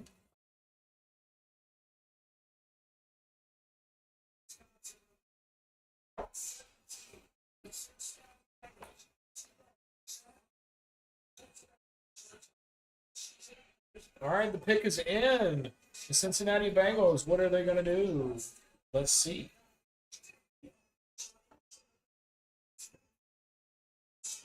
More pass rush is what Schefter is reporting. Pick is in. Let's see what they say. Of the 2 wide receivers. So the offense looking good. The defense, major questions. Here's the commissioner to announce the 17th pick as we begin the second half of the first round of this draft. The commissioner enjoying the new goal performance of the selection. With the 17th pick in the 2025 NFL Draft, the Cincinnati Bengals select Shamar Stewart, defensive end, Texas A&M. Wow. All right, so he was a top 10 national recruit coming out of Miami. Does he ever look the part? The athleticism off the charts. But now we've talked about it throughout the draft process. There's 4.5 sacks in 3 seasons at College Station. So it's a difference between the traits and the production. Providence Greece and AOG's block the LTP. That's AOG's another occupation guy, right? The guy's a lot of big plays. Professional football, specialized and handled Shamar Stewart. 1.5 sacks the last 3 years. That's 4.5 for his career. The last 7 games of the year.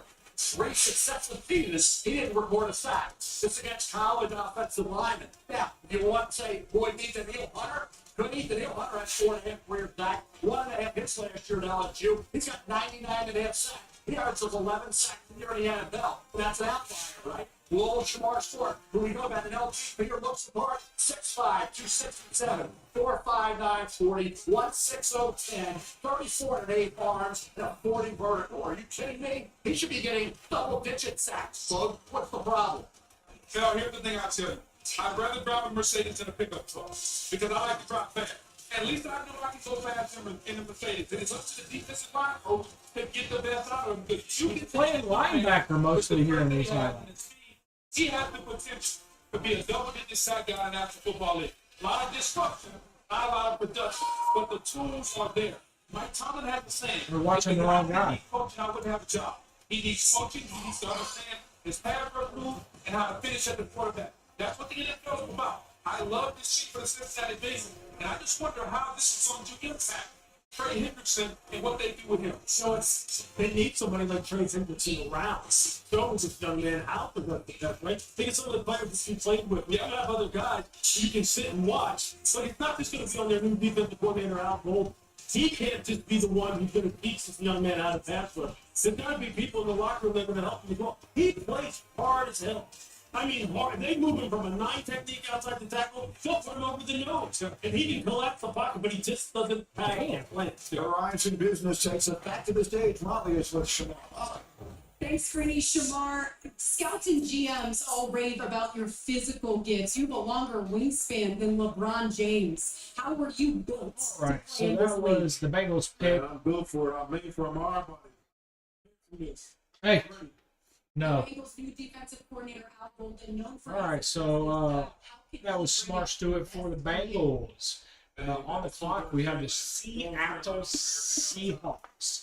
According to ESPN, they need wide receiver, offensive guard, offensive tackle, center, and edge rush. Who will they pick? Best available, best fit, or will they go with somebody else? Let's take a look at their depth chart real quick. Did expect to hear our name early tonight. Mike Green still on the board.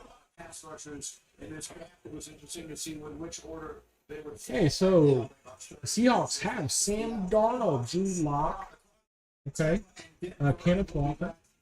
15 seconds. Commercial break. With Robin, your personal finances aren't just personal. We use money as a tool to help all the people we hold in our hearts. Because the most important thing isn't what you're planning for, it's who. Robin, where money means more.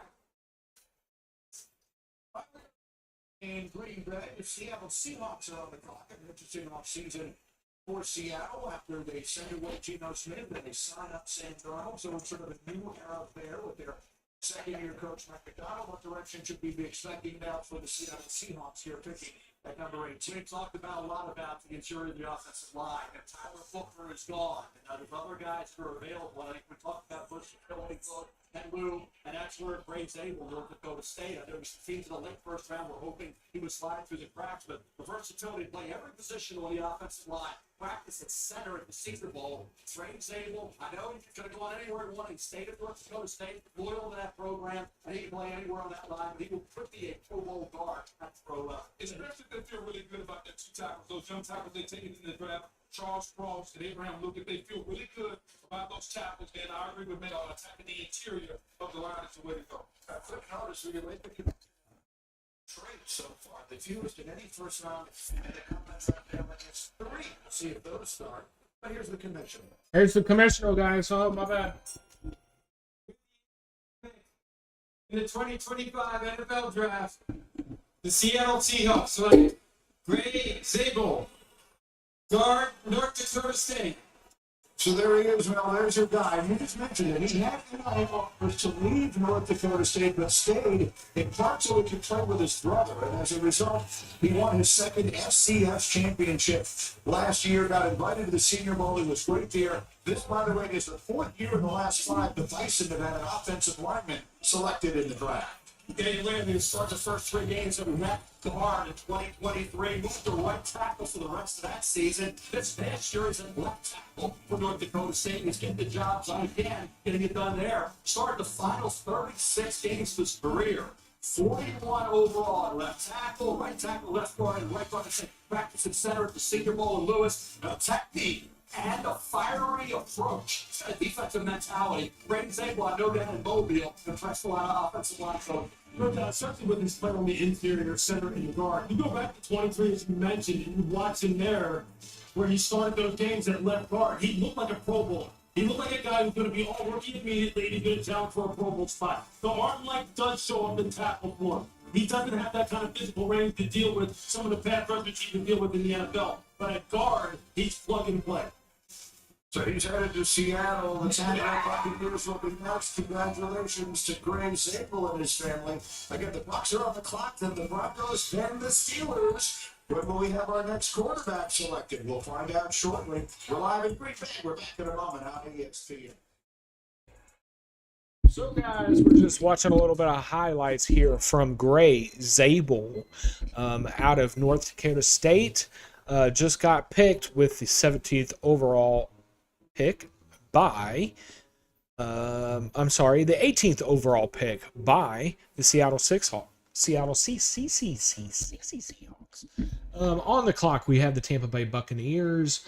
They need, according to ESPN, they need cornerback, edge rush, linebacker, receiver, tight end.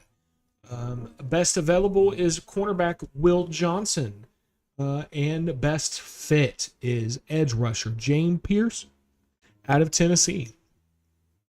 So let's see who the Tampa Bay Buccaneers might need. While we're on commercial break, guys, I do appreciate everybody for being here over there on TikTok. Please so show your support by commenting, liking, sharing, and please, by all means, send some gifts. Jay. She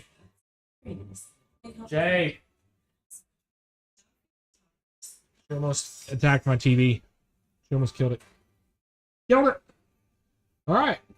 So, they got Baker Mayfield. I think he might need, a little bit of help. They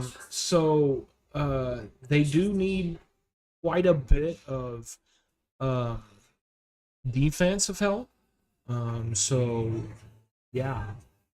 Let's see who they go with, guys.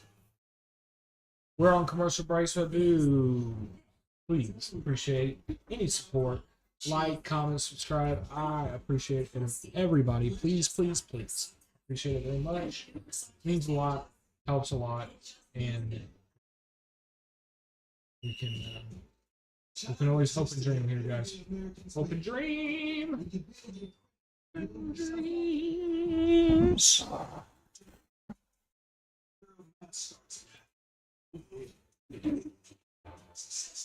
Guys, what are we doing here?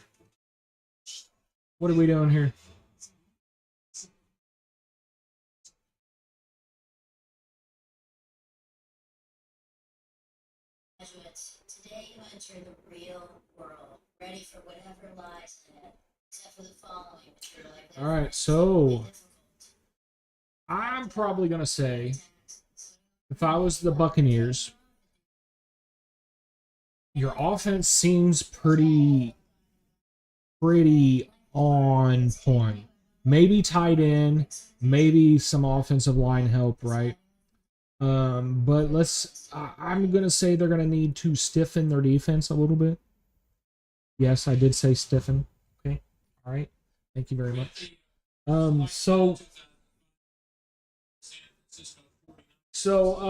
Yeah, I'm pretty sure they're going to go defense here, but will they go Will Johnson, best available, or will they go edge rush, which is the best fit for them? And we will see with the 19th overall pick.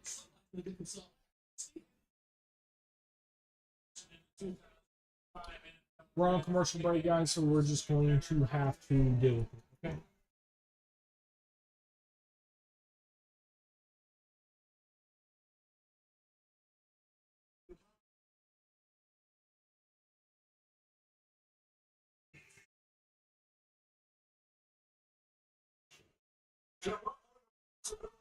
We would have Shedeur Sanders still on the board available as we arrive at the 19th pick, which is where we are now. Well, as you can see, with about 50-50, he would be there at 13. The percentages continue to drop, and we were a few picks away from the Steelers at 21. Adam Schefter, what can you tell? Well, we're not going to see Shedeur miss 19 or 20. The Buccaneers are sticking at 19. The Broncos are sticking at number 20, and that would put us to the Pittsburgh Steelers at 21. That is the bit that a lot of people have mentioned. What the take is not just the organization. My top one is the same. That's the service. So on TV right now, they're showing Deion Sanders and Shamar Sanders on TV at their place that they're celebrating because they are not at the draft tonight. And does that have any effect, do you think, on where they get picked? All right, so we got the pick in from the Tampa Bay Buccaneers. Let's listen in. Here comes the commissioner with the 19th selection.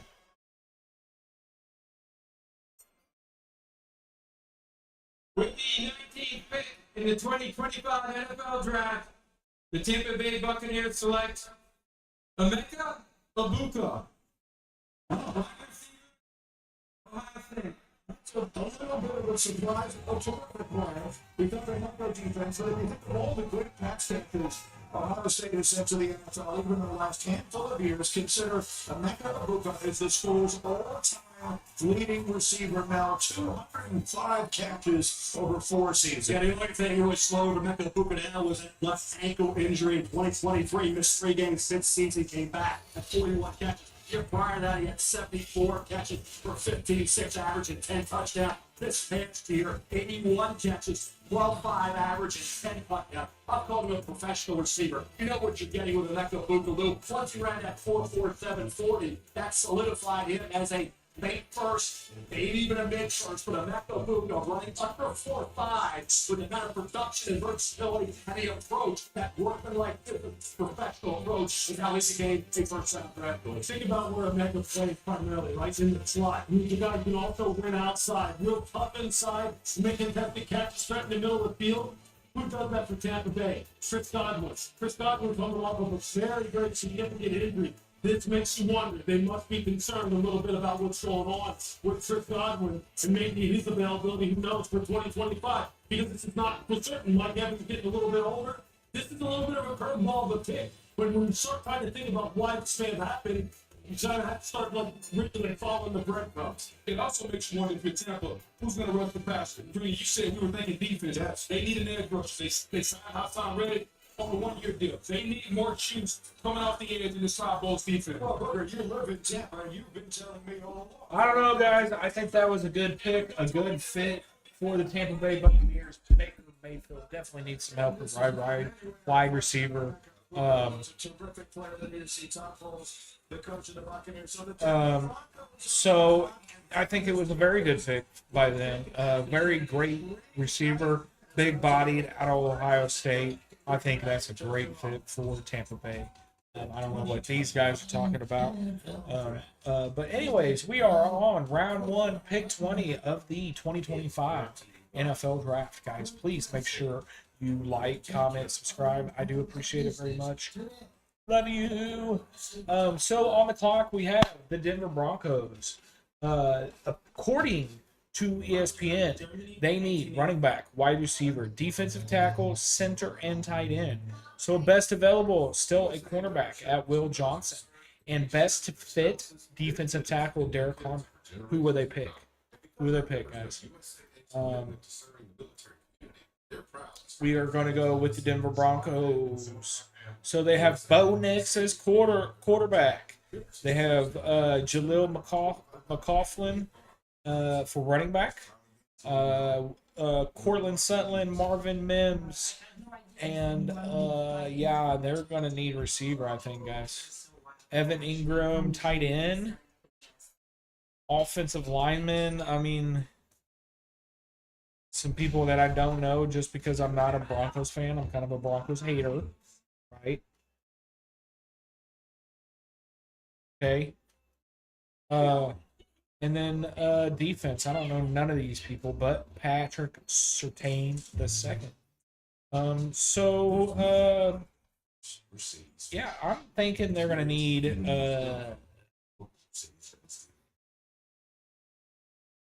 need some offense to help Bo Nix a little bit. So that's what I'm gonna go with. They're gonna go offense, either probably. I'm gonna probably say running back. I don't know. If I was him, I would get best available. Help yourself guard our receivers in Mahomes because he's gonna eat you up, bro. I promise you. All right, so the Denver Broncos are on the clock, guys. They got 1 minute to get their pick in, and we'll see what they need. We'll see what they do, guys.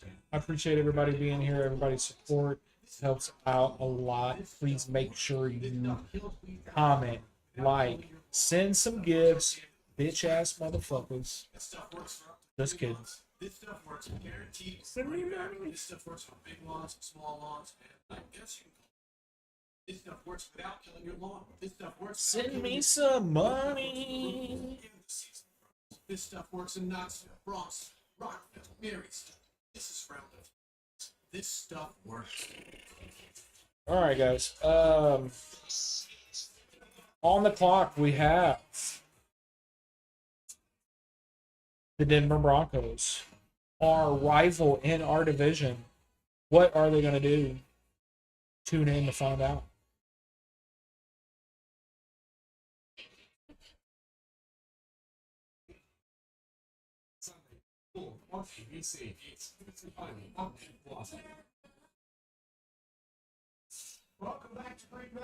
Welcome back to Green Bay, guys. We're back from a commercial here at the draft. Up next is the Denver Broncos. I'm amazed right now that he's still on board. I've got to look for Aaron Rodgers. New Orleans, hey, I'm going to wait and see who makes a move to get Stuart Sims before I start talking about those organizations that will want them. Will Johnson, we don't let the injuries that affected where he went. Nobody's going to be. Nobody's not here. Okay, come on. Let's be honest. They need a running back who's complete. He is the help out Bo Nix. Josh Simmons was the best tackle before he got hurt in October in that game against Oregon. That's why he's still available. Left tackle can play guard as well. And I'm surprised Matthew Gold, once he ran 4.29, on the heels of a great year at Texas. The pick is in for the Broncos. Who are the Matthew Gold did anything, everything in Texas. Got open, fought the ball, and then ran great. I'm really surprised Gold's still here at this point in the draft. Did an interesting night, very strange one in some ways. We had the enormous trade at the very beginning. Jacksonville moving up from 5 to 2. There's been a lot of offensive line in the draft so far. In round Let's see who the Broncos pick. pick. Any first round in the common draft era was 3, and that goes back to 1971. Ghost. Recent time. So we've generally had a lot more than that. The Broncos pick is in, and here comes the Here comes the commissioner. Special guest to make the selection. April is World Wish Month, and the NFL is proud to support the life-changing wishes that Make-A-Wish grants. Yes. One of those wishes will be coming true right now. Sam is a 17-year-old Broncos fan who has bravely battled cancer.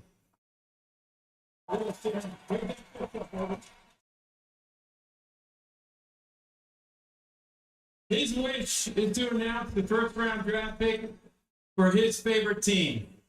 Please join me in cheering on Sam as his wish comes true.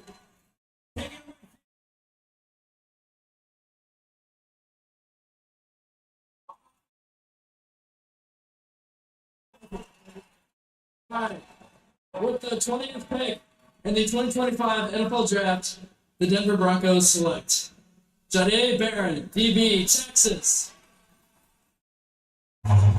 Didn't go with the best available. It's a wonderful moment. And Jahdae Barron, the young man, grew up in Austin, much decorated in his final season with the Longhorns. Now, a consensus All-American won the Jim Thorpe Award as the best defensive back in the country. Had 5 interceptions on the field. He had 2 Texas Longhorns ran great combine. Needed to pass and build up and talking about the 4.29. How about Jahdae Barron? Like the 4.39. The sophomore had run 4.45 to 4.5 at 5'11", 195 pounds. Plays everywhere in that secondary for Texas. I thought about it. Doesn't miss many tackles at all. He had 67 tackles, 5 interceptions on 11 pass breakups. This year, short tackler, instinctive, versatile guy. He can play anywhere in the deep patrol. Yeah, this is another guy that Steve Sarkisian, the head coach of Texas, just raves us. He raves about Barron because of the fact that he's a great locker room guy. He's a guy who can fit in with everyone. He's kind of a spokesman for a team. He kind of settles everyone down. and we charge on the football field, you're right, he's still reversible. Can play inside and outside, has great instincts, great vision, route development and understanding, and willingness to come up and hit, play strong at the catch point. That's what Vance Jones is going to want out there in Denver, where they play some pretty good defense. Him and Patrick Surtain second, that's a pretty good group of corners right now when you talk about the Denver Broncos. And if you start to look at it, he's a faster version of what Brian Branch does for the Detroit Lions. A multiple position player that can play inside, outside, and play in the middle of the field. He can do it all. That's a great pick by the Denver Broncos. They need some help in the secondary to try to, try to stop Mahomes and the Chiefs, and also the Chargers as well. So great pickup by the Broncos, I think. Great addition, and I think it's a good pickup for the Broncos. Even though I'm a Broncos hater, definitely a good pick. Alrighty, guys. So let's see. We got the 21st pick up on next. We got the Pittsburgh Steelers. According to ESPN, they need quarterback, cornerback, wide receiver, running back, offensive tackle. So a lot of offensive help. Are they going to pick Shedeur Sanders? Is his time finally going to come? We will find out. Some role in Pittsburgh's decision as they make this pick here at 21. But we're waiting to see if this is the spot. Shedeur Sanders will finally hear his name. Steelers have no second round pick. That went to Seattle for DK Metcalf. They're sitting here with a pick. We talked about Derek Carmen, defensive tackle out of Oregon. They're being mentored by Cam Hayward. Cam Hayward can't play great forever, right? He's a Hall of Famer, but he's during 2 more years, maybe 3. So you bring in maybe Derek Carmen. How do you feel about Shedeur at 21? How at 5? This organization has not had a playoff game in 9 years. And it seems it's a long time, but 21. They ain't won a playoff game in 9 years. 9 years, the Steelers. The pick is in. Who are they going to do, guys? Let's check the look and see what we got going on here. Where's the young quarterback coming in? Like, I'm taking Shedeur Sanders. I prefer in New Orleans. I don't know what to say. Taking there, that's their decision. I disagree with it. But if I'm Pittsburgh, Shedeur Sanders. Shedeur Sanders. I mean, he has to go here, right? That's that's literally the only thing that makes sense. Let's see, guys. The second quarterback's name. Will the drop continue? Here comes Roger Goodell with the announcement. With the 21st pick in the 2025 NFL Draft, the Pittsburgh Steelers select Derek Carmen, defensive tackle, Oregon. You can hear the roar in this crowd that this is not a man, and it is a bird of the state. Let's talk about Derek Carmen. The young man can rush the fence with the interior of that D-line. With old defensive tackles and quarterback centuries. With 34 now, he was fabulous at the combines of Detroit. Started his career at Michigan State, had 1 season at Oregon. A really good season because he did something at Oregon that he didn't do at Michigan State was compete. He couldn't be consistent on a game basis. He really, this year, took his game from a competitive standpoint to a new level. I know Michigan State kept waiting for it to really hit home and really develop. And then his talent indicated he could be. And this year he did it. He was disruptive. He got the backfield. He hit Quinshon Judkins in that game on October 12th. Plus that fumble in Ohio State had all the momentum. You watch the guys. He can get into the backfield. Plays a little high, but he is a guy who can learn from Cam Hayward. Fuck that. Will they win? That position, that team, and having a guy that can be maybe the heir apparent to Cam Hayward against the quarterback, Shedeur Sanders, they out-opted for Derek Carmen because they love the fact he could be the next guy to take over. I mean, it's the Steelers. You talk about Cam Hayward getting a little longer in his feet. This is something They're not going to draft a quarterback. He led all defensive tackles. They're just not going to do it. Pressure from the inside. When you look at Keanu Benton, they took out of Wisconsin. He's played well, but getting to the passer hasn't been his forte. This is an opportunity to fortify the defensive front. Again, pass from the quarterback, fortify the defensive front with TJ Watt. I like what the Steelers are doing. You just wonder, without Aaron Rodgers, who's going to play quarterback position for them? That's a great question. We don't know right now. It'll be Mason Rudolph. One wonders if they know. By the way, the Steelers' last first-round defensive lineman was Cam Hayward, who they selected 31st in 2011. So there's the celebration in the Steelers draft room. The question is, when will the next quarterback come off the board? Come back and find out. The Chargers are on the clock. We're back in Chargers are on the clock. According to ESPN, they need wide receiver, tight end, defensive tackle, offensive guard, and running back. Who will be the next pick in the NFL draft 2025? We got round 1, pick 22 on the clock. The Chargers with 5 minutes left. With 5 minutes left, guys, what's it going to be? Are we going to see some crazy stuff coming off the board? And how long is Shadar Neon Dion Clammers going to be on the board? So we got the Chargers on the clock.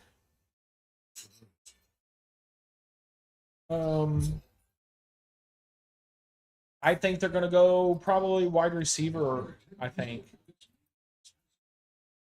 Or they need to solidify their line a little bit to help, what's his name? You know what I mean? Because, what's his name? Justin Herbert needs a little bit of help, bro. I know they got Ladd last year. They got Quentin Johnson, who's a very good wide receiver. And they still have Mike Williams, but Mike Williams is getting really old. And so we'll have to see. I think they need to solidify their line a little bit. And possibly, right, some defensive pressure help, right? You know what I mean? To help, get to Mahomes a little bit. I think that might be a good start. Maybe some pressure from the Chargers. And I think they got a nice little squad. Right? Of course, they always look good on paper, of course. But I say defensive line help, linebacker help would be a great start. So let's see what they do. Let's see what they do. On the clock, we have the Chargers. Guys, the Chargers. Guys, they're over there on TikTok. Make sure you please like and follow, and please like and please comment and please follow. Thank you. Did I mention follow? Did I mention follow? Okay, so the previous pick was pick 21 by the Steelers. He had Derek Harmon, a defensive tackle out of Oregon. So I think, honestly, that's what the Chargers needed to pick, was that guy, Derek Harmon out of Oregon.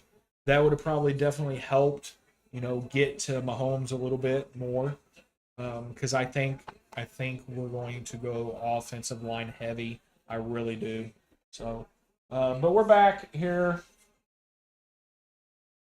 According to Mel, Shadir Sanders is best. And Denver took Sinead Barron, the quarterback, back with solid slot Hampton to drop a little bit to running back, not a big lead, here. Johnson, what are the top 5 top 10 that can happen for an injury? Sadly, he should be ready to go to training this. Here, back he goes. He gets it with the Chargers. They're looking for as well. To catches the football at straight speed with a Chargers needs right now. Here are your offensive line, wide receiver, tight end, and it's not stop the run.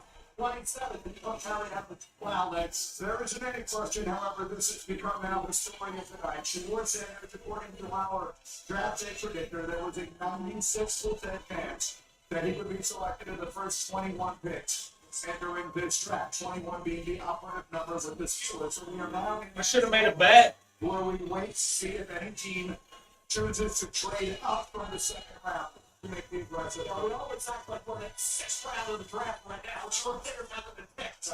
We're still where we are. A little bit of music there I can't fucking play because of YouTube.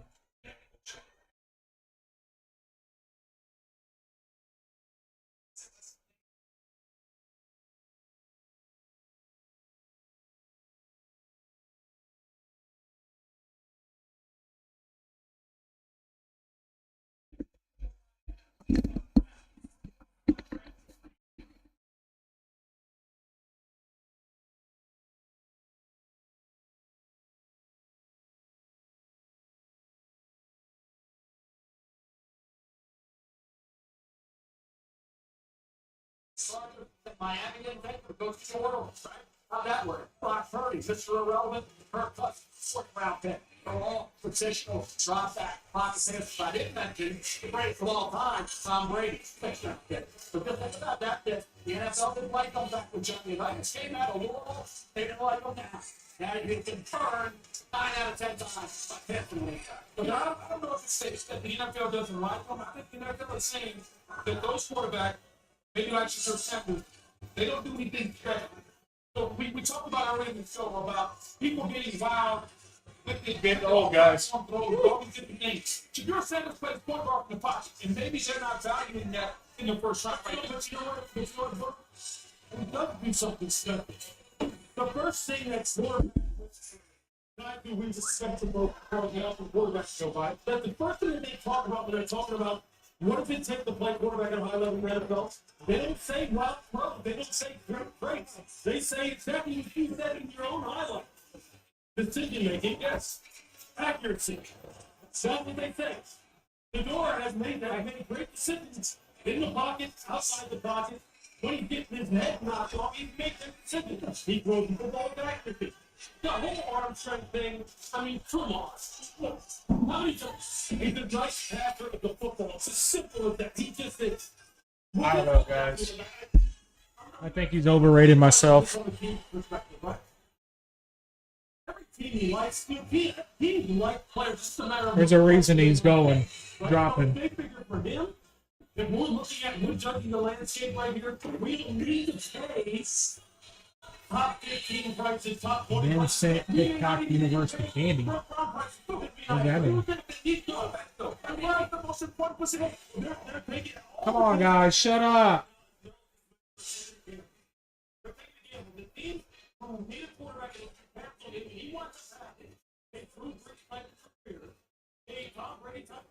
He's not Shakur. He's not gonna have a Drew Brees type of career, man.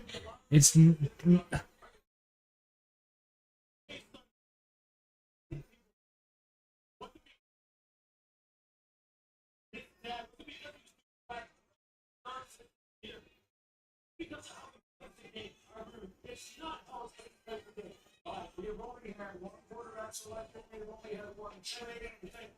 only one trade made, and only one quarterback drafted in the first round. The pick is in. Who is the Chargers going to draft? Let's find out. This isn't going to be the fun. So the Chargers are on the clock here, then we will have the all-time Green Bay Packers. So no doubt we're going to jolt from this crowd. You see Jim Harbaugh's team that's made its selection. Here's Roger Goodell.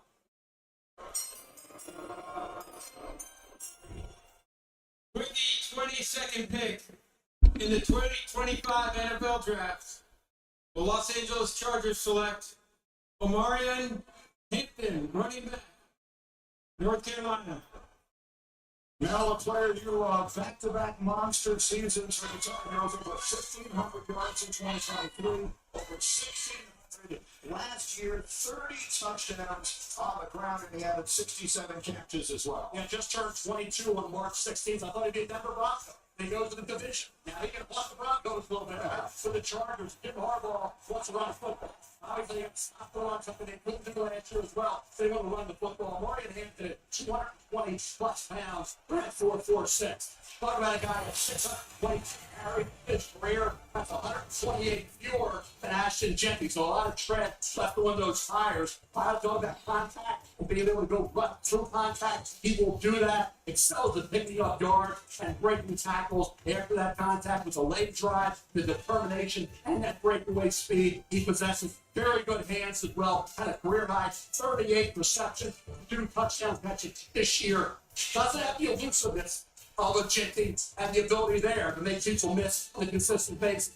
Pass blocking needs to improve just a bit. But the athleticism and what he can go, Morgan Hampton will hit that hole hard and he will break tackles. He is a game breaker. Joe Mixon 120 touchdowns. That's Joe Mixon.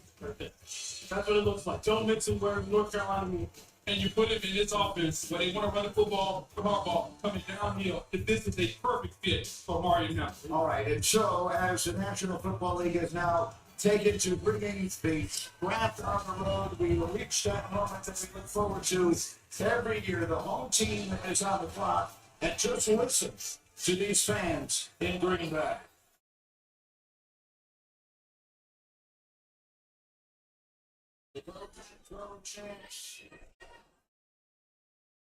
Hundreds of thousands. All right, so on the clock, we got the Green Bay Packers at pick 23. They got 5 minutes on the clock. According to ESPN, they need a cornerback, offensive tackle, wide receiver, edge, and defensive tackle. So let's just take a look at the Green Bay Packers.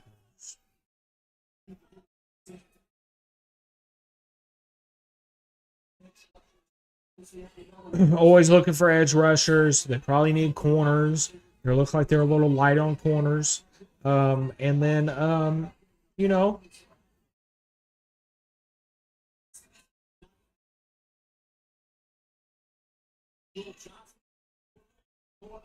they're going to have, I would say pick Will Johnson right here. Do it. That's my, yes.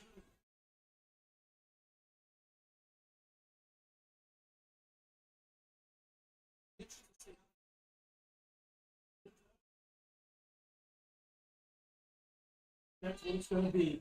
And there's going to be some questions about it. He's in that area right now. The team that need a corner. A guy like this, a guy who, again, Rick Martindale, who coached him up there at Michigan, said, look, this guy has hands, has ball field like Champ Bailey. The guy can snatch the ball and take the ball at the end like that. You think the Pack doesn't need that? This comes down to the medical. Simple as that. Are they comfortable? Will they project forward how long he's going to wind up still playing in the NFL? What's going to be the risk? All of that, that's what's going to come down to Will Johnson. And there's something to do with how he's coming in play. He's fantastic. Especially what they have going on with Jair Alexander. To me, this has got to be edge or quarterback. Scott Mike Green on the table who led the nation sacks last year. So edge or corner are played between them. Yeah, an underrated guy we haven't even discussed yet. It's going to go in the late first, early second. Donovan Ezra-Rocky. Yes, all this kid does is get after the quarterback. He was a sack machine. He plays hard. Now, he's 247 pounds. So,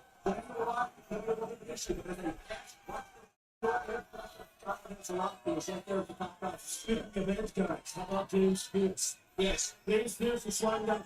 James Pierce is a quick now. But he is. He paid first pound. They're going to trust. But again, it's about trust. It's about how comfortable are you. But there's no reason James Pierce should be on the board right now.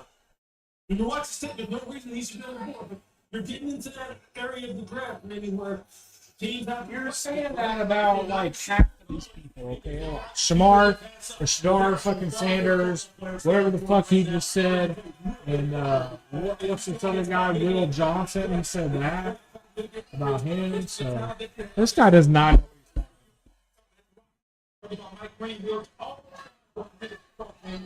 Which one do you think you can mitigate the big one? I'll tell you what. And then there's no risk as far as the person. I mean, there it says, like, does he have ideal measurables? And as far as the team is concerned, we report that up. The side of the earth. Who's a great kid, a great person. And I'll tell you, two other kids, as UCLA Bruins, I call them having an entry with the Kentucky Derby coming up for May, right? How about old Femi Day show and Carson Schlesinger? Hutchins off ball was everywhere, making best instincts in the draft. And Oladipo, when they moved them off ball outside, so those are two UCLA Bruins going to be really good late block, early two. So all the speculation here at this desk has been about defense. I've had a lot of Packer fans come up to me this week and say, "Really, we never take a wide receiver." But they're going to say that they have to go to the star on the board now. I've said his name about 5 times already with picks. Not no golden to me. I think so. 1 year of production. No. 2 years. And then this year, it's supposed to be, I think, if I'm not doing Matthew Golden, then Matthew Golden down to 4.29. I don't know what else the kid needed to do. Yeah, I'd like to see 2 years in Texas. We only had 1 season, and he did it all, and then he ran great. Matthew Golden here, if you take me in the late first round, when Miller already went, the boot over. But Steve Sarkisian, he's such a great guy to talk to get insight about his players and about why they developed the way they do. And he said that about Matthew Golden. It took him some time when he got him in order to kind of get him comfortable in his offense. And he wound up to get over the role that many people thought was going to be Isaiah Bond. And he said, look, This guy will do it exactly the way you asked him to. The reason why he ran so fast, he said, I promise you, he won that. Somebody expected him to run that fast. But the technical work has extended football.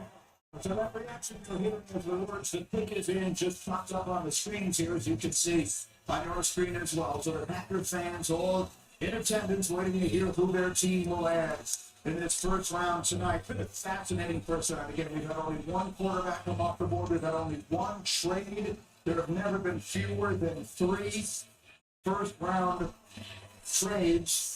Never. The last time that we had that few was back in 1971. So the Packers will like to secure at 23. The division rivals, the Minnesota Vikings, will be up next at 24, followed by Houston and then the Rams. So we continue to wait for spots where a quarterback may go, and now we're looking here at the Green Bay Packers set to make their pick. So the pick is in.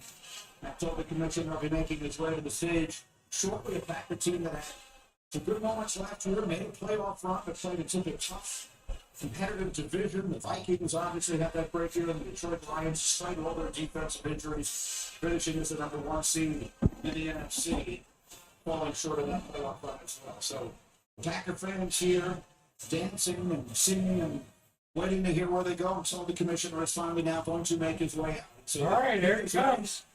And here comes the commissioner with a very special guest who will be very well received here in Green Bay. Okay, Green Bay, it's your time. To make this historic pick, please give it up for first team All-Pro, Pro Bowler, 2-time Super Bowl champion, and Packers president and CEO, Mark Murphy.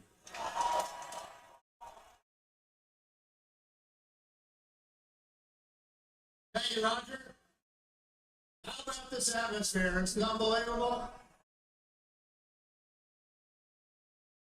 Roger, thank you and the NFL for bringing the draft here to Green Bay for the best draft in the history of the NFL. Right here.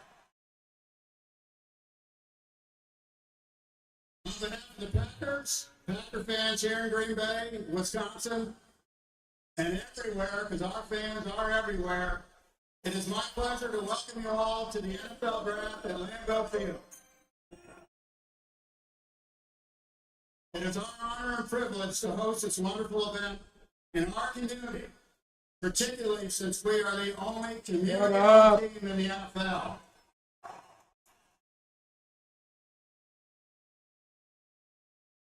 Just out of curiosity, how many of you are owners? We also have the best owners in the NFL.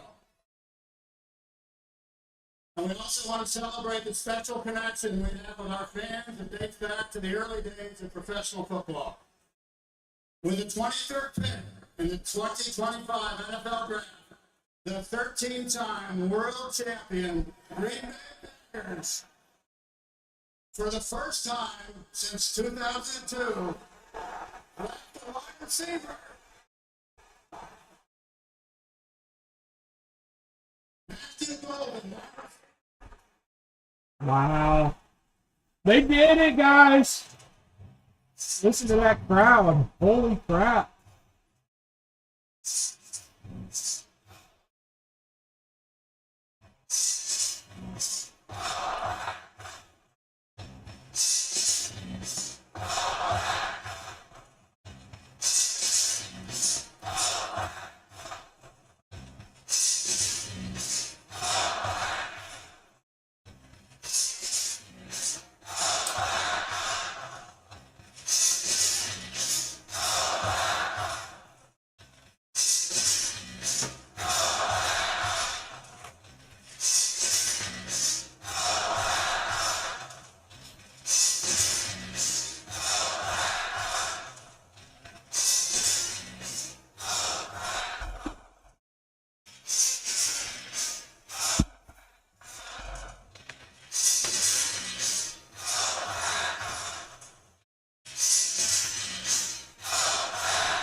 For so many reasons, there is no other team in professional sports quite like the Green Bay Packers, and Mark Marshall did a great job of explaining some of those, and so that was the kind of moment you practically cannot get anywhere else in sports.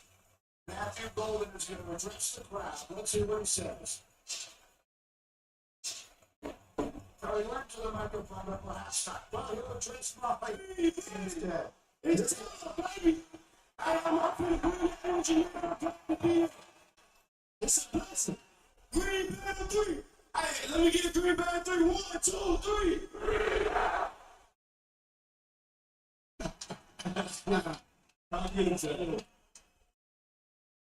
All right, Verizon Business to Molly, who is with the man of the moment, Molly. That was a warm welcome from your new fan base. What is it like to stand here in front of all these Packers fans? Man, it's a blessing. You know, I put in so much work to get here, and I got my family here, man. They mean the most to me, man. I can't thank God enough. I can't thank God enough. At Texas, you stepped up big when the lights were brightest. How will you do that here in Green Bay? That's what you should expect from me, man. You know, I'm a reliable target, and, you know, I get up anywhere on the field, man. Whatever the team need me to do, that's what I'm willing to do. But I'm bringing that dog mentality, you know that? All right, welcome home. Thank you.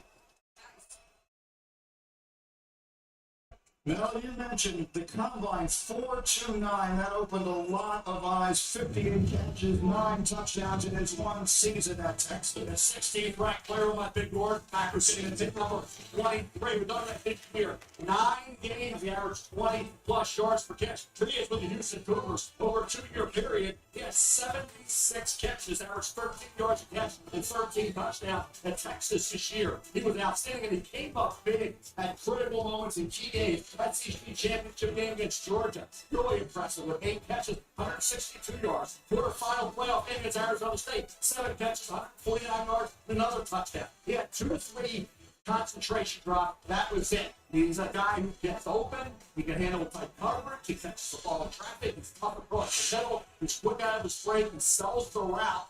And I was impressed with the consistency. I think that was a very good pick by the Green Bay Packers. They've never, or they said they haven't picked a wide receivers in since 2002 in the first round, and so that's 23 years without drafting a receiver in the first round. That is absolutely crazy, guys. And you know, I am a Chiefs fan through and through. Okay, but I do have respect for the Green Bay Packers as a franchise, as an organization. And I do kind of like them being good, because Green Bay being good means it means you know, the NFL's doing good. Okay, I promise you, Green Bay Packers doing good, NFL's doing good. Okay. All right, so we got it spoiled here with the 24th pick. In the 2025 draft, the Minnesota Vikings select Donovan Jackson, guard, Ohio State. All right, so there's the reaction from the crowd. Versatility is the word that comes to mind. He started 31 games at left guard for the Buckeyes, then kicked out to left tackle and played great. So Donovan Jackson goes to Minnesota, but I'm told to go. Adam Schefter has breaking news for us. Schefter, what can you help? Breaking news. Said this would be the quarterback range, and the New York Giants have just traded back into the first round to pick number 25, which belongs to Houston Texans. In return, they're giving up pick 34, pick number 99, and a third-round pick in 2026. The Giants at 25 are on the clock. They're gonna get their quarterback. This is exactly what we were waiting for, Mel. The Giants getting their man at the top after a Carter not taking the quarterback there. If they turn it around and get the quarterback they're looking for here, this could turn out to be a magnificent night for the Giants. Oh my gosh, the Giants traded back into the first round. Are they going to draft? I think they're going to go after their quarterback.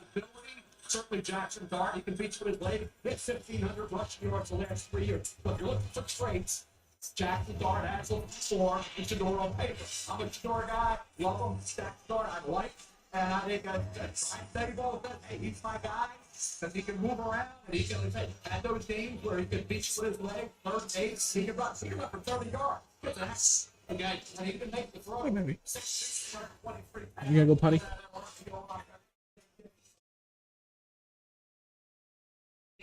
Great pocket. Start to Shador with his leg. And not only that, the pocket Throws under pressure in his face. It's outstanding.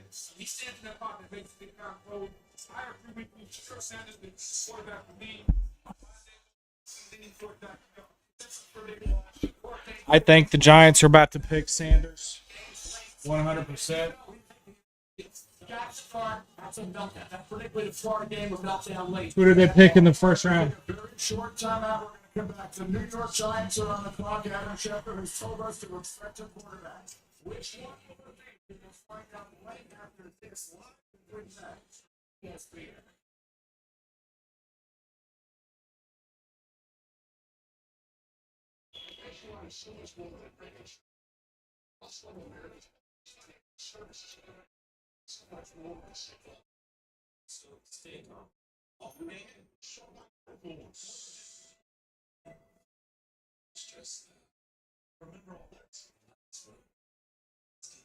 Yeah, they got a defensive player. Okay.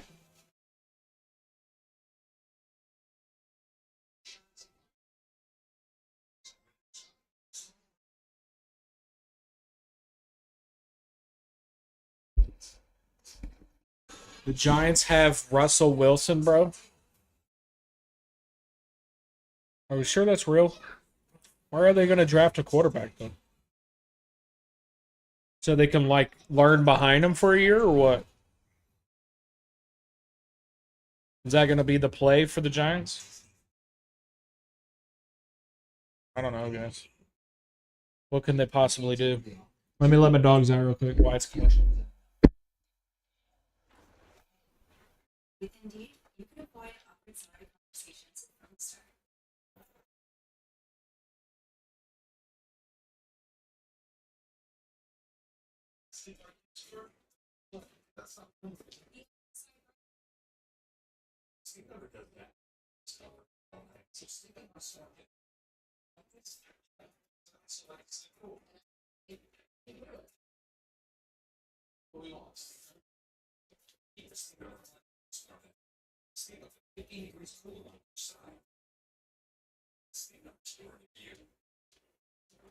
Come on, baby, you want a treat? No, get it inside at the tree. Come on. Okay.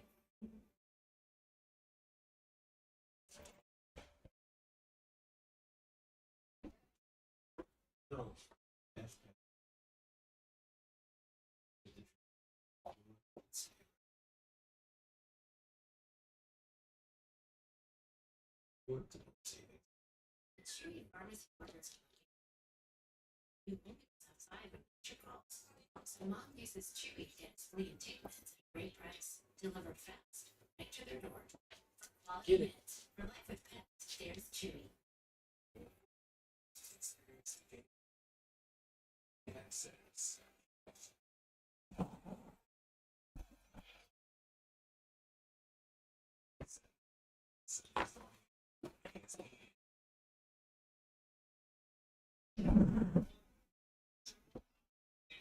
All right, guys, I'm back. Sorry about that.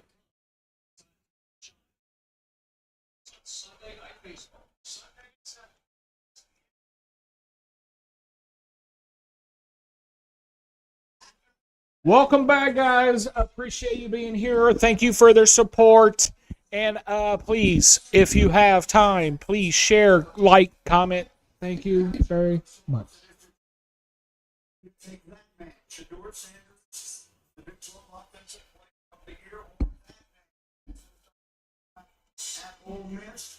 Opinions have been split between these two. Jackson Dart. I think the better fit.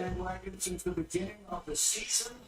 Again, we are waiting the commissioner to make the announcement right now. The Giants who picked up number 3 in this draft, taking Abdul Carter, the defensive end out of Penn State. This was how many of the Giants fans definitely hoped the night would go. Get the pass rusher early, find a way to get the quarterback you want. A little bit later in round 1, it appears that's what they have done. So we are awaiting the commissioner on The Giants make it moves. onto the stage. So announce the Giants. There it is. What are they going to do? The Houston Texans have traded the 25th pick to the New York Giants. With the 25th pick in the 2025 NFL Draft, the New York Giants select Jackson Dart. Let's fucking go! Let's fucking go! Wow. All right. You know the story. Legendary high school career in Utah, threw for 67 touchdowns. As a senior, he went to USC, started 3 games, and transferred to Ole Miss. Started 38 games for Lane Kiffin, threw 72 touchdowns. Finishes the school's all-time leading passer, surpassing Eli Manning. Nell, your reaction? Well, it's probably what had Shador not shocked because they will want more mobility. And Jackson Dart can beat the defense with his leg. His completion percentage every year under Lane Kiffin improved 62%, 65%. Culminated with 69% this past year. Touchdowns like 20 to 23, 29 this past year. 11 rushing touchdowns the last 3 years. 1,500 rushing yards the last 3 years at Ole Miss. Now, the concern for me, and the reason I'm a Shador guy, is in the big spot. He come up big. For Jackson Dart, 2 games where Ole Miss faced a dead-ranked opponent, LSU in Georgia. He completed less than 6% of his passes, and in each game combined with 2 touchdowns and 2 hits. Then they were looking for a playoff spot late November. He completed less than 60% of his passes with a couple touchdowns and 2 interceptions, and that late meltdown against Florida. So 3 big spots didn't come up big. Shador consistently did, despite being a rat. I like Jackson Darts. I love Shador. We'll see how it works out. Keep in mind, the quarterbacks that have dropped a little bit. How about the quarterbacks went ahead of them? Brett Favre, Dan McGuire, Todd Marinovich went ahead of Brett Favre. Joe Montana, Jack Thompson, Steve Fuller went ahead of Joe Montana. E.J. Manuel went ahead of Geno Smith, and 3 players were drafted on Bengals before you go Boomer side to the second round. So it doesn't always go. The quarterbacks go in the order or the way they work out in the NFL. So for Shador, I still believe, and I'm going to say it, so I'm proven wrong in this, the New Orleans Saints are the perfect fit. Because Pittsburgh's weather, right? The Giants are weather. And the division's weather, and for Shador, like Drew Brees, Cincinnati. Bro, they are all over Shador, bro. So hard. So hard. Okay, so the Atlanta Falcons are up again. They got another pick. They got another pick. He's tough as hell. Another kid who fortunate enough to ball 3 of his games over the past couple of years. He's got a big arm. He is tough. He can pick up first downs. He can bomb the football. It doesn't always seem to be able to get through progressions as quick as you would like. That's something he's got to work on. That's something he'll have time to work on. And Russell Wilson's going to command. Are you going to draft him in the next head coach? They picked linebacker Jalen Walker out of Georgia. So what do you think they're going to do here? Let's see. Well, Greeny, it's pretty clear that head coach Brian Dable likes Jackson Dart. Why? Because he has some of the same traits that Josh Allen had in Buffalo. That mobility, the dual threat ability, the big arm to get the ball down the field, the toughness. Those are the traits that Josh Allen showed. I don't know, guys. In Buffalo, that's why Jackson Dart of Ole Miss is here and will be a New York Giant, Greeny. So now, once again, this is the conversation that is going to be continued. These quarterbacks will be compared to each other for a long time. We know it'll happen. Shador Sanders will be drafted at some point here, whether it's tonight or tomorrow. The Giants have made this decision, and we will take a look at the history of first-round quarterbacks in New York Giants history. They drafted Bill Sims in 1979 out of Morehead State. Woo! Guys, I'm getting really tired.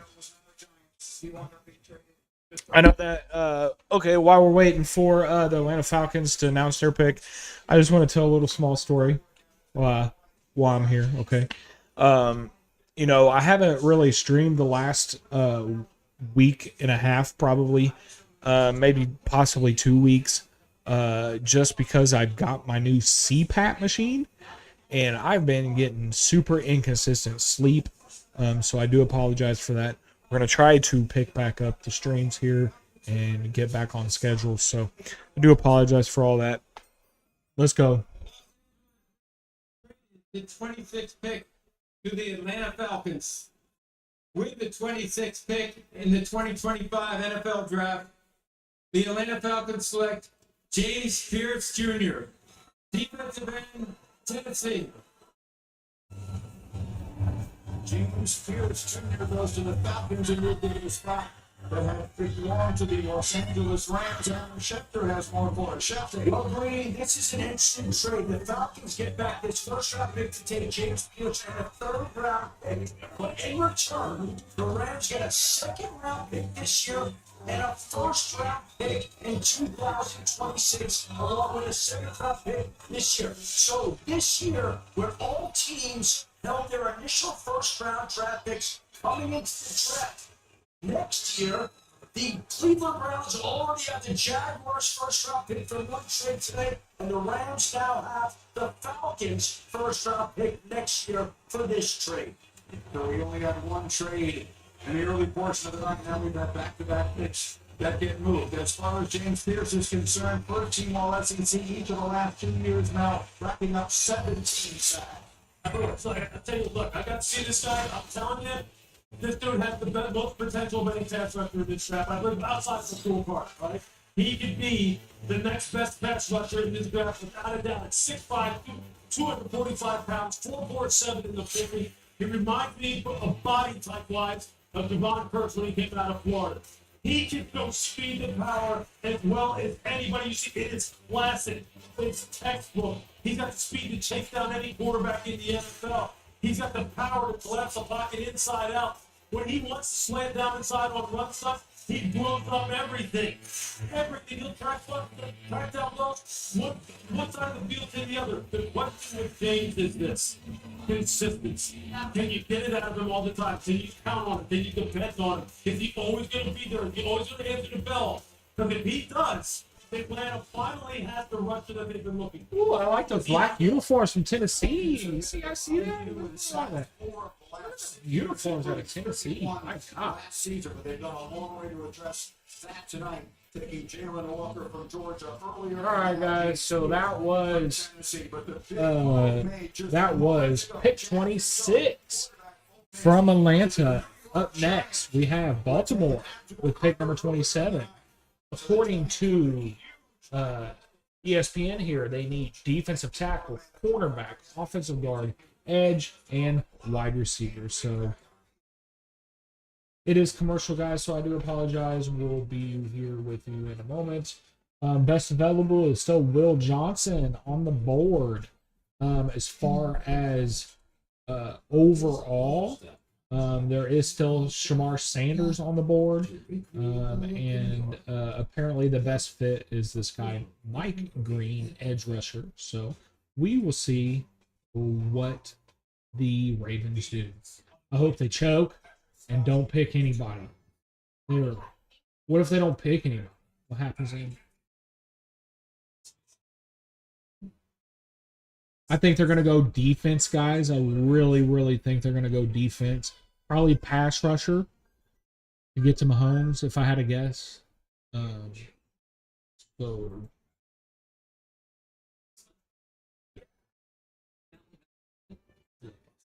I'm thinking pass rusher. For sure. Some kind of interior or exterior pass rusher would be my guess. So we'll see. We're on a little commercial break here, guys, though, so I do appreciate everybody being here. Oh my, it is 10 o'clock. Jay. It is 10 o'clock, guys. Way past my bedtime. Way past my bedtime. I'm old, guys. What am I going to do with myself?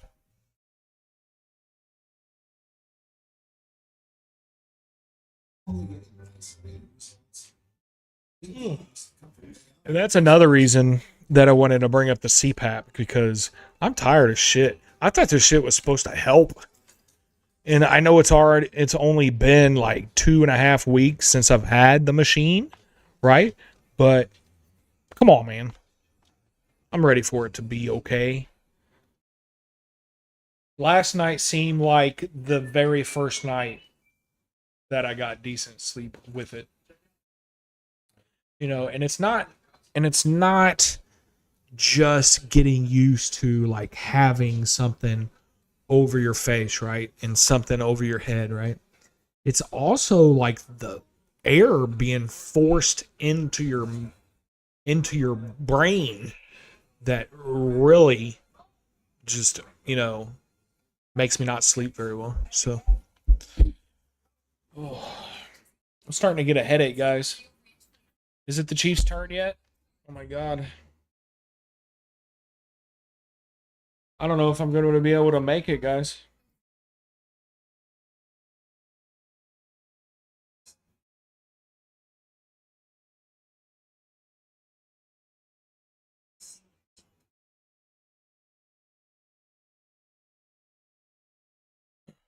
Saturday, I'm supposed to be going to like a bachelor party type deal. It's from 12 to 9 o'clock, guys. How the am I going to survive? I don't know. I'm going to be taking like 12 naps.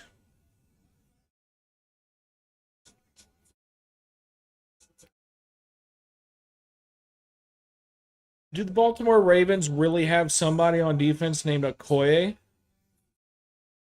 CJ Okoye? That's crazy, bro.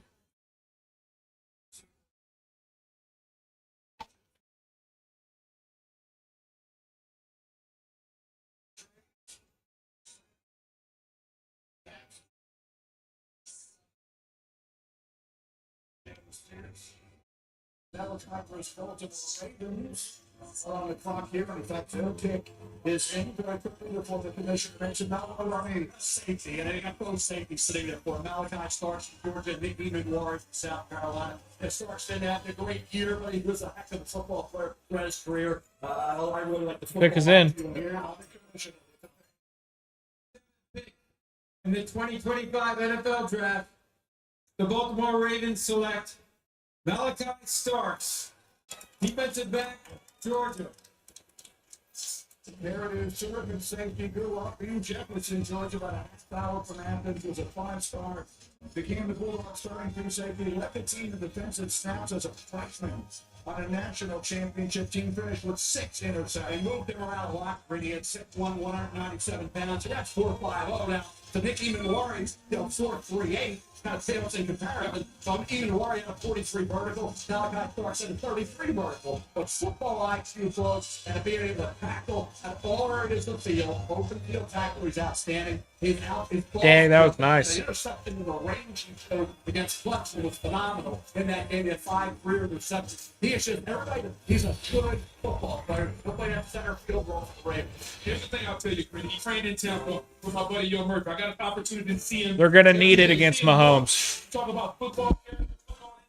Showing him the work. There was video of him working out this morning before he gets drafted this afternoon. That's what you're getting in this safety in Baltimore. There's a sign in the facility that says play like a Raven. He will embody that coming from Georgia, being coached with a Kirby Smart. We're about to catch him up. His football instincts, his ability to be in center field while you have down around the lines, play the ball. Okay. So as a Raven hater recently, good fit. I think that's a great fit for them. Good pick. They're going to need it, you know, for the playoffs to face Mahomes and some of these good quarterbacks that are in the AFC. Josh Allen, you know, Patrick Mahomes. I mean, there's another one, Herbert. He hasn't been in the playoffs, but guess what? He's going to, right? So, all right. So that was a good pick overall by the Ravens. So on the clock is the Detroit Lions.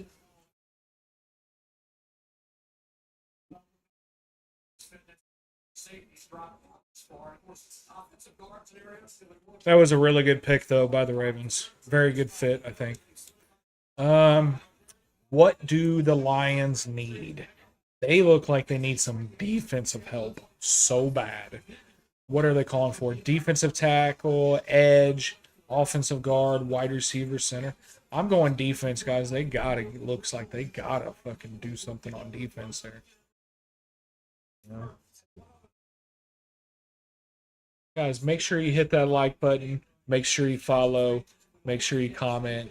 Let me know how the sound is down below. I do appreciate it very much, guys.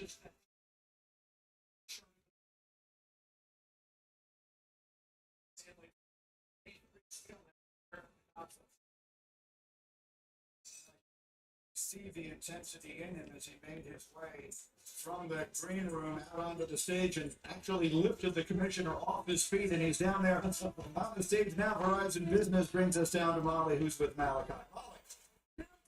Feel the energy vibrating off of you. That was quite the hug with Commissioner Goodell. How do you describe what's going through you right now? I'm ready to go. I've been waiting too long. I'm ready to go. I'm ready. This Ravens defense was a force down the stretch last season. What will you bring to that secondary? I got energy. I move around. I play at a high level coming from a university like Georgia. I'm just ready to go play ball. What do you think about playing with a guy like Kyle Hamilton? It's my dream. Congratulations, Monica. Thank you. Everything you just said was illustrated by his behavior in every conceivable. That was one fired young man. As the crowd is now starting to boo the Lions, it's been a while since we've seen the other divisional teams in here. They booed the Bears quite loudly, they booed the Vikings loudly, and now they will boo the Lions loudly as well. The Lions obviously a terrific season last year, a terrific team, the best in the NFC, just decimated by injury on the defensive side. So they almost didn't have a chance by the time they got to the postseason. Well, if you talk about the defensive side of football, particularly his most season, they struggle to find pass rush, particularly from the edge. There's some guys that are still on left of the board. The guy from BC, Donovan Ezra, Mike Green is on the board. They need to solidify the depth from a pass rush standpoint. This is a playoff team that wants to compete for a Super Bowl. You have to fill in the holes, the gap that you have. Yeah, it looks like they got a lot of need. They have to accumulate the depth, especially the edge position. Yeah, they got to get somebody who can bump it. They need to start establishing depth by getting some more players. I mean, Aiden needs some help. Yeah, he needs a guy. He needs some juice off the edge. I mean, Donovan Ezra is still there. Mike Green from Marshall is still there. You would expect it to be a defensive pick simply because of the fact that they had so many injuries. And it really just derailed everything they were trying to get done last year. We'll see what happens.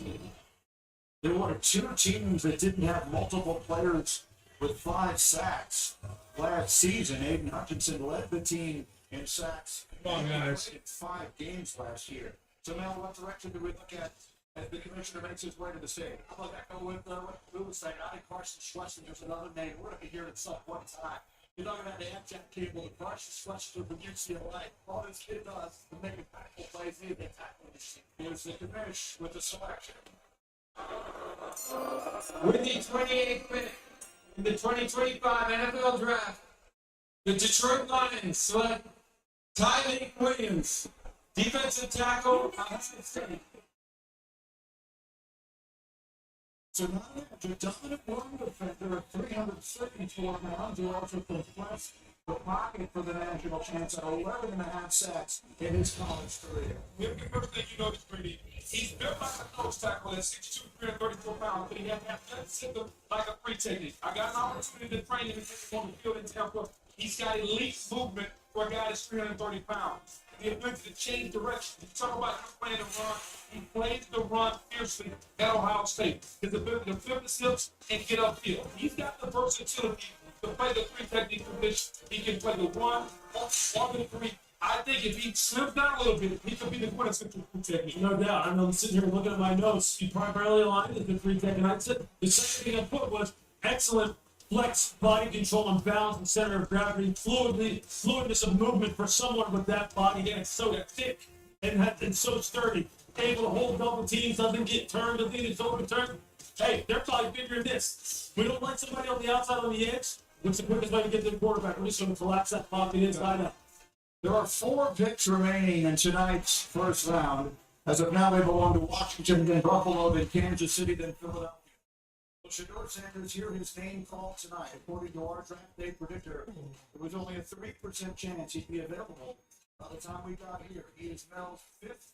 All right, so we got on the clock, pick 29, Washington Commanders.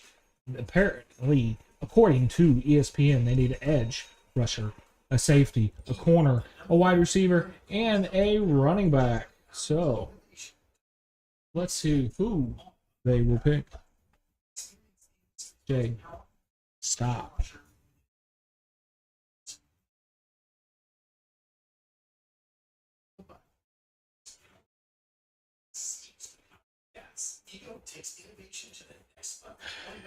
They got a pretty decent offense. I would say offensive line and then defensive help. And according to the Commanders and ESPN, they need corner, safety, edge, wide receiver, running. So I would say maybe a wide receiver to kind of help up Jaden Daniels a little bit.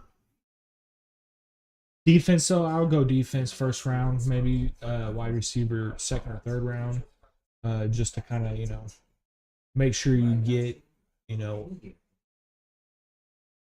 best available, basically. You know what I mean? Sorry, guys, I'm really tired at the moment. Hit me really hard. Really hard.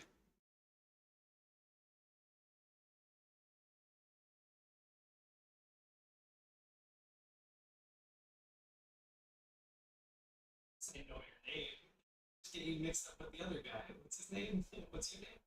Switching cities. Get more with Geico. Could you just tell me I want this to be over?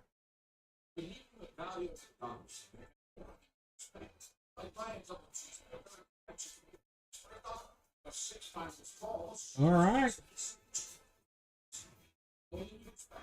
2 more picks, and it is the Chiefs' turn. I literally can't wait because I am so tired. I'm ready to go to bed. And I'm sure my neighbors are tired of hearing fucking loud shit. Probably my mother, too.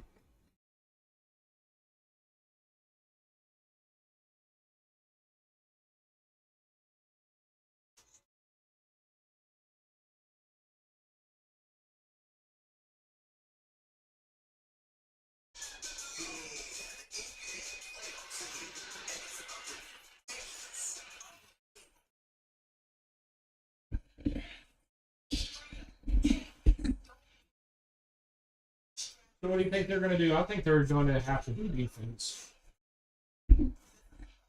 I say, I don't know, man.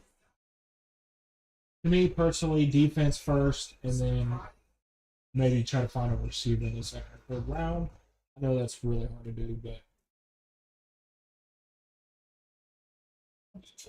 NFL draft is presented by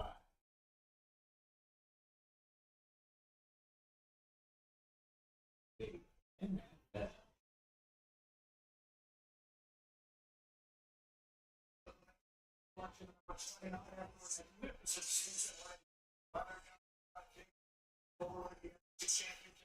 And now making all of these additions that we see here during the offseason, most notably Tebow Samuel at Laramie Tunsil. So what direction do they look? They're going to edge rusher, big corner, and they want a speedy running back. Helping out Jaden Daniels, they did that with Laramie Tunsil coming in. So I think when we look at this, it's all about Jaden, but I'd say a big corner, Will Johnson going to forward mid lane and athleticism, and Mike Green pass rusher out of Marshall. And they got we know from a talent standpoint and the production that he had in Marshall this year to get off the edge and get the quarterback. Here's the thing I would say, when you think about the theme of the night, you have a young quarterback, you have a young quarterback. Think about if it's a receiver or protection. I think they have a young quarterback somewhere. We're going to find out in a moment. Here comes the commissioner again, number 29, Washington. The 57, here comes Roger Goodell with the selection. With the 29th pick in the 2025 NFL Draft, the Washington Commanders select Josh Connolly Jr., tackle, Oregon. Interesting pick, certainly take the tackle after signing or trading for the tackles. That probably have been on the radar a long time. And when you're looking at the board, it's the best one in the country in high school. Played about 13 games as a freshman at Oregon, started all 14 as a sophomore, and now they first team all American last year. The Ducks went undefeated through the regular season. Really improving player, Brady, a kid who was outstanding in the draft course of the year. We talked about what he was able to do in that game against Carter. It wasn't up against Carter at all. He did able, but he had the one-on-one to show what he could do. The Mike Britton with one play at the Senior Bowl, he'll throw that out. And he has the athletic ability to be a guard. It is what it is. It's a guard. It's an offensive tackle. I really hope, I really hope that the Chiefs get a good offensive lineman. I really do. I mean, it looks like a lot of them have already went off the board as far as quality. So, I mean, we'll see, though. There's a lot of guards and tackles out there and stuff that could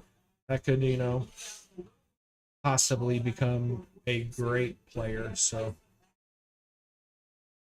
all right, so Bills are on the clock. We are up next. Officially, the draft is almost over, guys. So as far as the Bills, it says they need a corner, wide receiver, defensive tackle, edge rush, and safety. Personally, I think they need to go corner here. Pick Will Johnson. He seems like he's the best available as well as best fit. They need help bad to stop the Chiefs in the playoffs. That's it, guys. I mean, they really need some help. So that's what I think they're going to do. Buffalo Bills. Let's take a look.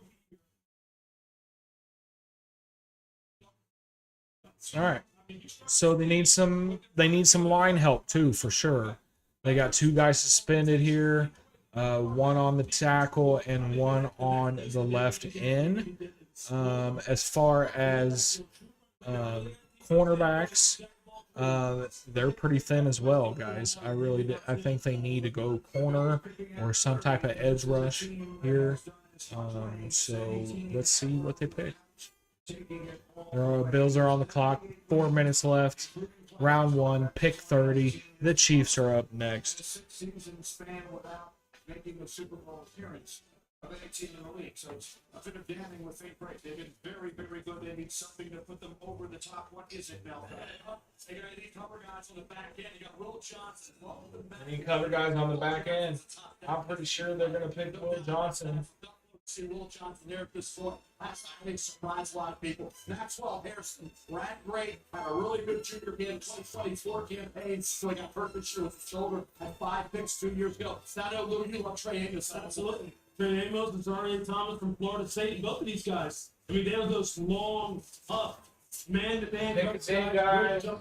I'm excited. When Chiefs are up next. You kind of have to show them what they're like to deal with. Zarian Thomas would have been in the first round. Might have been for the 40th. No, that's right. I think he's a Jalen Ramsey looking type of guy. Long, tough, can play inside the stars and nickel position. Trey Amos, I'll tell you this. So he's not all this. He reminds us in many ways of what happened when he came out last night.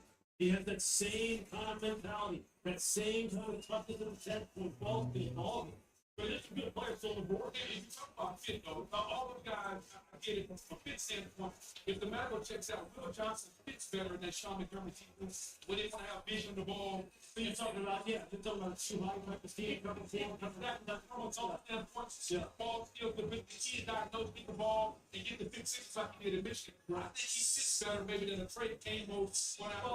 Well, I would say Trey's in one because down at Ole Miss, I mean, they played a cover 4 like the scheme. It was mid scheme. Yeah, basically, they played down. And so, yeah, I mean, they both make sense. They both make sense. The pick is in, guys.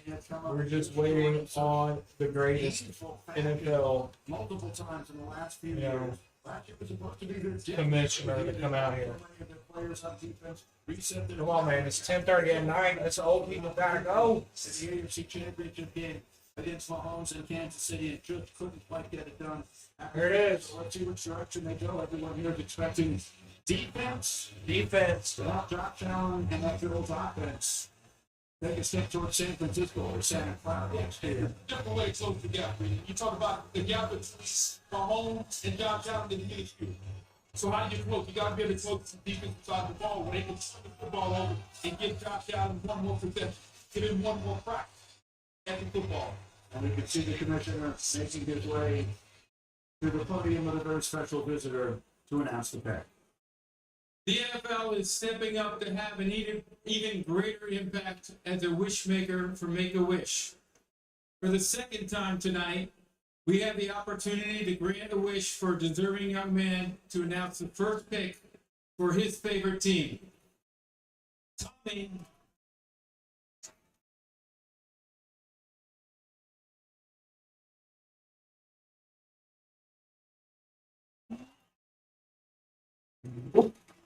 Tommy is a 16-year-old living with a neuromuscular disorder. He's a huge Buffalo Bills fan, and he's here with me to make the announcement for his beloved Bills.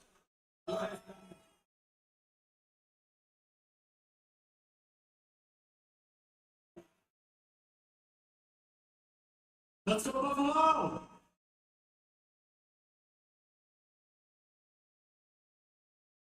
With the 30th pick in the 2025 NFL Draft, the Buffalo Bills select Denzel Harrison. Let's go!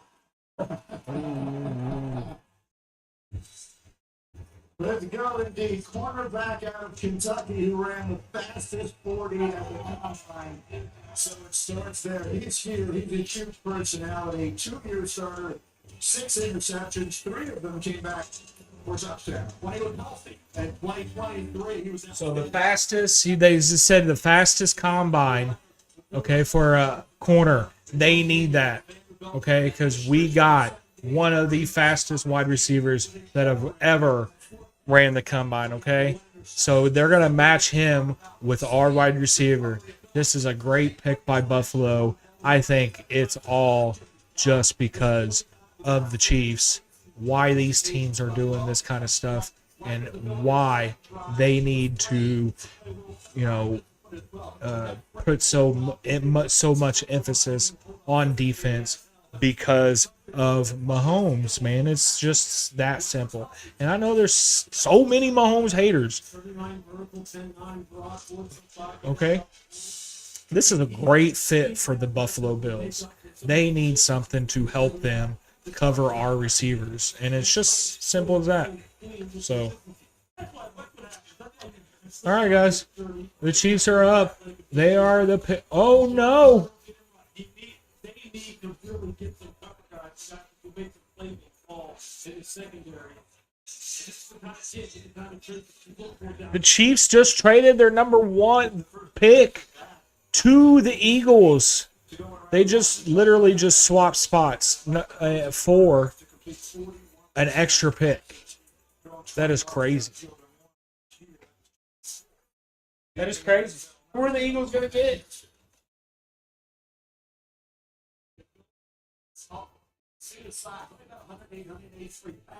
That's the concern moving forward.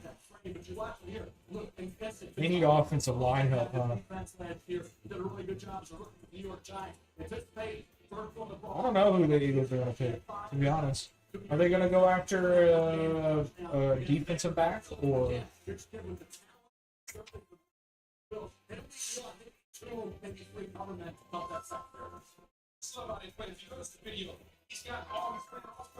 I'll call her back. 1 second. We're literally 2 picks away from being over. 2 picks away, guys. I appreciate everybody being here. Thank you very much, guys. I do appreciate it. How fast he is. Yeah, that's how he needs to play it right there. He's play off, hips open, play everything top down, play with good vision. You saw that number 7 when he ran down from Texas. That's Isaiah Bond. And he ran him down. This just in from Adam Schefter.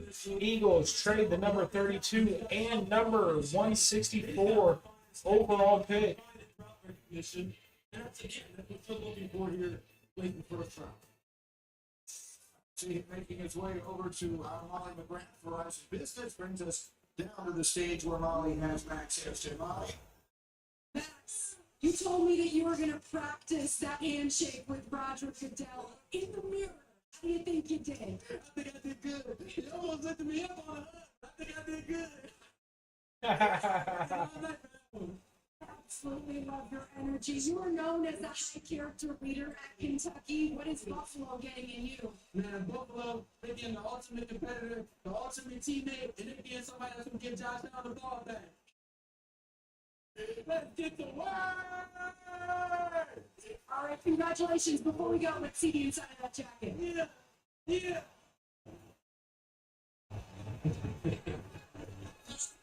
That's Max Hairston is headed to Buffalo. I'll tell you what, the NFL draft makes for a strange bedfellows.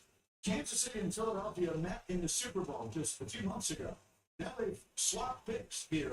The Eagles have moved up to 31, trading up with Kansas City. We'll get the details on the trade in just a moment. The Super Bowl champs are on the clock, and we're getting ready to finish up round one from Green Bay. We're back in a moment. All right, guys. So the last two picks are on its way. That's going to be perfect timing, right at 2 hours on the tickety top.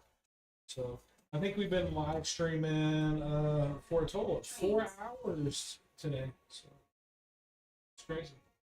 It's crazy. It's more I've done in a long time, guys. I'm tired. I got a headache. Right? And I'm old. No, I'm gonna cry. I'm gonna cry. So you We got two more picks here on the commercial break. So I'm literally gonna fall asleep. They need to speed this shit up for old people, man. Old people, man. I mean, it's got to be over by at least 10:30. Come on.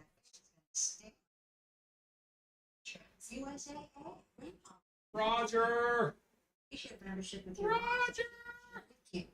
Easy. USAA. Check if you're eligible today. Mr. Roger Goodell, I need you to speed up the NFL draft by like 15 minutes. Come on.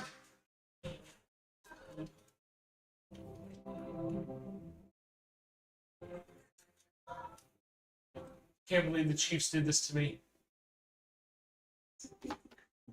But we get an extra, what is that, a third round? Might have heard of going to a little upgrade.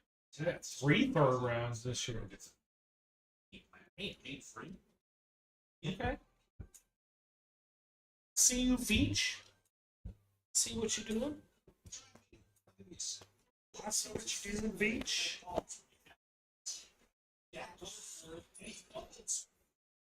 Brilliant recovery with Lowe's app. He always delivers. And so does the Lowe's app. In store online. Lowe's team. Chicago.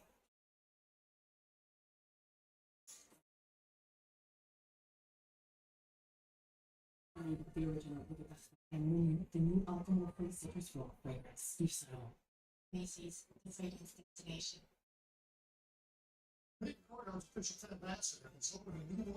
We're on commercial break, guys. I do apologize for the inconvenience. We are waiting on the Philadelphia Eagles to turn in their pick. They traded their number 32 and number 164 to the Chiefs for their 31st pick. That's wild. Is 164 third or fourth?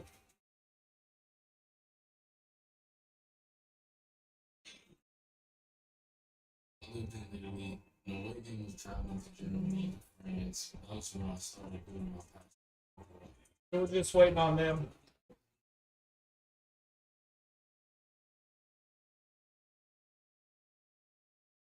Bad time.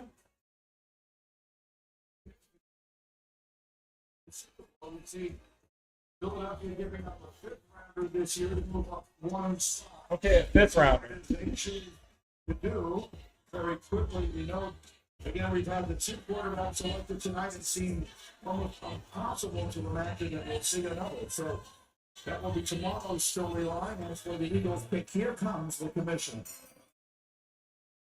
The Kansas City Chiefs have traded the 31st pick to the Philadelphia Eagles. With the 31st pick in the 2025 NFL Draft, the Philadelphia Eagles select Jahad Campbell. Well, young man has been on the radar for a long time. He committed at the age of 16 playing high school ball in New Jersey. Ultimately flipped his choice around for he led the Giant in tackles last year, including a pass, a loss, and 5 sacks. 21 on the big board where he would have been gone a lot higher. And after the shoulder injury, he played great all year for Alabama. 17 tackles, team high 11.5 tackles for loss. 5 of those were sacks. Think about this football team, the way Hall of Fame GM Howie Roseman had constructed it. Half the starters, half the 22 from the FCC. You know, it's a proven FCC that's got to play for a big power against the Jahad Campbell did have the big guy. He would have gone much higher had not been for the shoulder injury. Yeah, no doubt. When you think about what Philadelphia's doing, think that they re-signed Zach Baum. A guy they got off the street last year, got an all-pro season, and deserved a new contract, and now you bring in Jahad Campbell. Is an athlete. It's another weapon they can add to their defense, which lost some guys up front. They lost Milton Williams. They lost those guys. So now, you add an athlete on the back end, a guy that can roam and make plays in space, and something to go along with that farm to give them a dynamic duo on the back end. He's a great athlete now. He can fly sideline to sideline. He can play 3-4 outside backer if you need him to, just like he's doing right here. Although this is just a 4-man front, he's just rushing in their sub package. But he's got nice high side spin and bend and close on the quarterback. So you can see why on some of the tape when he was playing off ball, right? And he's coming downhill and he's taking on linemen. You can see the shoulder issue because he didn't have that same top. All right, the Chiefs are on the clock. This is the pick that we have been waiting for all night, guys. The pick is in. We need edge, defensive tackle, cornerback, running back, offensive tackle. I think we are going offensive tackle, number 1, 31st pick. So let's see what we do. Okay. The pick is in. The pick is in. Can we please, just please, God sakes. It's 21, and that's for the injury could have been by around 12 to 15. And I think they can wait for Almost 4.5 hours. We've been going at it hard.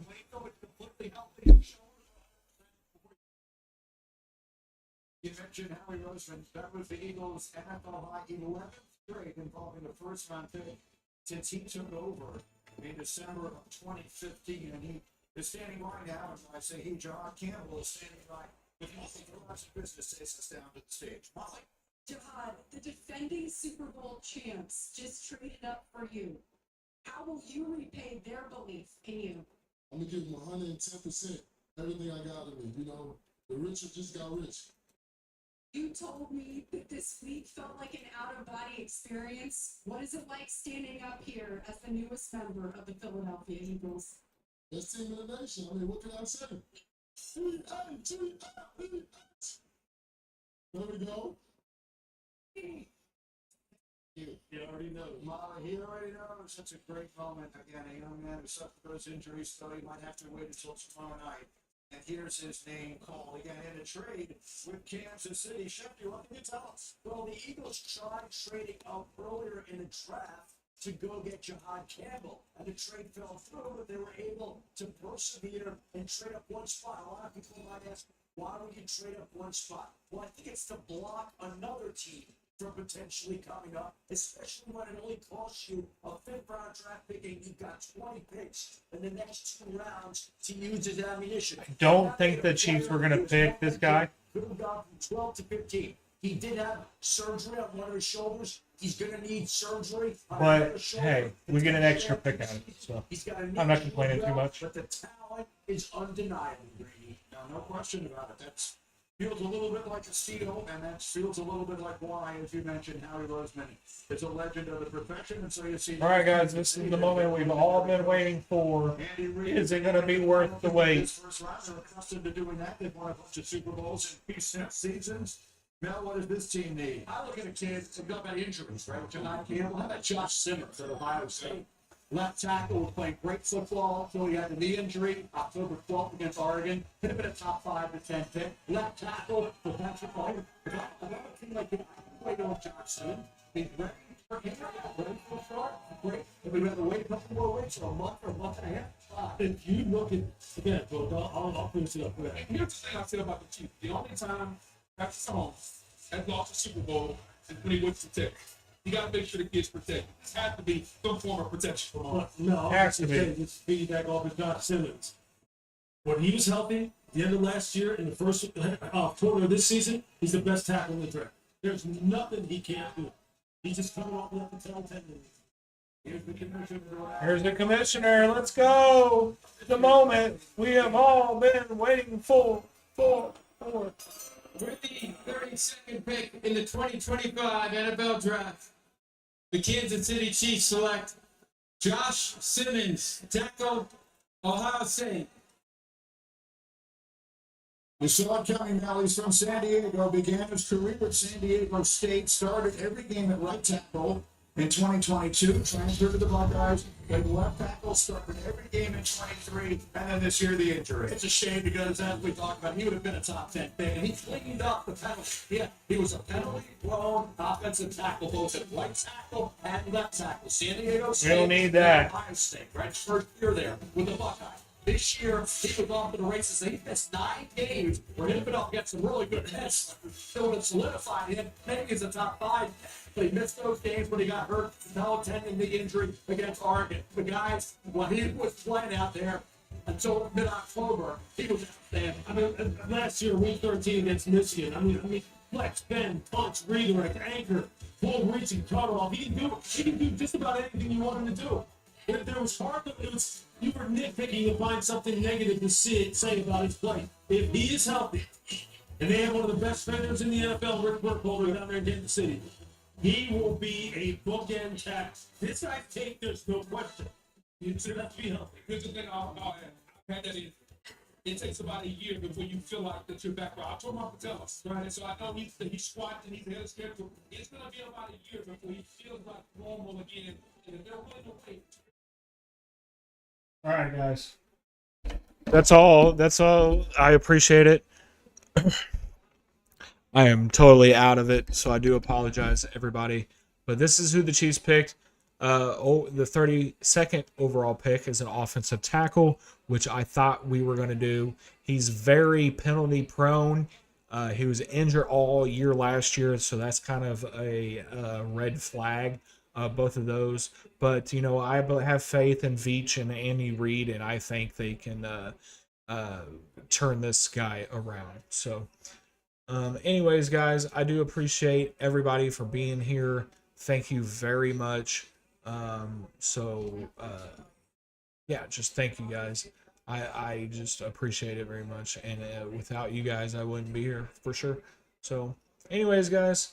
I hope you guys enjoyed that portion of the NFL draft. You know what I mean? You know what I mean? Guys, you know what I mean? Okay. All right. I'm loopy. Good night.